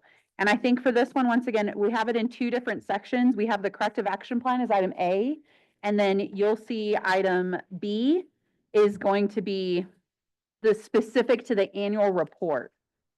So we're going to start with the condition or the corrective action plan. We'll go through that, and then we'll focus on just last year's annual report after. Dr. Russell, will you start us off? Yes, Madam Chair and Commissioners. The Alma's corrective action plan is in 3 sections: academic, organizational, and financial. I can review them section by section and then take commissioner questions before moving on to the next one. Yeah, I think if you could make it pretty quick, because we can read through it. Okay. So you Yes. don't have to go necessarily like 1 through 4. You don't have to go through everything, but So overview. in terms of academics, all of the special education items have been resolved. And they were resolved as of last October. And the only remaining academic item is showing adequate academic proficiency and growth. I've rated that one pending because the Illuminate interim assessments from BOY to MOY shows that 58% of the students met the target of 5% growth in reading and 41% in math, which I think is acceptable progress toward end of year. Final rating on that would not be until the end of year, but because Alma already has a condition of renewal for specifically this item, we can monitor that under the condition and then close out the academic cap if the PEC would like. The same with organizational. The only item that is still pending is the Department of Justice training for OMA, but that's not actually a part of the cap as voted. So CSD can also monitor that under the annual monitoring process. For the financial cap, there are 6 audit findings. 2 of them were resolved, and so those are marked meets and closed, and 4 of them were repeated. Of those 4, CSD has rated 2 of them does not meet because they were repeated, but we've rated 2 of them working to meet because CSD did see progress on those 2 findings.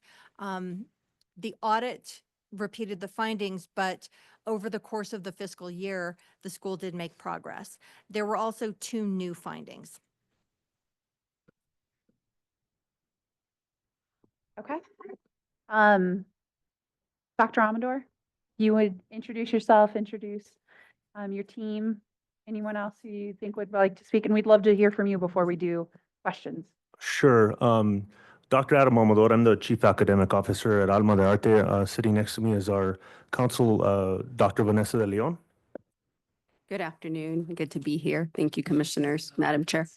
Spell your last Oh, thank you. Yes, Dr. Vanessa de Leon and VANESSA, last name DE space LEON, attorney for Alma de Arte Charter School. And then we have Chris Masters, our Chief Financial Officer, Rochelle Pugh Swafford, our Board Chair, Sherry Hersey, our one of our board members, and we have, I believe, still 2 board members online, Kimberly Skaggs and Alan Ramirez. All right, if there's anything you want to talk to us about your. Absolutely. You know, this was not easy to go through in a year to turn the school around. We were not given the same liberties as you've heard today from the other charter schools.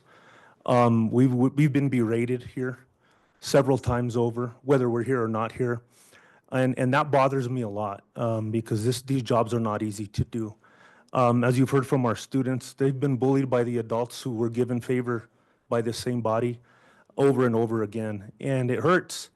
And you know, we lost enrollment because of that, because I couldn't protect my students at meetings and they were being granted a space here with no facts. I requested many times to come in front of this body the year before last to address all these issues and was not given an audience. We were not given a letter of notice. We were put on the breach of contract immediately. We were put on the ladder immediately. And it's disheartening. It's a disservice to my community. It's a disservice to leaders of color. This is really the treatment that we get. It's documented very well. And so I sit up here and saw leader after leader come up thanking this body, which told me you guys didn't offer guidance or support. This body also told me that the charter school doesn't do that either. And yet I heard 5 other leaders come up here to thank, and it's in the records, to thank this body for all the assistance. But you know what? I think the thing that I'm most proudest about was that we came up to the challenge. We rose to the occasion on our own. And I brought in my own team. And what you guys said was almost basically an impossible task we were able to do and turn the school around. And the students are winning. It's not easy to come up here and sit here for 5 hours to wait to be heard when people from Albuquerque and 10 miles away are online. But that shows the respect that I have for this body and the respect for what I do and what I represent. But you guys didn't give me that chance. And I'm really emotional right now because I've been smeared publicly in the newspapers that you guys were using for data. If I remember correctly, that's where you're using to gauge Alma. When I've sent invitation after invitation to this body, come down to the school and talk to the kids who actually are thriving there. Nobody showed up. Nobody has shown up. But I know that the team that I brought on, not even from New Mexico, the team that I brought on helped us turn the school around, and the kids are thriving. I have a student with an internship with an executive marketer in Manhattan right now. Our students are winning competition after competition after competition. We have hundreds of people showing up to our Taste of Alma events. Unheard of. We have no resources. Huge embezzlement at the school. Misspending, misfeasance, and malfeasance with ESSER funds. Nobody batted an eye. But like I told you guys, the buck stops with me, and it stopped with me. But I do have to call this out. It has been unfair to me and my board. And remember, the boards of education, they're lay people. They don't get paid for this. The training's inadequate. It's evident it's inadequate. And nobody wants to step up to the plate and say, you know what, we'll get it done right. Nobody does. I did. I educated my board, and we got scolded for that. I got scolded for educating my board. I got scolded for being transparent with them in this meeting, in this space. I was rebuked. My board was rebuked. And like Ms. Hersey said, why do this? No one asked us, no one gave me the opportunity to say, hey, can you guys, but I did ask for help. The emails are there. This was not easy. It was not fun. It was probably borderline harassment most of the time. And we're all professionals. And the kids finally, they decided a couple of weeks ago, Dr. A, you don't deserve this. We got it. We have to speak up. We have to, you do not deserve this. These people don't know who you are. And also, they don't want to know who you are. In spite of the SEL training that we have to go through, the equity training, and so on and so forth. Non-existent here. Non-existent, in my experience. I was envious of hearing every other leader be able to thank this body and the CSD. I can't. One, because I can't, and two, because of the state taxpayer money that we had to pay a team of 13 to come in and do strategic planning. You guys gave us monthly deadlines. Monthly deadlines. Unreal. You were making personal fun of me, of my CFO, telling him he didn't know what to do. Does he even know what he's doing, I think, what was asked? And yet I stood by him and he even told me, you know what, Adam, fire me. I said, absolutely not. We're a team and we're gonna get this done and we're gonna show them that we know what we're doing in spite of lack of support. I really don't know what my students have come on. Sure, they have to come on? No. Because I'm hearing that you guys go to other schools. There's no problem doing it, but you can't get down to Las Cruces for some reason. I have a problem with that. I hope it changes, because what we're hearing and what I'm hearing is my kids are less than the other kids because they don't live here in Albuquerque. That's the message that's being sent. My kids are less. And my school's less, and this is less, but yet we brought on another school. We saved another school, actually. We saved another school. No thank you from anybody except the school.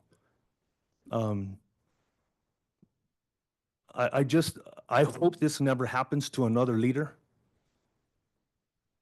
I have way more words I could use, but I'm just not. This has been an unreal experience. But I will tell you, and I'm gonna stop with this and we'll need to move forward. I interviewed in 2019 at the University of North Carolina as one of the top scholars in the country, published in top tier journals. I went through the whole process, the whole 8 to 5 interview being berated. I had faculty walk out on me, and I ended up being a finalist and never heard back. A year later, my committee chair met me in Houston, and he came down and he gave me a hug, and he started crying. He said, Adam, I'm going to tell you what, the chancellor for the University of North Carolina system came to Charlotte and told us, you will not hire that Mexican man. And that's what this feels like being here today. To be humiliated and berated has been unreal. And being called a bully on this side to you guys, unreal. I wanted to be treated just like everybody else, and I was not. And neither was my school or my board. So that's all I have to say, but the results, the data's it's in the pudding. The kids are winning. It's not been easy. We lost enrollment because of this nonsense with these parents, and you hear it. But you know what? The kids are winning, and they have a safe space. And we're protecting our immigrant students. No one's asking about those kids. They're doing raids right near the school. No one's asking about them. Because we get to be up here in Santa Fe. We don't have to worry about the frontera. And there's a border consciousness we have to have down there. Why is your enrollment low? Kids are afraid to come to school. I'm gonna have that talk. Our trans kids, I have trans kids at my school. You know what they told me? We're glad you're here because we know that you're gonna be at the front door if anybody comes. That's what's being said about me from my students and their parents. So I'm going to leave it at that. And I want to thank Dr. Russell for calming me down and really bringing the academician and the scholar out of me as opposed to what you're getting right now. Because this has been such a humiliating endeavor that I don't wish it on anybody. And I can't tell you how many times I thought, you know what, it's time to walk away. It is time to walk away. This is ridiculous. You're blaming us for kids not coming to school. That's a nationwide issue. It's not just Alma. It's nationwide. Parents don't want to be engaged because of the educational trauma they faced. And you're hearing that kids have trauma. So do the parents. They've been treated like crap in schools. I know my story, my population, because my father he was beat for speaking Spanish. And before he passed away, he said, I hope that one day you can get legislation to protect your kids. It happened yesterday. So to say that I'm not an advocate for kids and that I need to apologize for parents who are bullying my kids, it's not going to happen. I just hope, Madam Chair, that this doesn't happen to another leader again. Thank you. Thank you, Dr. Amador. All right.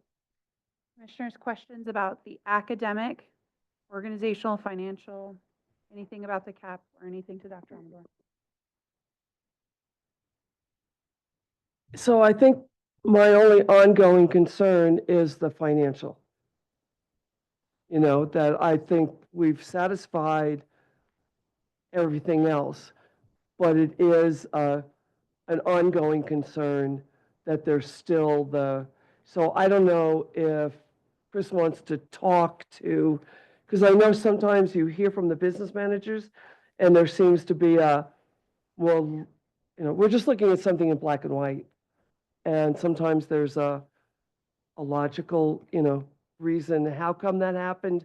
And I think there's more looking for assurances that it's not going to continue to be ongoing. Understood. Chris Masters, CHRIS, MASTERS, business manager for Arte High School. So in the upload that you had for the corrective action plan for finance, there's about a page preface on there. And not to, as Dr. Amador said, I own this, this is mine.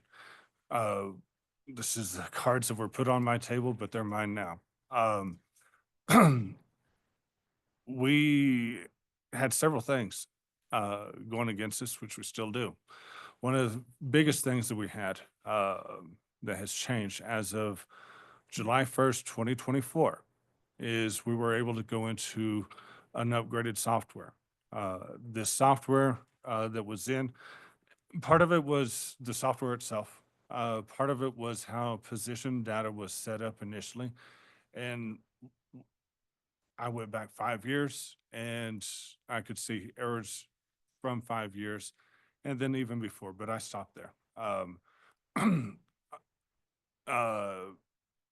RFRs that were not submitted whenever, they're just not submitted.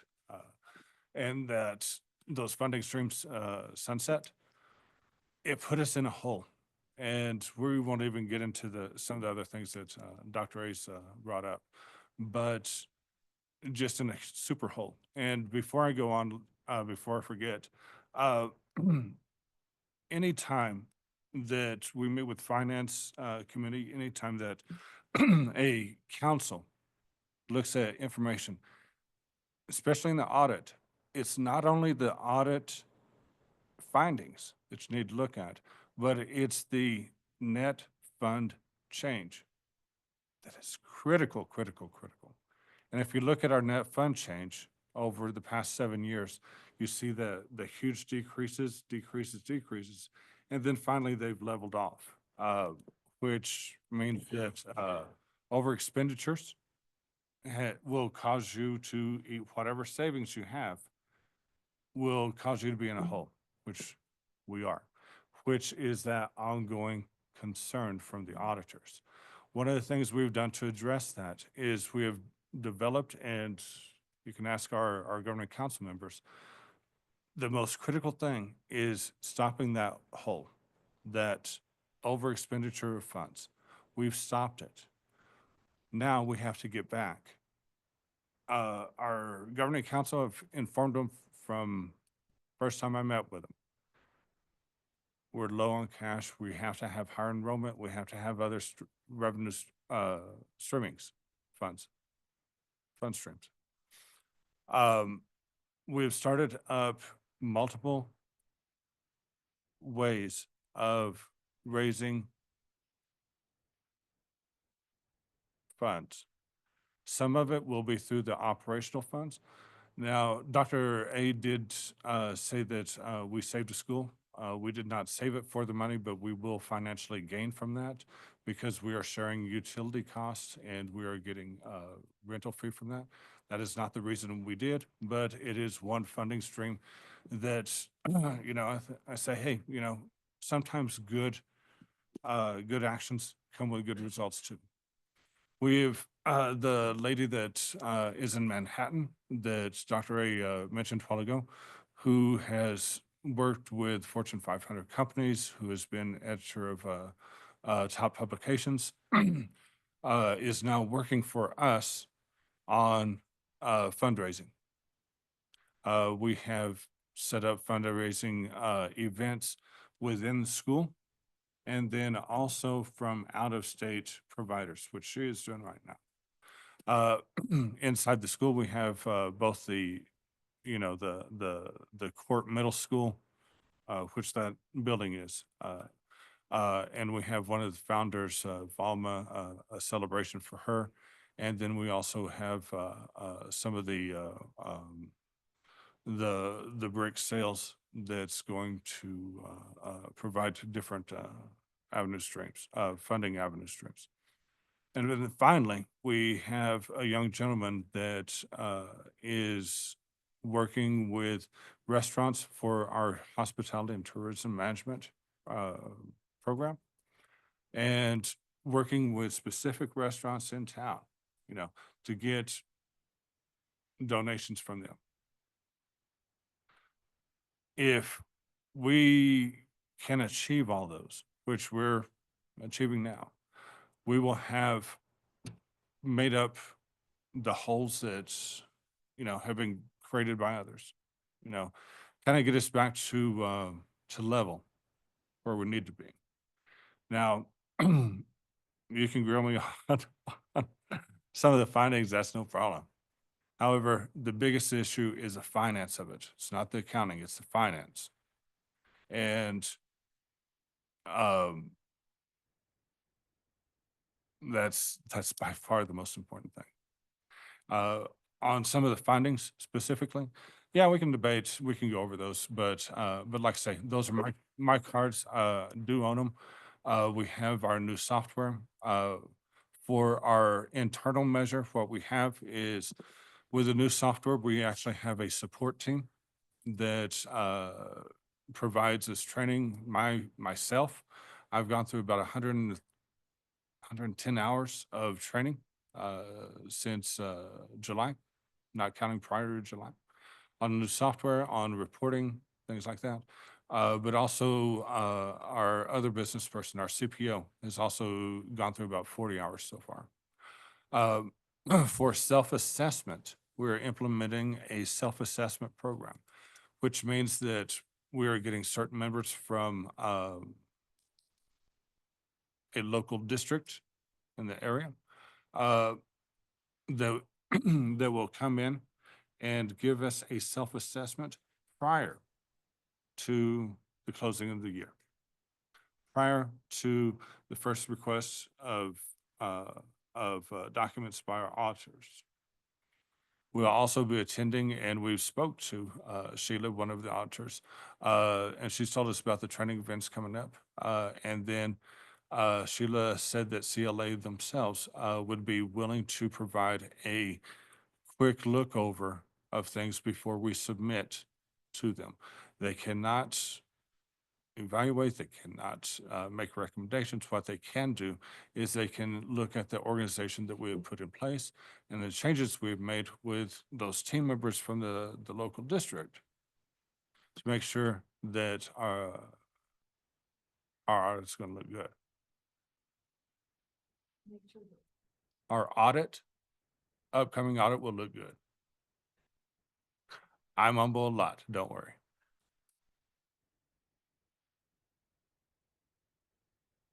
Any other financial questions while he's right here?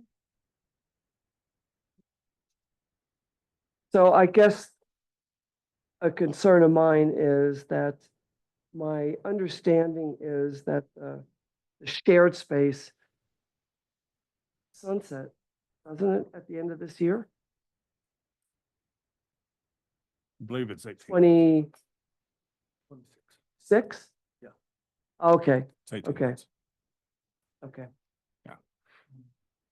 And yeah, on that right there, on that piece right there, like I say, the financial gain that we get from that isn't much, but it does. It Right. helps with the utilities.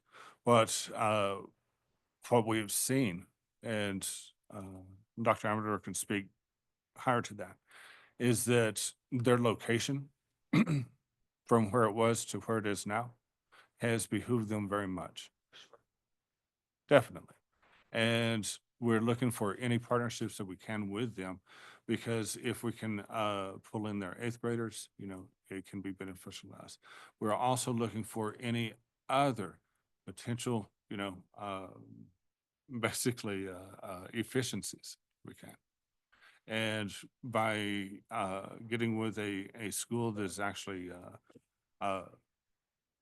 been willing to play with us, if you forgive the term, we've seen many benefits, not for just the kids, but the parents, but the staff, for the school as a whole. Commissioner Creel? Thank you for being up here, and thank you for your patience. I think sometimes we put issues toward later on the agenda that we think may take a lot more time, but for people coming very far away, I don't know if you stayed over the night or if you drove up this morning at the crack of dawn, but that's something that we can do better, so that you're not here so long and perhaps can get back the same day. So we'll definitely take a look at that. On Dolores Huerta, so they sunset at the end of the next fiscal year. Is their plan to stay, or have they given you an idea of what they want to do in that space? Just curious. I don't know if that's not what we're talking about today. I can never ask questions about anything. I know, okay, in terms of budget and what you were talking about, I remember when I was with Santa Fe Public Schools, we like to have 3% in cash available for our overall budget. Do you have a percentage that you earmark, and then what do you have in cash and what do you want in terms of reserves? Sure. What I'd like to have in cash is I'd actually like to be at 15, because we're such a small school that we need to have 15 in cash. We are not there. Right now, we have finally gotten our payroll, our liability, to about, the average 30 days. So that was a huge step for us. Took a long time to get there, but we're right there. Right now, we're more in like the 1% and 2%, and that's not good. If you think about it, our annual budget this year is going to end up being about like 1.7 million. If you take 1% of that, doesn't even run a payroll. Yeah. We have to be at 15% because we're a small school. And I understand that, charters have been, really defunded over the last 6 years because of the school size adjustment. I understand that. That's the world we live in. However, it's taken its toll on not just us, but several charter schools. And like I say, we've informed our board that we need to be getting other revenue streams from day one. We are getting those in. We are continuing to do this. And we're looking at this as not just a short-term strategy to, get back to level. We have to continue this. We cannot expect that the state will stop coming after charter schools, financially. Cannot expect that. We need to be able to find other revenue streams and continue those for good. And so the most obvious revenue stream is more kids, right? Most definitely. And then, so right now, your enrollment is like, what, 150 right now? No, right now we would love to be at 150. Whenever a lot of this stuff came up with the yeah, that helped shoot our enrollment down from about 130 to about 65. Yeah. And see how that helps our budget. It makes my life very, very unhappy. And, you know, Dr. A, he's actually, you know, pretty calm. You know, I get a lot better than he does, but I do it in the office. We lost a lot of money for lies. Budgets, you know, audits. Like I say, if I had that's $800,000 right now, we would not have an audit finding. I can tell you that. So can I just ask that Sure. 800,000, that was a loss from If we're looking at an enrollment of the 130 enrollment? Yeah, okay. and then going down to about 65, you know, and 800, you can 765,000. Sorry, I rounded up. But it's 10, 12 more than you had last year, correct? Yeah. And optimally, what would you want? I don't know a ton about your school or where it was 5 years ago, if it had 250 kids then. Where optimally, where do you, you know, in the best of all worlds, recruiting starts to really build up again. There are school fairs and things happening to recruit kids. So To be honest with you, this is actually one of the conversations that Dr. Amador and I've had. Even though I'm a finance guy, and of course those guys are always wanting more money and stuff. What I told him is, what we agree on, excuse me, is that we have to regain students at a smooth and steady pace. Why? Because we'll be bringing on additional staff. Yeah. It's the culture of the staff, the culture of the school that we have to preserve. Whenever Dr. Amador came on, it was very overstaffed. Staff were being paid with temporary funds that should not have been used for that. We all know that. But one of the things he was able to do is he was able to, you know, identify the core staff that believed in the mission. You know, set a culture. You know, you get the kids going, you get the staff going, and the ones that the staff that don't like it, they find other places to go, and that's fine. But as we grow, we need to grow slowly and steadily. I think where our sweet spot is going to be about 170, but it's going to take us about 3 years to get there.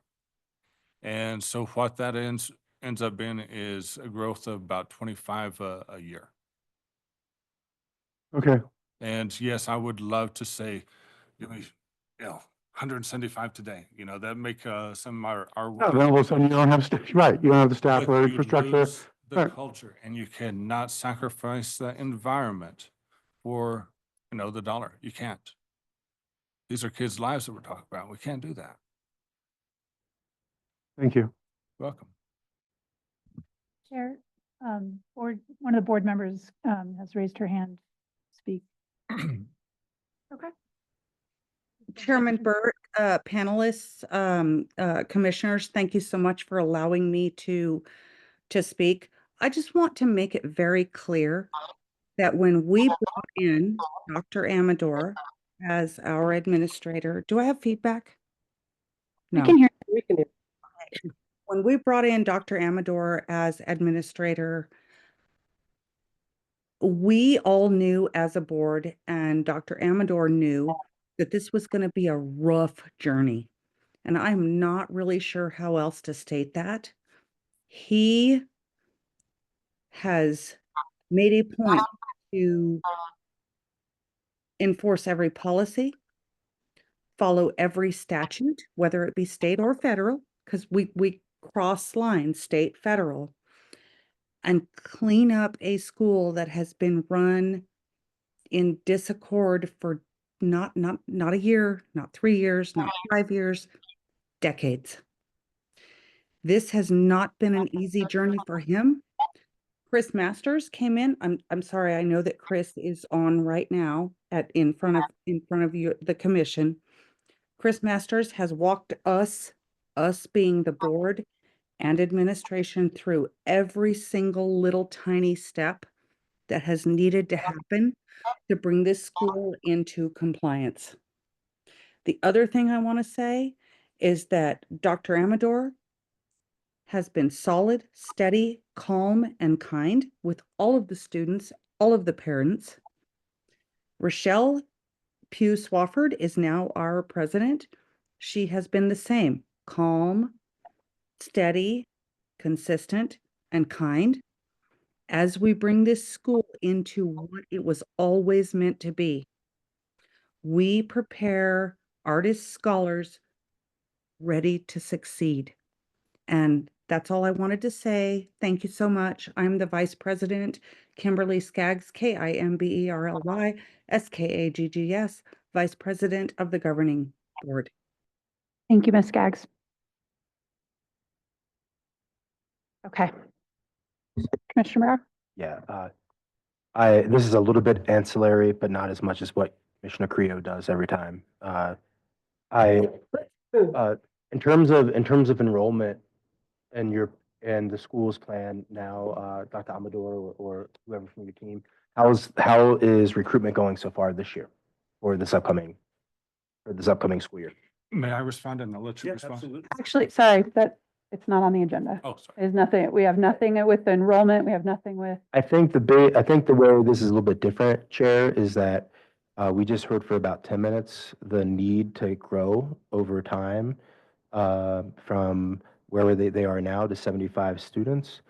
A lot of these aspects of the financial cap are really related. They even characterized it that way, that it's related to increasing student enrollment as one of the things. So I don't think it's outside. I'll follow your lead, but I don't think it's outside of what we're talking about right now. If it's something, we're reviewing the cap. So if it's Correct. something that you can point specifically to that's in the cap that we're asking them, but I don't want to add more stuff, like talk about enrollment now, like let's add it, to me, I'm worried about going too far again. Sure, I hear what you're saying, Do some extra stuff now. but they were taught Mr. Masters, sorry. Mr. Masters just shared a couple minutes ago that one of the biggest things for them to basically be released from some of these aspects was to increase opportunities, to increase revenue. And so there is a direct link to that. And so I just want to say on the record, Chair, that's not outside of what we're talking about. I'm not asking to put another thing on here in terms of, let me see your plan. I'm just curious if you all are feeling good about where you are now, based on what you just shared and characterized to us. You brought it up. Yes, no problem. Yes, actually, we have a couple of really positive things going our way. First of all, we call it the marriage with Dolores Huerta as a middle school. We're looking at about 60-70% right now of their 8th graders looking to come into Alma. The other thing, some of the promotional things we've done, Dr. Amador mentioned Taste of Alma happening quarterly. We've gotten tons of positive feedback on that. A lot of people are participating. And at our last discussion, I believe we had 40 applications sent out. We don't know if all those have come back in, but 40 applications were requested. So we are feeling very positive about that. And Dr. Andrew, I'll let you answer or add on to any. Madam Chair, members of the commission. Thank you, Mr. Masters. Yeah, so we know that ultimately enrollment's key, right? So we're aligning, we're creating the pathways to NMSU, to wherever we need to do. Our students are getting fantastic apprenticeship, internship opportunities. And so people are seeing that, like, who doesn't want to work with someone from New York City? We have our music students working directly with Dr. Romero. So we hosted Mesilla Valley Jazz and Blues. The Spanish market's coming down in May. We started a mariachi group at the school. So we're having Fiestas de las Cruces May 2nd, 3rd, and 4th, and the Spanish markets May 2nd, 3rd, and 4th. So we have students who are interested in cultural anthropology. Dr. Carrillo's giving those talks. So our kids have direct access to these people. For such a small school, for the opportunities that our students are getting, it's unreal, right? And so that word's getting around. We have a positive relationship with the newspaper where in the last year we didn't, because people were kind of really, I mean, when you bash a school publicly, no one's going to want to come. And then people take their kids out, right? So now that things are turning around, we've established a relationship with Hot 103. So the DJs come to the school, the kids are getting on the radio for the first time in their lives, right? The DJs are coming to the school, and like, who doesn't want to be a part of that? So you're hearing our kids on the radio in the morning. They're becoming little celebrities of their own, right? And these are the most marginalized kids in Las Cruces, right? Or period. And so when other parents are seeing that, the discussions that we're having with parents is, we didn't even know this was going on. I said, well, let us give you an opportunity to show what's happening. So that's why I created the Taste of Almas. The second aspect to your point, to what we're talking about here, the enrollment, we did the half-day Wednesdays, and Wednesdays are art integration days, and Dr. Russell and her team got to witness that. So our students are telling us, like, we have 2 Fridays a week, and we have a lot of students with a lot of trauma, a lot of anxiety, a lot of just exceptionalities that they just can't be where there's a lot of noise, physical, mental, or actual, right? And so these Wednesdays give them the opportunity to go specifically to do art for 3 hours. Dance, culinary, music, and visual, and they're in peace. As Dr. Russell and her team noticed that the decibels at the school are very low, it's a very, very quiet environment. So parents are really liking that a lot. So when we're giving tours to kids, they're like, you've got 200 kids on the campus and you can't hear a peep. And that's with La Academia, transitioning when they do. And our kids just like it quiet. They have their headphones on, whatever, but it's speaking to what Mr. Master said, what Commissioner Brower is asking. Enrollment's key, and we know and understand that. So Alma provides that unique opportunity for our students. And we know we're not a student seeking school. We're an opportunity providing school. And I want to make that clear. We're just not accepting students in so we can get numbers, because some of the ones we bring in, I'm like, oh my goodness, but it is what it is. But even those students that we're bringing in, they're successful at our school. So that story is getting out. So to just kind of put a cap on it, we are making sure that we're providing an exceptional space for exceptional students. And at the same time, we do know that we need to be fiscally responsive and responsible for our students. So what we did is we have an academic return on investment. Here's the amount of money we have, and how does it equal student success? You're seeing that the data's there. When a little school like ours is getting 200 to 300 people to show up to an event that doesn't really, wait, yeah, cool, right? But the community is buying into it, right? So now with the marketing and the opportunities that are coming, it's attracting interest, and that will attract students, which equals state dollars. But I can tell you, I'll finish with this. I sat down with my staff 3 weeks ago and I said, some of you guys are making 80,000, 50, whatever. This is how many students you have every day. And if you're making $2,800 per student, are they getting $2,800 out of you every day? We need to be able to answer those questions, academic return on investment. So that's also a part of this financial thing that we speak to. Not a lot of people know and understand how to do that, but we've integrated that in our strategic plan. And so that academic return on investment, you're hearing the kids, this is the best. I decided not to leave Alma, right? We decided to stay. So now we know where the retention's good. We have to focus on the recruitment. And I think we're going to be doing an excellent job. I know that last week, Olivia was there. I think she made 30 copies of applications, and they're gone. And I know that she did some before. So I know that that's happening. And we're seeing on our lottery interest come in. Obviously, when we've been on 2-week spring break, when we get back, we'll be able to respond to those inquiries. And like, again, having La Academia there and most likely getting some of their students to come is going to really be a huge benefit to what we did. So thank you. Thank you. Last thing on the academics. No, sorry, I haven't spoken, so I'm going to now. Or actually, go ahead. You could do go it. Okay. I just want to say, I agree with you. 100%.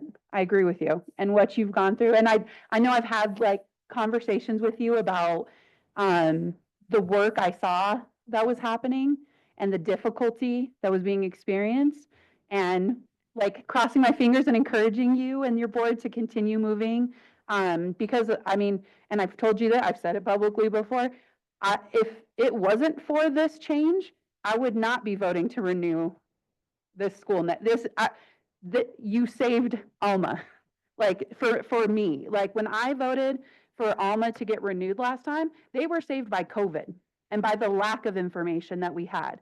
And because there was COVID, we couldn't pinpoint exactly what went wrong, right? But I knew, and that's the only time I've told Commissioner Gibson this, I've told Julia this. It's the only vote I've ever made in my entire career that I could not sleep that night, was voting Alma to continue last time. Because I could see there was no learning, there was no progress, there was no effort, and the people that were there at that time also had no vision, no plan. Nothing was going to change. And I knew that day leaving, I was like, nothing's going to change. It was the only school during that time that was willing and open to say, we haven't tested a single student at all in 3 years now, not a final exam, much less NWA or an interim assessment, not even a final exam in years. So people who want to save Alma, this was the way to do it. This is what's going to save Alma. And I can't even fathom your drives home. I can't, and then your monthly board meet. I can't, like, trying to be empathetic and putting myself in the shoes. It's overwhelming. It's tough. And it is sad. And I know this commission has talked about, we need adults to work together. We need adults to work together. And you do have, I've worked in other positions where there are people who do not want to work together. They don't. And until the school fails, they do not want the school to succeed. And bad systems do serve certain people.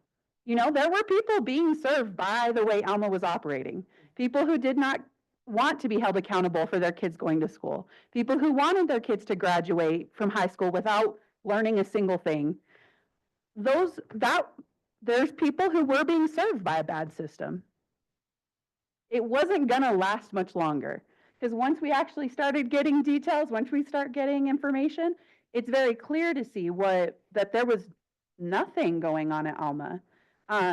So there has been tremendous, insane progress made very quickly.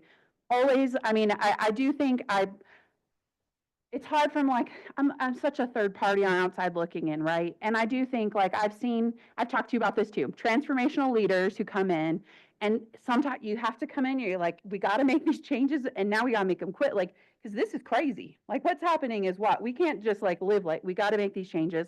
And I've worked with some of those transformational leaders, and people don't like them. People do not like them. I've worked with them. People don't like them. It's difficult. And so the strength that you have had and the board has had to power through that, to me, that is the most kid-focused thing I've ever seen, right? Because if you weren't doing it for the kids, why would any of you be doing it? Why would any of you? So I agree with you. I absolutely agree. And I do want to say, when I think of how processes work with the PEC, I think often of how this process has gone with Alma, and previous schools too, and how we can do different things better and differently. And once again, I know I said thank you to the schools who were a guinea pig for doing the monthly financial caps, even more so in all the things that you've experienced as well, because I do think there's processes that we can do better. And I think we actually have already started doing that because of the experience that we've had with your school and with this process. We're already taking a look at like, well, that didn't work, that didn't, how can we do this better? How can we do this better? So I do hope you know it's not going to have been for nothing from our side as well. And I apologize. Like that, it was, yeah, it was not an experience that should have happened. Not in the way it did. And I think that could be like going backwards. I think there's a lot of things when you do the right thing the wrong way. And that's when we're humans. And sometimes that happens. But it's tough when it impacts more than just a professional environment, right? Like it's a lot. So I just want to say thank you for speaking up. Appreciate it. You should. And yeah, I mean, the fact that we can go through this today, and I mean, we've had other schools receive similar kind of like this, and not work out. They didn't work out. And so for you to not just come and we're not even a year into it. We're not even a year into it. And to be able to go from super concerned to, last month, the reason why Alma wasn't on the agenda is because CSD was like, we need more time to like put these pieces together. We need more data. We need to make sure we have it all. And Alma's doing a good job right now. They're not in crisis mode. We are not concerned about that. Like, we don't need to do something immediate right now because they're doing okay. So I'm definitely happy and supportive to take a lot of CSD's, take CSD's recommendations of starting to move away from like, all these things that you meet, let's go ahead and clear them off. Let's go ahead and move on. And let's get like really hyper-focused on just the couple things that are left, which seems to be predominantly the financial parts, which once again, that's one of those things that you can do really great work and you're not going to see the results of it for a little bit. So, and I think for me on my side, from the accountability side, until we see, like, I genuinely do believe you're looking at every little thing and you're going to fix every little thing. I believe it. But also as data oriented people, we want to see the data that says, okay, yeah, it worked, or yes, it's like, we're in the clear now. So that's the only reason why I'm going to support continuing to have that like kind of oversight. But I'm happy to once again take CSD's recommendation, moving things to quarterly, kind of removing that more intensive oversight, letting you have space to really implement these things that you all have created and create good buzz around your school. Get the bad, juju out and start welcoming in the arts and welcoming in because the arts are, well, actually, I mean, sometimes the arts are really depressing in all honesty, but it's still such a expression of human, right? Like no matter what, it is like a expression of human experience. And for you to be able to welcome that into your school and focus on that and raising your kids up academically, I do think the kids coming into your school will come in believing they're going to get numeracy literacy and they're going to get the arts. And so I appreciate what you've been through. I apologize for what you all have been through, because no matter what, honestly, like we can go backwards, no matter what, nothing happened that was worth this, like what's been going on. Like it just didn't. So I do think there's, I think it's basically, yeah, that we kind of take a look at this in the same level at which we just did other schools who have, prior, financial concerns, continue monitoring in the same way we just did. I think if we can do like an updated, I would be open to like doing an updated cap. Let them work with CSD and kind of update the cap and get rid of everything that we need to get rid of and propose like an updated cap that's like super focused and just has the things we need and move on from all the other stuff. Madam Chair, if you will, we presented Dr. Russell with, we've already, from the moment this came out, I think last year, we already started putting things in place just to be proactive. So we did submit to her. I do have colleagues who are CFOs and CPAs who have volunteered to come on and for free, which is really nice to come and audit the school and really help us out. And like I said, we own it now, we get it, but we have to focus, like I said, when all this started, we have to pick one thing, and that one thing was the academics. We had to pick one thing, and we know that we have to be good at everything all the time. But that academics is parents want to know their kids are going to a good school. That's it. And they don't care if there's money or not. That's not the part parents care about. They want to know, is my kid going to succeed and go to college? And so the last thing I'll say on this end, when Deandra Barnwell came, my student at Albuquerque High, 15 years ago, when she came to Alma and said, Dr. A, I want to help you. And my kids are like, well, who's this? And they looked her up and they were like, she had her own show on CBS, her own show on E, her own deal in Cosmo and Time. I want to be her. And all of a sudden, we have 8 kids who weren't coming to school and weren't going to class. Now they want to be her, right? But it's that 25-year investment that we've had in students who are very highly successful. So my students know they're going to end up where she's at if they just follow this path, right? Which at Alma is unheard of. That access and opportunity and engagement's unheard of. So with that being said, you know, now we can focus on the financial part, right? Yeah, and I want to say, I know, you know, New Mexico is known as a very, like the whole state's a very artsy community. And I think Las Cruces has, actually, I know Las Cruces has a very unrecognized art community that doesn't get the same level of respect that Santa Fe artists or even Albuquerque artists get. And there are some incredible, fantastic artists in the south of the state as well. And so I think I understand the purpose of Alma being there. I understand it needing to be, but once again, I understand. Like I said, I actually think this was the right. I've supported you. You know, I've talked to you many times. Like, it's the right thing. It's hard. It's hard, and it's hard to be a transformational changer. Like, it is difficult. It is so difficult. And sometimes we do the right thing the wrong way, but it's that I am always encouraged to hear that the people who are at this school today are happy with the school. The people that we hear are not happy are people who are not at the school. So keep focusing on the people you have at your school. Keep focusing on your kids who are at the school. Like other people, I mean, sure, you're a public school. So is every school.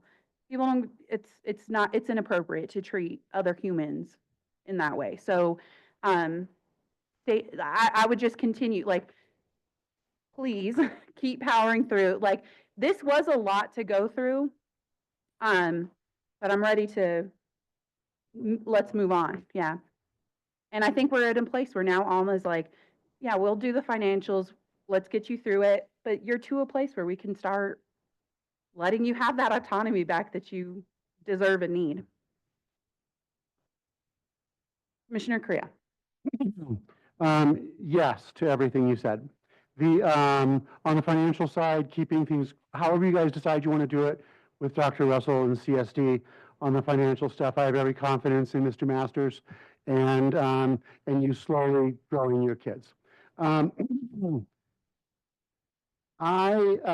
appreciate very much, Dr. Amador, your candor, your honesty, and letting us know how you felt through all of this and how it affected all of you. And I'll own my part of being on, not the bandwagon, because I don't join bandwagons, but being super concerned, super quick, not having all the information.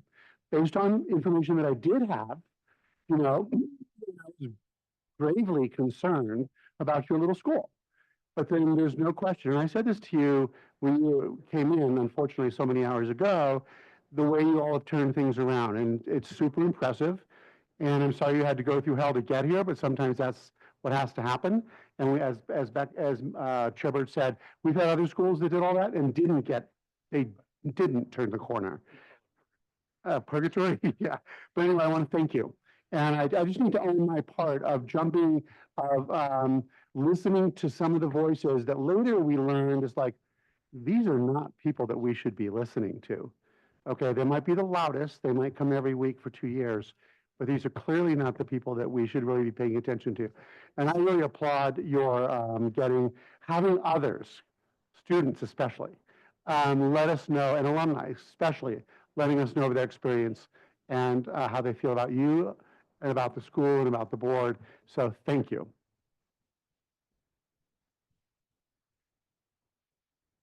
Okay. Okay. You're Oh, gonna, there's one thing. Academics, that's what I want to see. Show me academics later. Finance, I'm not worried about. yeah, I'm 'cause worried, academics. we need to massage this language. Mhm. For me, I want to close See? all of this out. They're gonna massage. And if there's a financial thing, we make that separate, and there's no way that it's in any way conflated with anything that was prior. I don't want that to come up in any conversation. So, we're gonna massage the motion language so that it's clear that we're closing all of this out and then just have a cap for the financial. Yeah. Yeah, and I. Like the other school. So, and the only thing I'm going to say with that is, I just want to make sure there's not 1,000 check-ins. You know, I just, because I She think didn't hear what you said. 1,000 check-ins. You know, it just, We're going to take like a 5-minute break, just so we can organize this in a way, that way, especially poor Cindy's not listening to us figure it out on the fly. We're just 5 minutes, we'll work this out and then come back. Everyone's gonna leave in time for the Lobo game. It's all gonna be okay. It's all gonna be okay.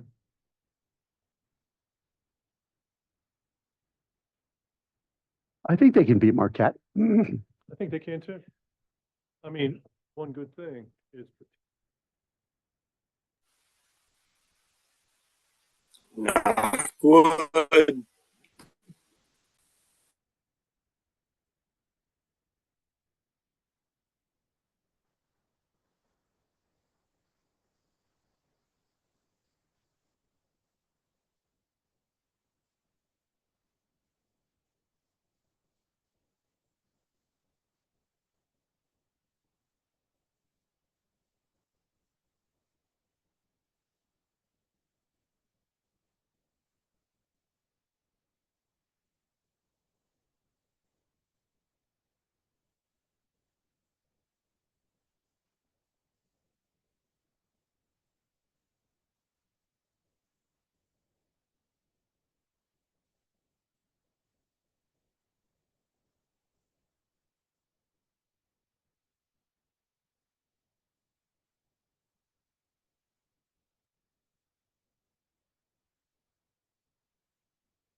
Okay, all right, team, I think we're ready.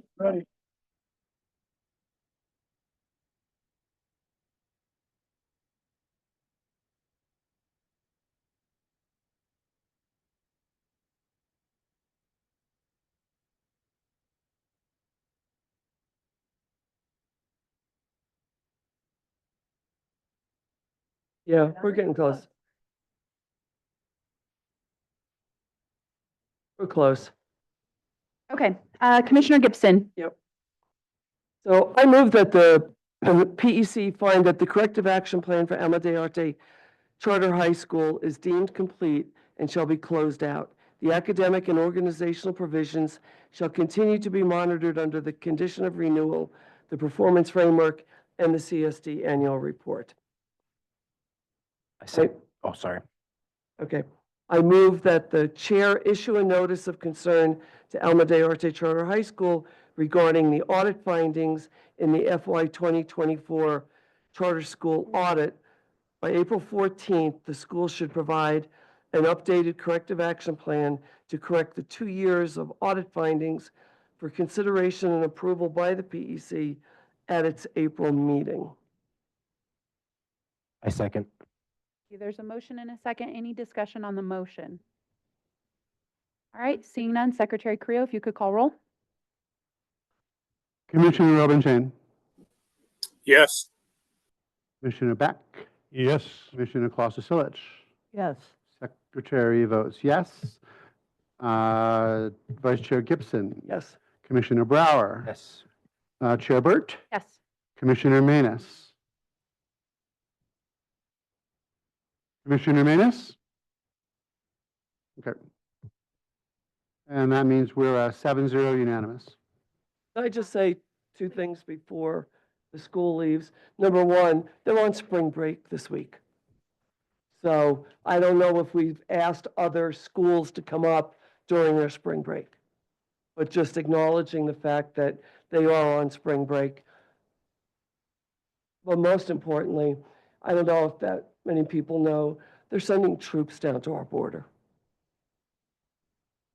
So it's a whole different world down there. Thank you, Dr. Amador. Thank you, team. Safe travels back.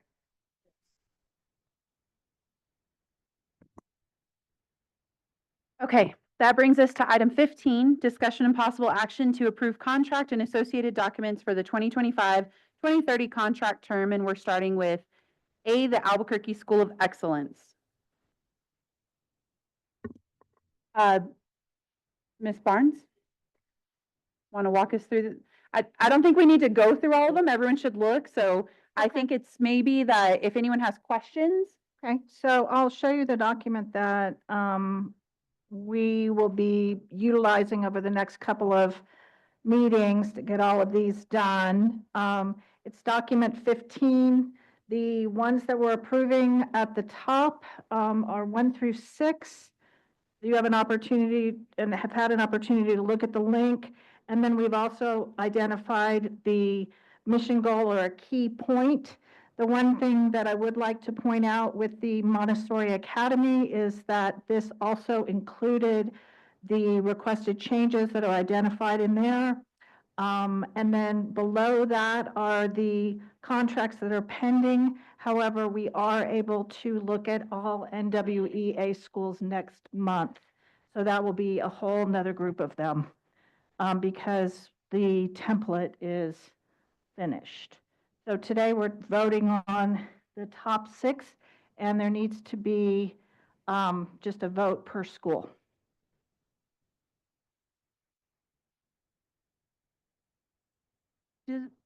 Just for brevity and for time, this motion is very long. Do we need to have all of that? Like the I further, like that's just internal process. I don't think we need I to. couldn't quite decide. I don't think we need to Yeah, we could say that every time. Nope, we're going to make sure that it happens, but I'm not sure that you have to. In the motion. I don't think that you have to Okay. require it. All right, You want to take that out of each one, or I can do it? I'll do the first one. Okay, I'll do the rest of them while you're doing the first one. Okay. Oh, I'm sorry, just the very last thing is We are waiting for templates to be finished before we finish the contracts, but as I said, the NWA template is done. That's going to allow a whole bunch of the schools to be approved next month. Okay. If anybody has you really want to make the motion yourself, let me know. Otherwise, I'm going to kind of just go through these. Okay. All right. Item A, I move that the Public Education Commission approve the charter contract and exhibits, including the performance framework for the Albuquerque School of Excellence, identified in agenda item 15 for the 2025 to 2030 contract term. Second. Motion and a second. Any discussion? Wanted to be heard. Seeing none, Commissioner Creel, if you could take roll. Sure. If the motion is the same for all the schools, why don't we just, okay. Alrighty. Attach it to the contract. That's why we need a second. Got it. Shane. Yes. Beck. Yes. Klasicevich. Yes. Carrillo. Gibson. Brower. Yes. Burt. Yes. Manus. He's gone again. Alrighty. 7-0. Item B, Aldo Leopold Charter School. I move that the Public Education Commission approve the charter contract and exhibits, including the performance framework for Aldo Leopold Charter School, identified in agenda item 15 for the 2025-2030 charter term. Second. There's a motion and a second. Any discussion on the motion? Seeing none. Secretary Correa? Obenshain. Yes. Beck. Yes. Klasicevich. Yes. Carrillo. Yes. Gibson. Yes. Brower. Yes. Burt. Yes. Manus. 7-0. Trying to slow you. Thank you. And Ms. Barnes, while I'm doing this next one, if you could, I do think for the Montessori school, I'd feel comfortable saying that we're going to approve those amendments as well in here. I thought about that and thank you. The reason I think we don't need it is the contract is explicit about that was done, and it's not technically an amendment, as you remember. So I think it needs to be said, but needs to be said in the contract. Okay. All right. Great. All right. Item C, Amy Beale High School.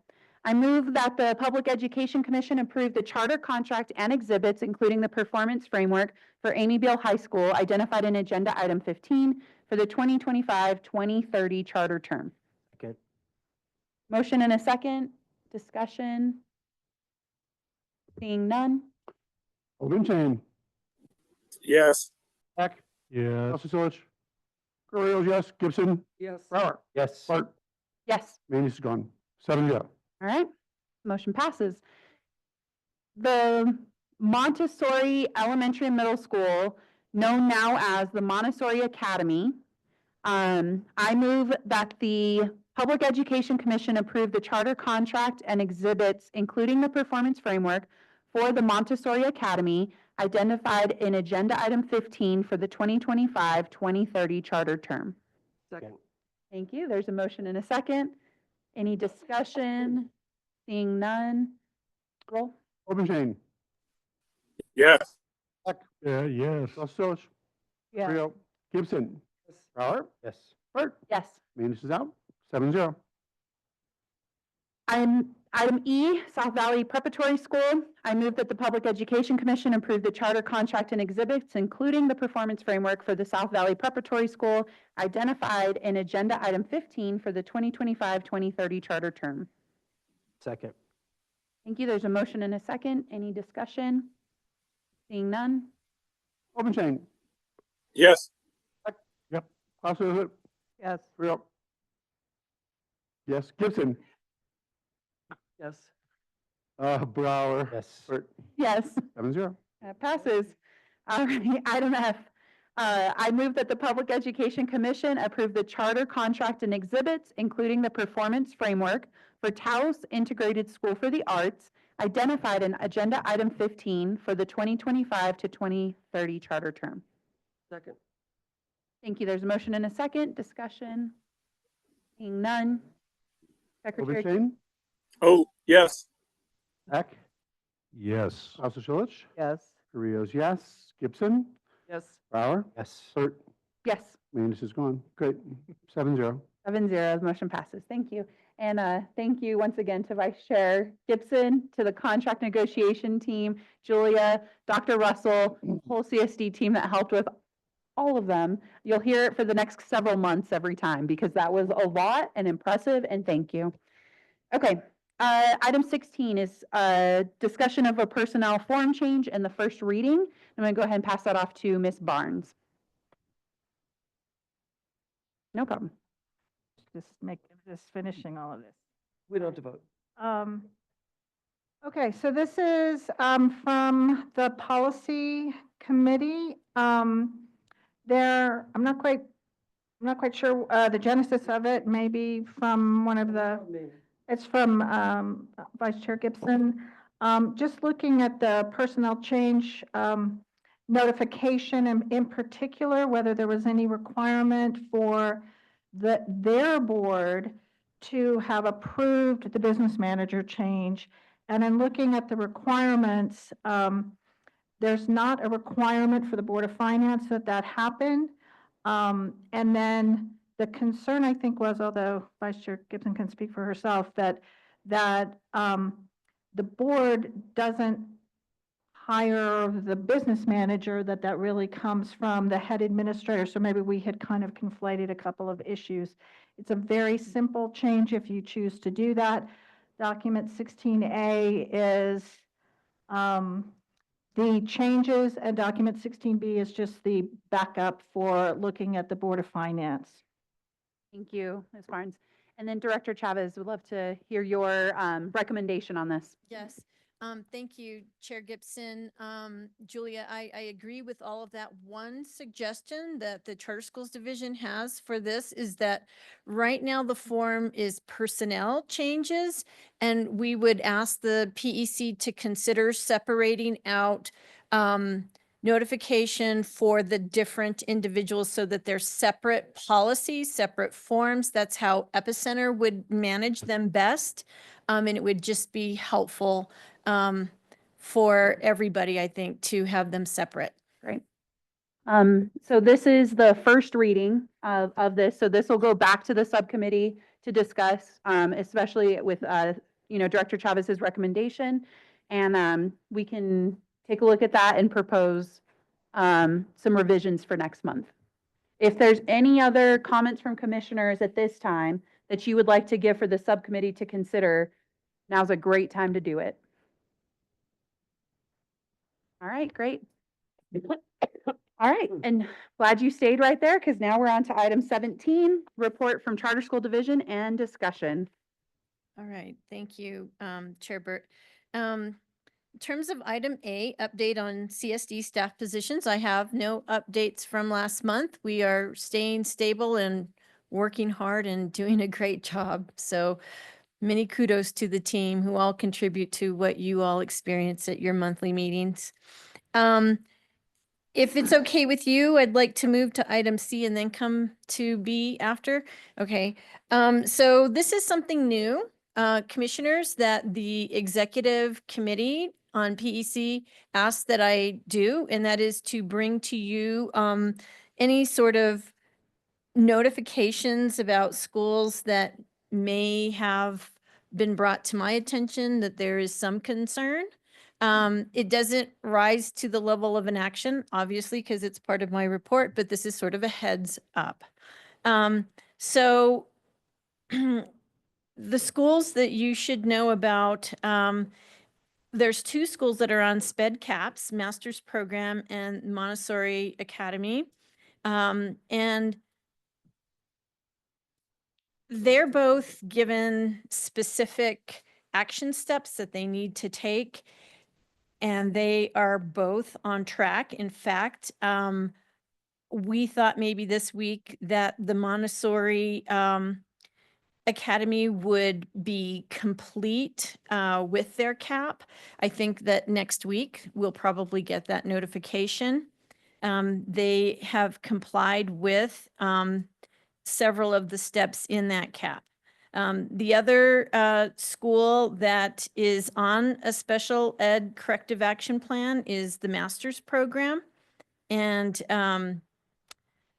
that school had 7 steps that they needed to take to be in compliance with special ed, and they are also on track for meeting that. Every week, I get an update on schools that have received a formal special ed complaint, and they do a little investigation before they decide to put the school on a special ed corrective action plan. And then I get updates on progress towards meeting the conditions of the special ed cap. So that'll be something that I will just share, very high level information. There's more detail that can be shared about what are the specific steps, and when did they submit paperwork or take whatever action that should the commission want to learn more about it. But we aren't sharing the personally identifiable information on any of the students. We're just letting you know that that's in place.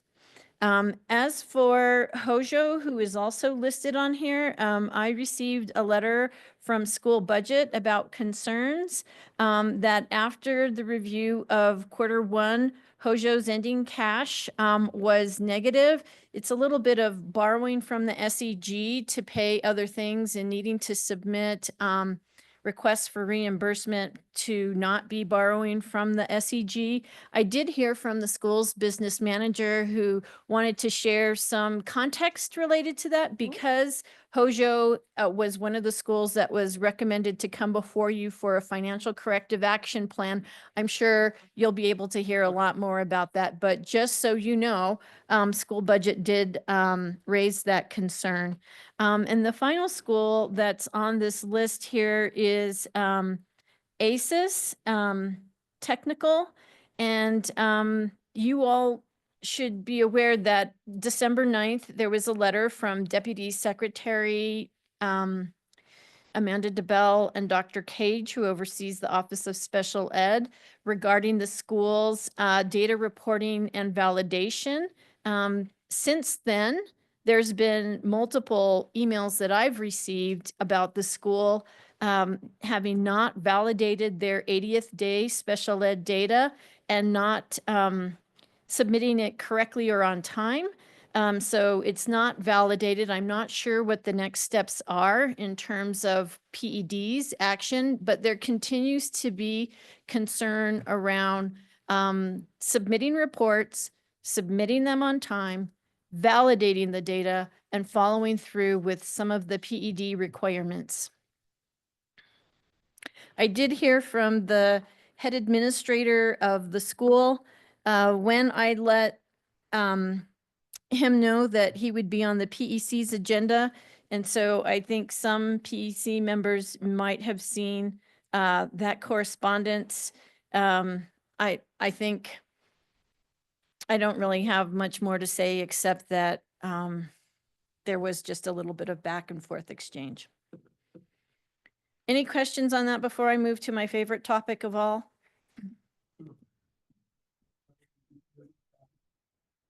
No, I'm going to talk about the conference next, and that is my favorite topic of all.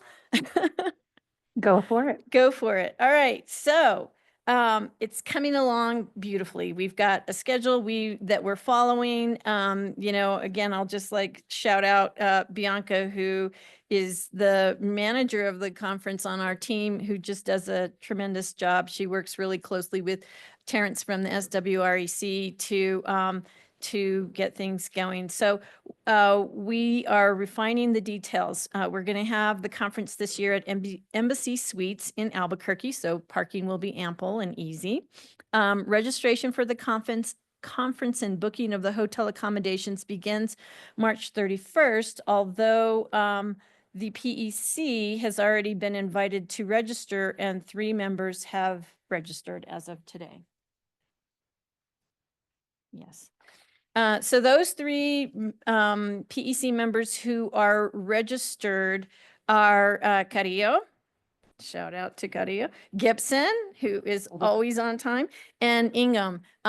The other commissioners who have not yet registered, this is a strong encouragement to register.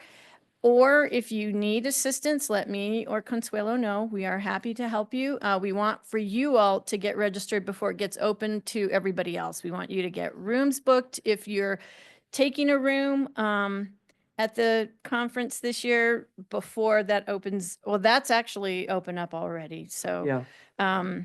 so let's get on it and let us know how we can help you. Charter schools, business managers, all governing board members will receive emails about the registration soon. We have a spot on our website where we're putting updates about the conference so they can find the information. Let's see, we've been promoting it with the schools. We have a schedule that allows for student performances. I want to talk to you about the PEC awards time. We think that it'll be great. We have fewer breakout sessions this year. There's going to be 30, but something for everybody. Governing board members can get training credit for both the 24-25 school year and 25-26 per Commissioner Brower's suggestion. So we're going to do that again this year. We have a couple of panels because we think that it's really interesting to hear from schools, and maybe a school leader doesn't want to be the only one speaking. And you all have raised some items that you would really like to hear. So we have a panel that is going to talk about food services, a panel that's going to talk about CTE, a math panel, and possibly a facilities panel. We're also inviting Epicenter to come to provide office hours, and they might facilitate a session on the next iteration of what we're doing in Epicenter. We also have PED office hours. 20 bureaus across the PED are going to attend and offer some office hours, maybe not both days, but between the 2 days, they'll have a table where they can meet. I'd love to finalize whether you all want to have office hours or not, so that we'll know what kind of space to reserve for you. Also, the evening of June 10th is the social, and we've recruited some sponsors to the tune of $30,000, so that that should be a lot of fun. There will be a photo booth, yeah, I stand for any questions related to that and would really like your input. I don't know. Commissioner I don't Beck? read lips very well. Okay. Commissioner Beck, we will, we will register you. Yes. Okay. No, he won't. He doesn't need a room. I don't see any other, I don't see anything, Gonna any drive other 6 questions, blocks, so you you can know. keep going. So that was my presentation. I would like to nail down exactly when you all would like to give the PEC awards. Is it okay if you do it on We want to do it on that first 10th lunch. for lunch? Yeah. Got it. Okay, office hours, yay, nay? Stop. Office hours, yay or nay?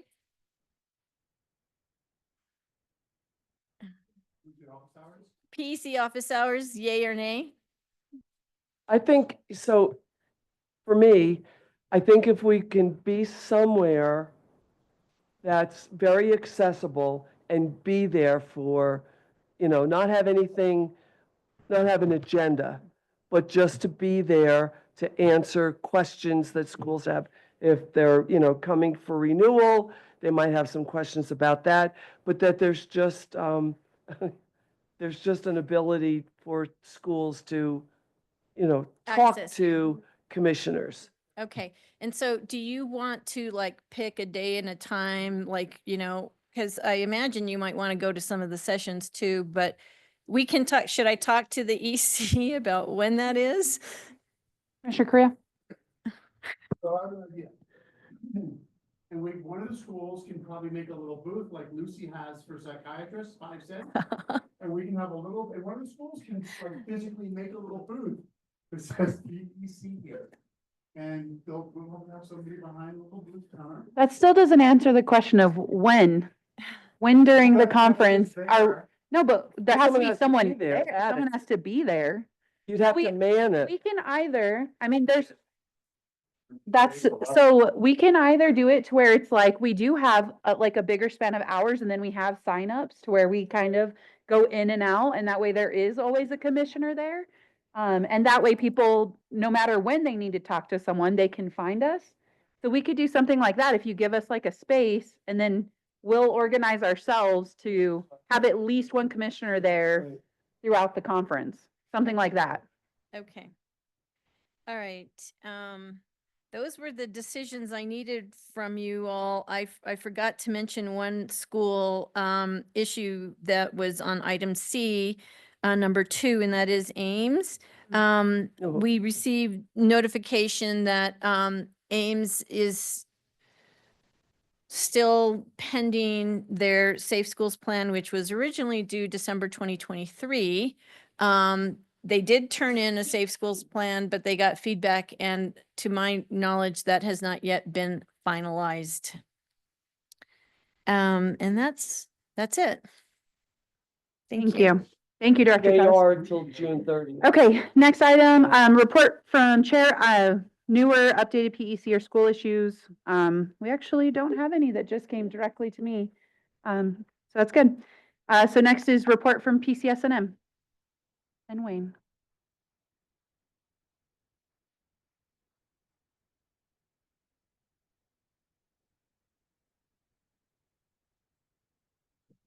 All right. Thank you, Madam Chair and Commissioners. What I want to first just say, going through all these schools and looking at these corrective action plans and looking at the consistency that I saw today is what PCS&M has been one of their goals for a long time, is to see that when schools come to you, regardless of how many students they have in the school, what has been happening in that school in the past, you're looking at them all equally and trying to treat them all equally and fairly. And I think I saw that happen today. So thank you guys for doing that. That's a big deal. And it's a big deal for directors.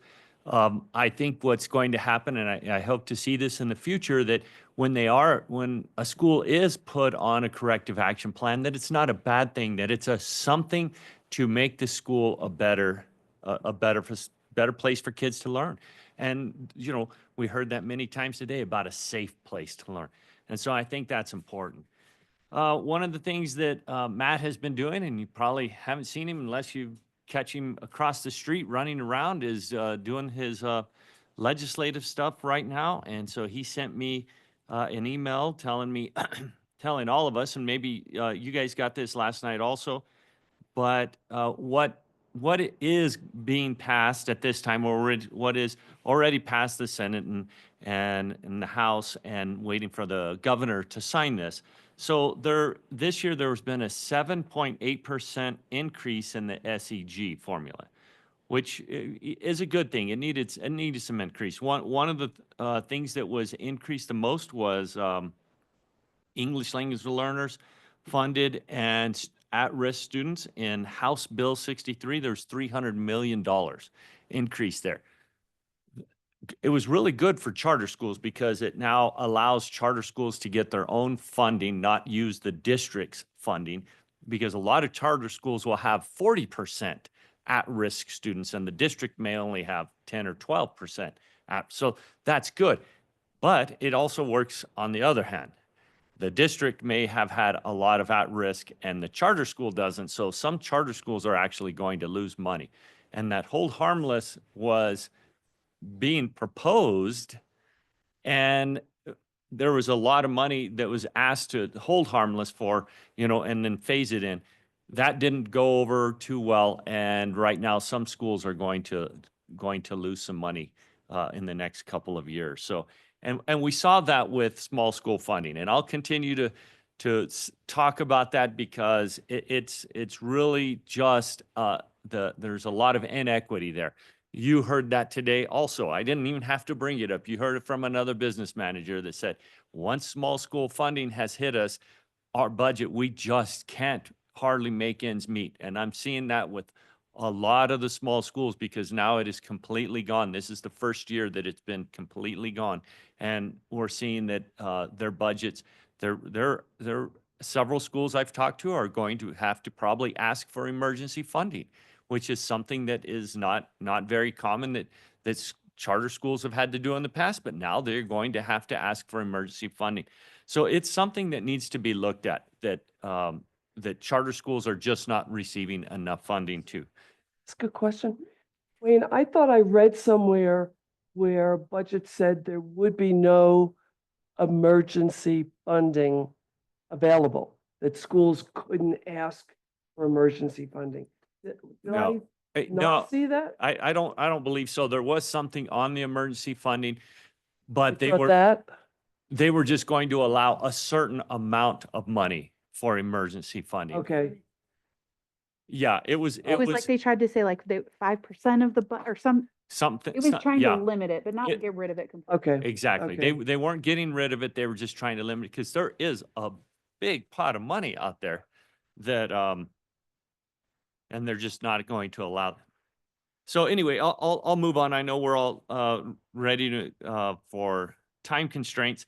So they are going to, through this, they're going the House Bill 63, they're going to increase the secondary unit factor, which elementary already has been getting that 1.3.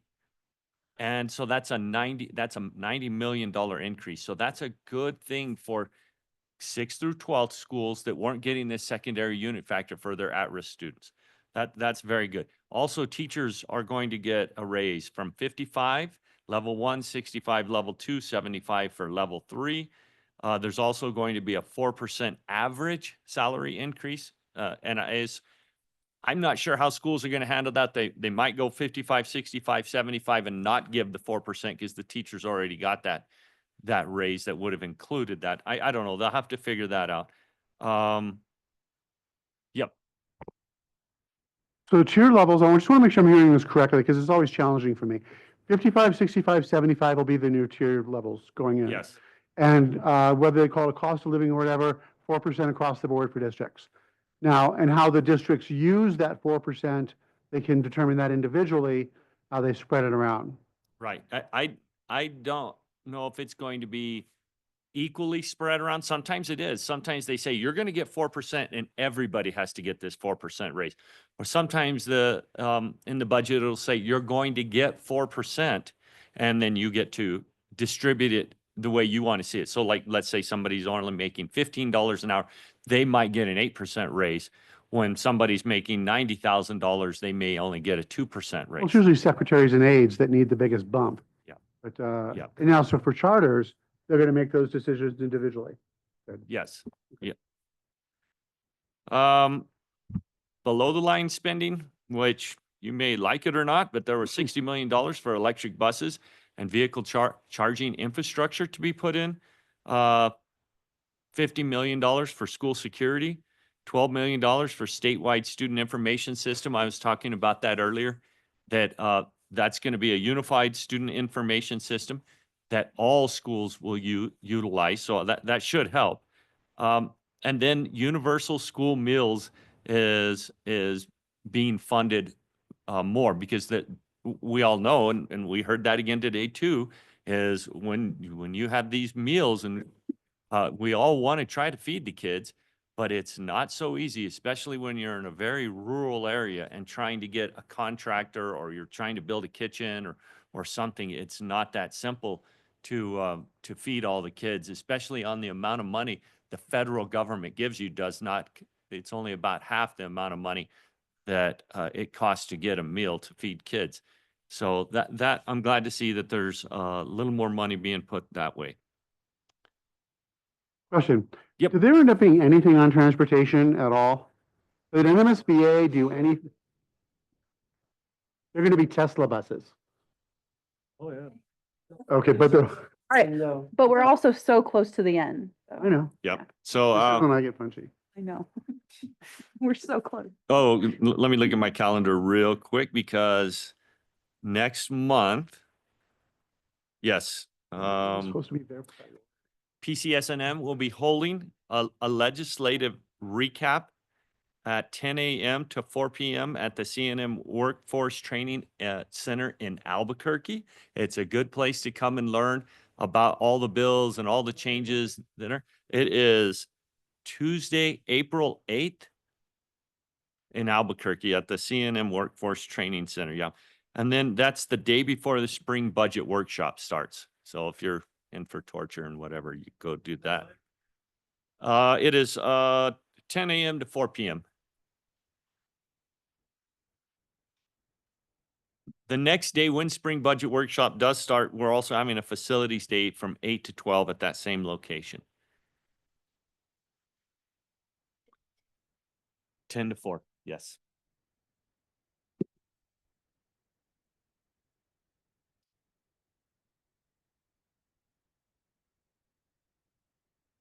All right, anything else? I'll stand for questions. Great. Awesome. Okay, Thank so you, guys. before I hand it over to Vice Chair Gibson, I do want to just do a quick reminder to commissioners to please, please, please submit your travel. Like what, if you didn't submit from contract negotiation, if you haven't submitted what you need to, like make sure you do it quick. Because Consuelo gets a lot of pressure to get it turned around quick. So if she doesn't have it, she can't do it for us. So make sure you're putting in your travel on time. And Consuelo, you can tell me if there's any naughty ones, you can tell me privately and I can help.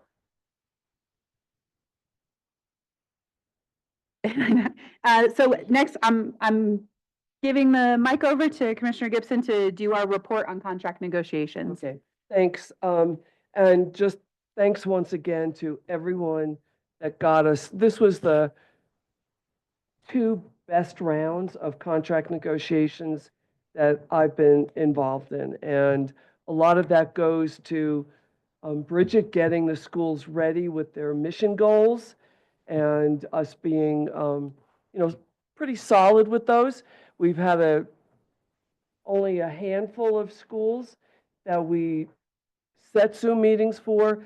Haven't had to do one yet. We still have one tentatively scheduled with Equip, but we're just waiting for feedback from what we had asked for, and hopefully we won't have to have that as well. We've got NWA almost done, and we had one school who changed their assessment the week before contract negotiations. So that created a little bit of a crunch for the charter school division. So we have one template that's just starting to get ready. So, but I want to thank absolutely everyone, including and not dismissing the schools for all the work they did to get us to this point. So I think schools were really, we saw what option 2 could do. So this, I think I saw it more this time than last time. And certainly the option 3 school that we did went a whole lot smoother than the option 3 school that we did last year. So I think we're in a really good place at this point in time. And thank all the commissioners for your time in participating. We also had a bigger sample size this year too. We did. We did. We did. Okay, thank you. Thank you. Thank you. All right. Now we're on to report and discussion from subcommittee. So this usually we do on Thursdays, but because we didn't have a work session yesterday, that's why it's on here today, but it could be something that would be like a normal work session. Okay, a charter performance, Commissioner Gibson, I didn't think, I thought, you're the lead. Yeah, your policy. I promise I have. Oh, yeah. So, sorry, that was, I'm already out the door. I know. It's okay. Well, and you're on most of these, so. So we did have, so the Charter Performance Group talked about Epicenter and what Epicenter is going to look like. I think Bridget had a clearer idea of what we were looking for. Jim Gunner was on with us representing the Epicenter folks. So I think we're in a better place in terms of what the Epicenter folks feel that we need for it, because we are looking at that record of performance that's going on the Epicenter site so that families, commissioners can use that and we get a clear idea of what the record of performance is for all the schools. So they're going to come back with their update on what they can do and how they can do it. Item B is budget. That's also me. Budget subcommittee met, and we looked at, once again, we talked about the audit, and we had a further conversation today. So that's not something that we are dismissing, and we're hoping that we can be in a better place with reimbursing for the audits. We did have a very robust conversation about the 2% money and the charter conference. Because state charters are paying for all the schools to go to the conference. And I think we made it clear that that's not something moving forward, that I think it's a equity issue with that 2% money. Thank you. All right, C is policy. Commissioner Beck. Yeah, so at this point for this month, right, Commissioner Obenshain, I am the head of the policy subcommittee. That could easily change next month. Considering I he believe knows, that's still correct. yes, because you've forgotten more about policy than I ever knew, so you would probably be much better at this than me. But we did some adjustments to the help me out, Julia. You can. Looking at the intervention ladder and kind of the draft timing and process. Right, yeah, so we're doing some adjustments to that, so Mr. Obenshain will be fully indoctrinated into that, in his new position. I love how now you're just making it public, like you're really pushing it. Okay. That's a hard sell. That's a hard sell. I just need an official word is all I need. Okay. Commissioner Gibson, legislative. I have no words. Just really, really very disappointed on many levels with the session. We have not met. So I don't have any report from the legislative subcommittee. I do have a lot of words about what happened, but it's not appropriate for this. That's fair. That's fair. Yeah. All right, board awards, Commissioner Correa. I've got a question from Missy, and that is, we had a couple of schools that had applied. Have any, since the last time we met, so turned in their nominations? I believe we have 5 nominations in. Okay, and then now this is that point at which we're going to say, last chance, right? No, we saw the. No, we were going to send out an email to them saying, Yeah. hey, we're going to extend this invitation to you. So I think it was April 2nd. Commissioners, we need you to help get the word out that there's this new award, and we want people to, we need more applicants because we have 5 awards. I know, Commissioner Carrillo, now we went on record that everyone who applied will get an award. Yeah. Now, are these all millennial schools? Is that what this is? This is the millennial awards? Or they all applied for the same category. They get a set of steak knives.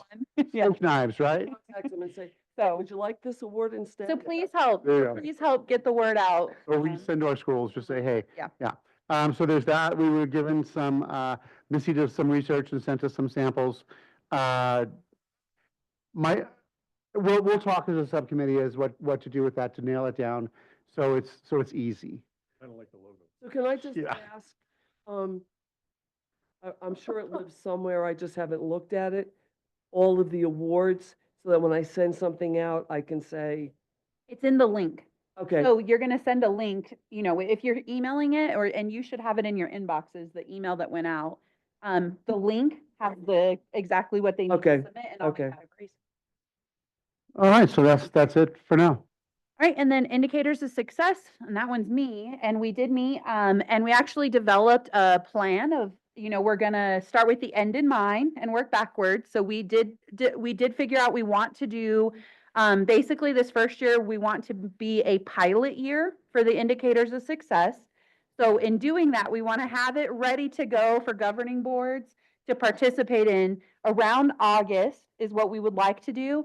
And once again, the first year we're going to make it, especially since we're not going to have it ready till August, we're going to make it an optional kind of opt-in opportunity. We're also asking that we're putting a budgetary part component to it as well, so that if schools do participate, they're going to be incentivized by getting some additional funding or some additional support because they're opting into it.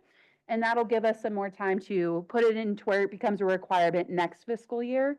So we're going to start working backwards. So you'll start seeing, we're anticipating, we go to Atlanta in May.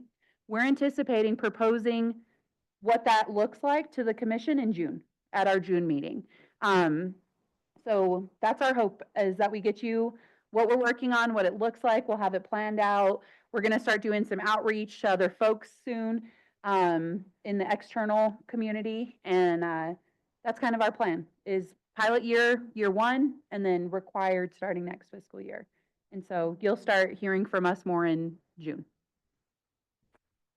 All right, next is any discussion or possible action to provide input to the chair or liaisons to speak on behalf of the PEC. Anything needed this month? Well, yeah, exactly. And we did not put the liaisons on here because we knew that no one's meeting, like no one met this month. So, and if I think the library commission did, but Mike Taylor's not here, and we figured that was okay to bump to next month. Okay, item 21, PEC comments. No discussion or action taken. Any PEC comments? Okay, that's not a PEC comment. All right. Go Lobos. Also not PEC. Okay. Number 22 is discussion of new business topics for the next agenda. Any new items? Great. All right, then I move to adjourn. So there's a disabled vehicle on southbound I-25. All right. Hopefully Thank it'll you. be cleared out by. We are adjourned.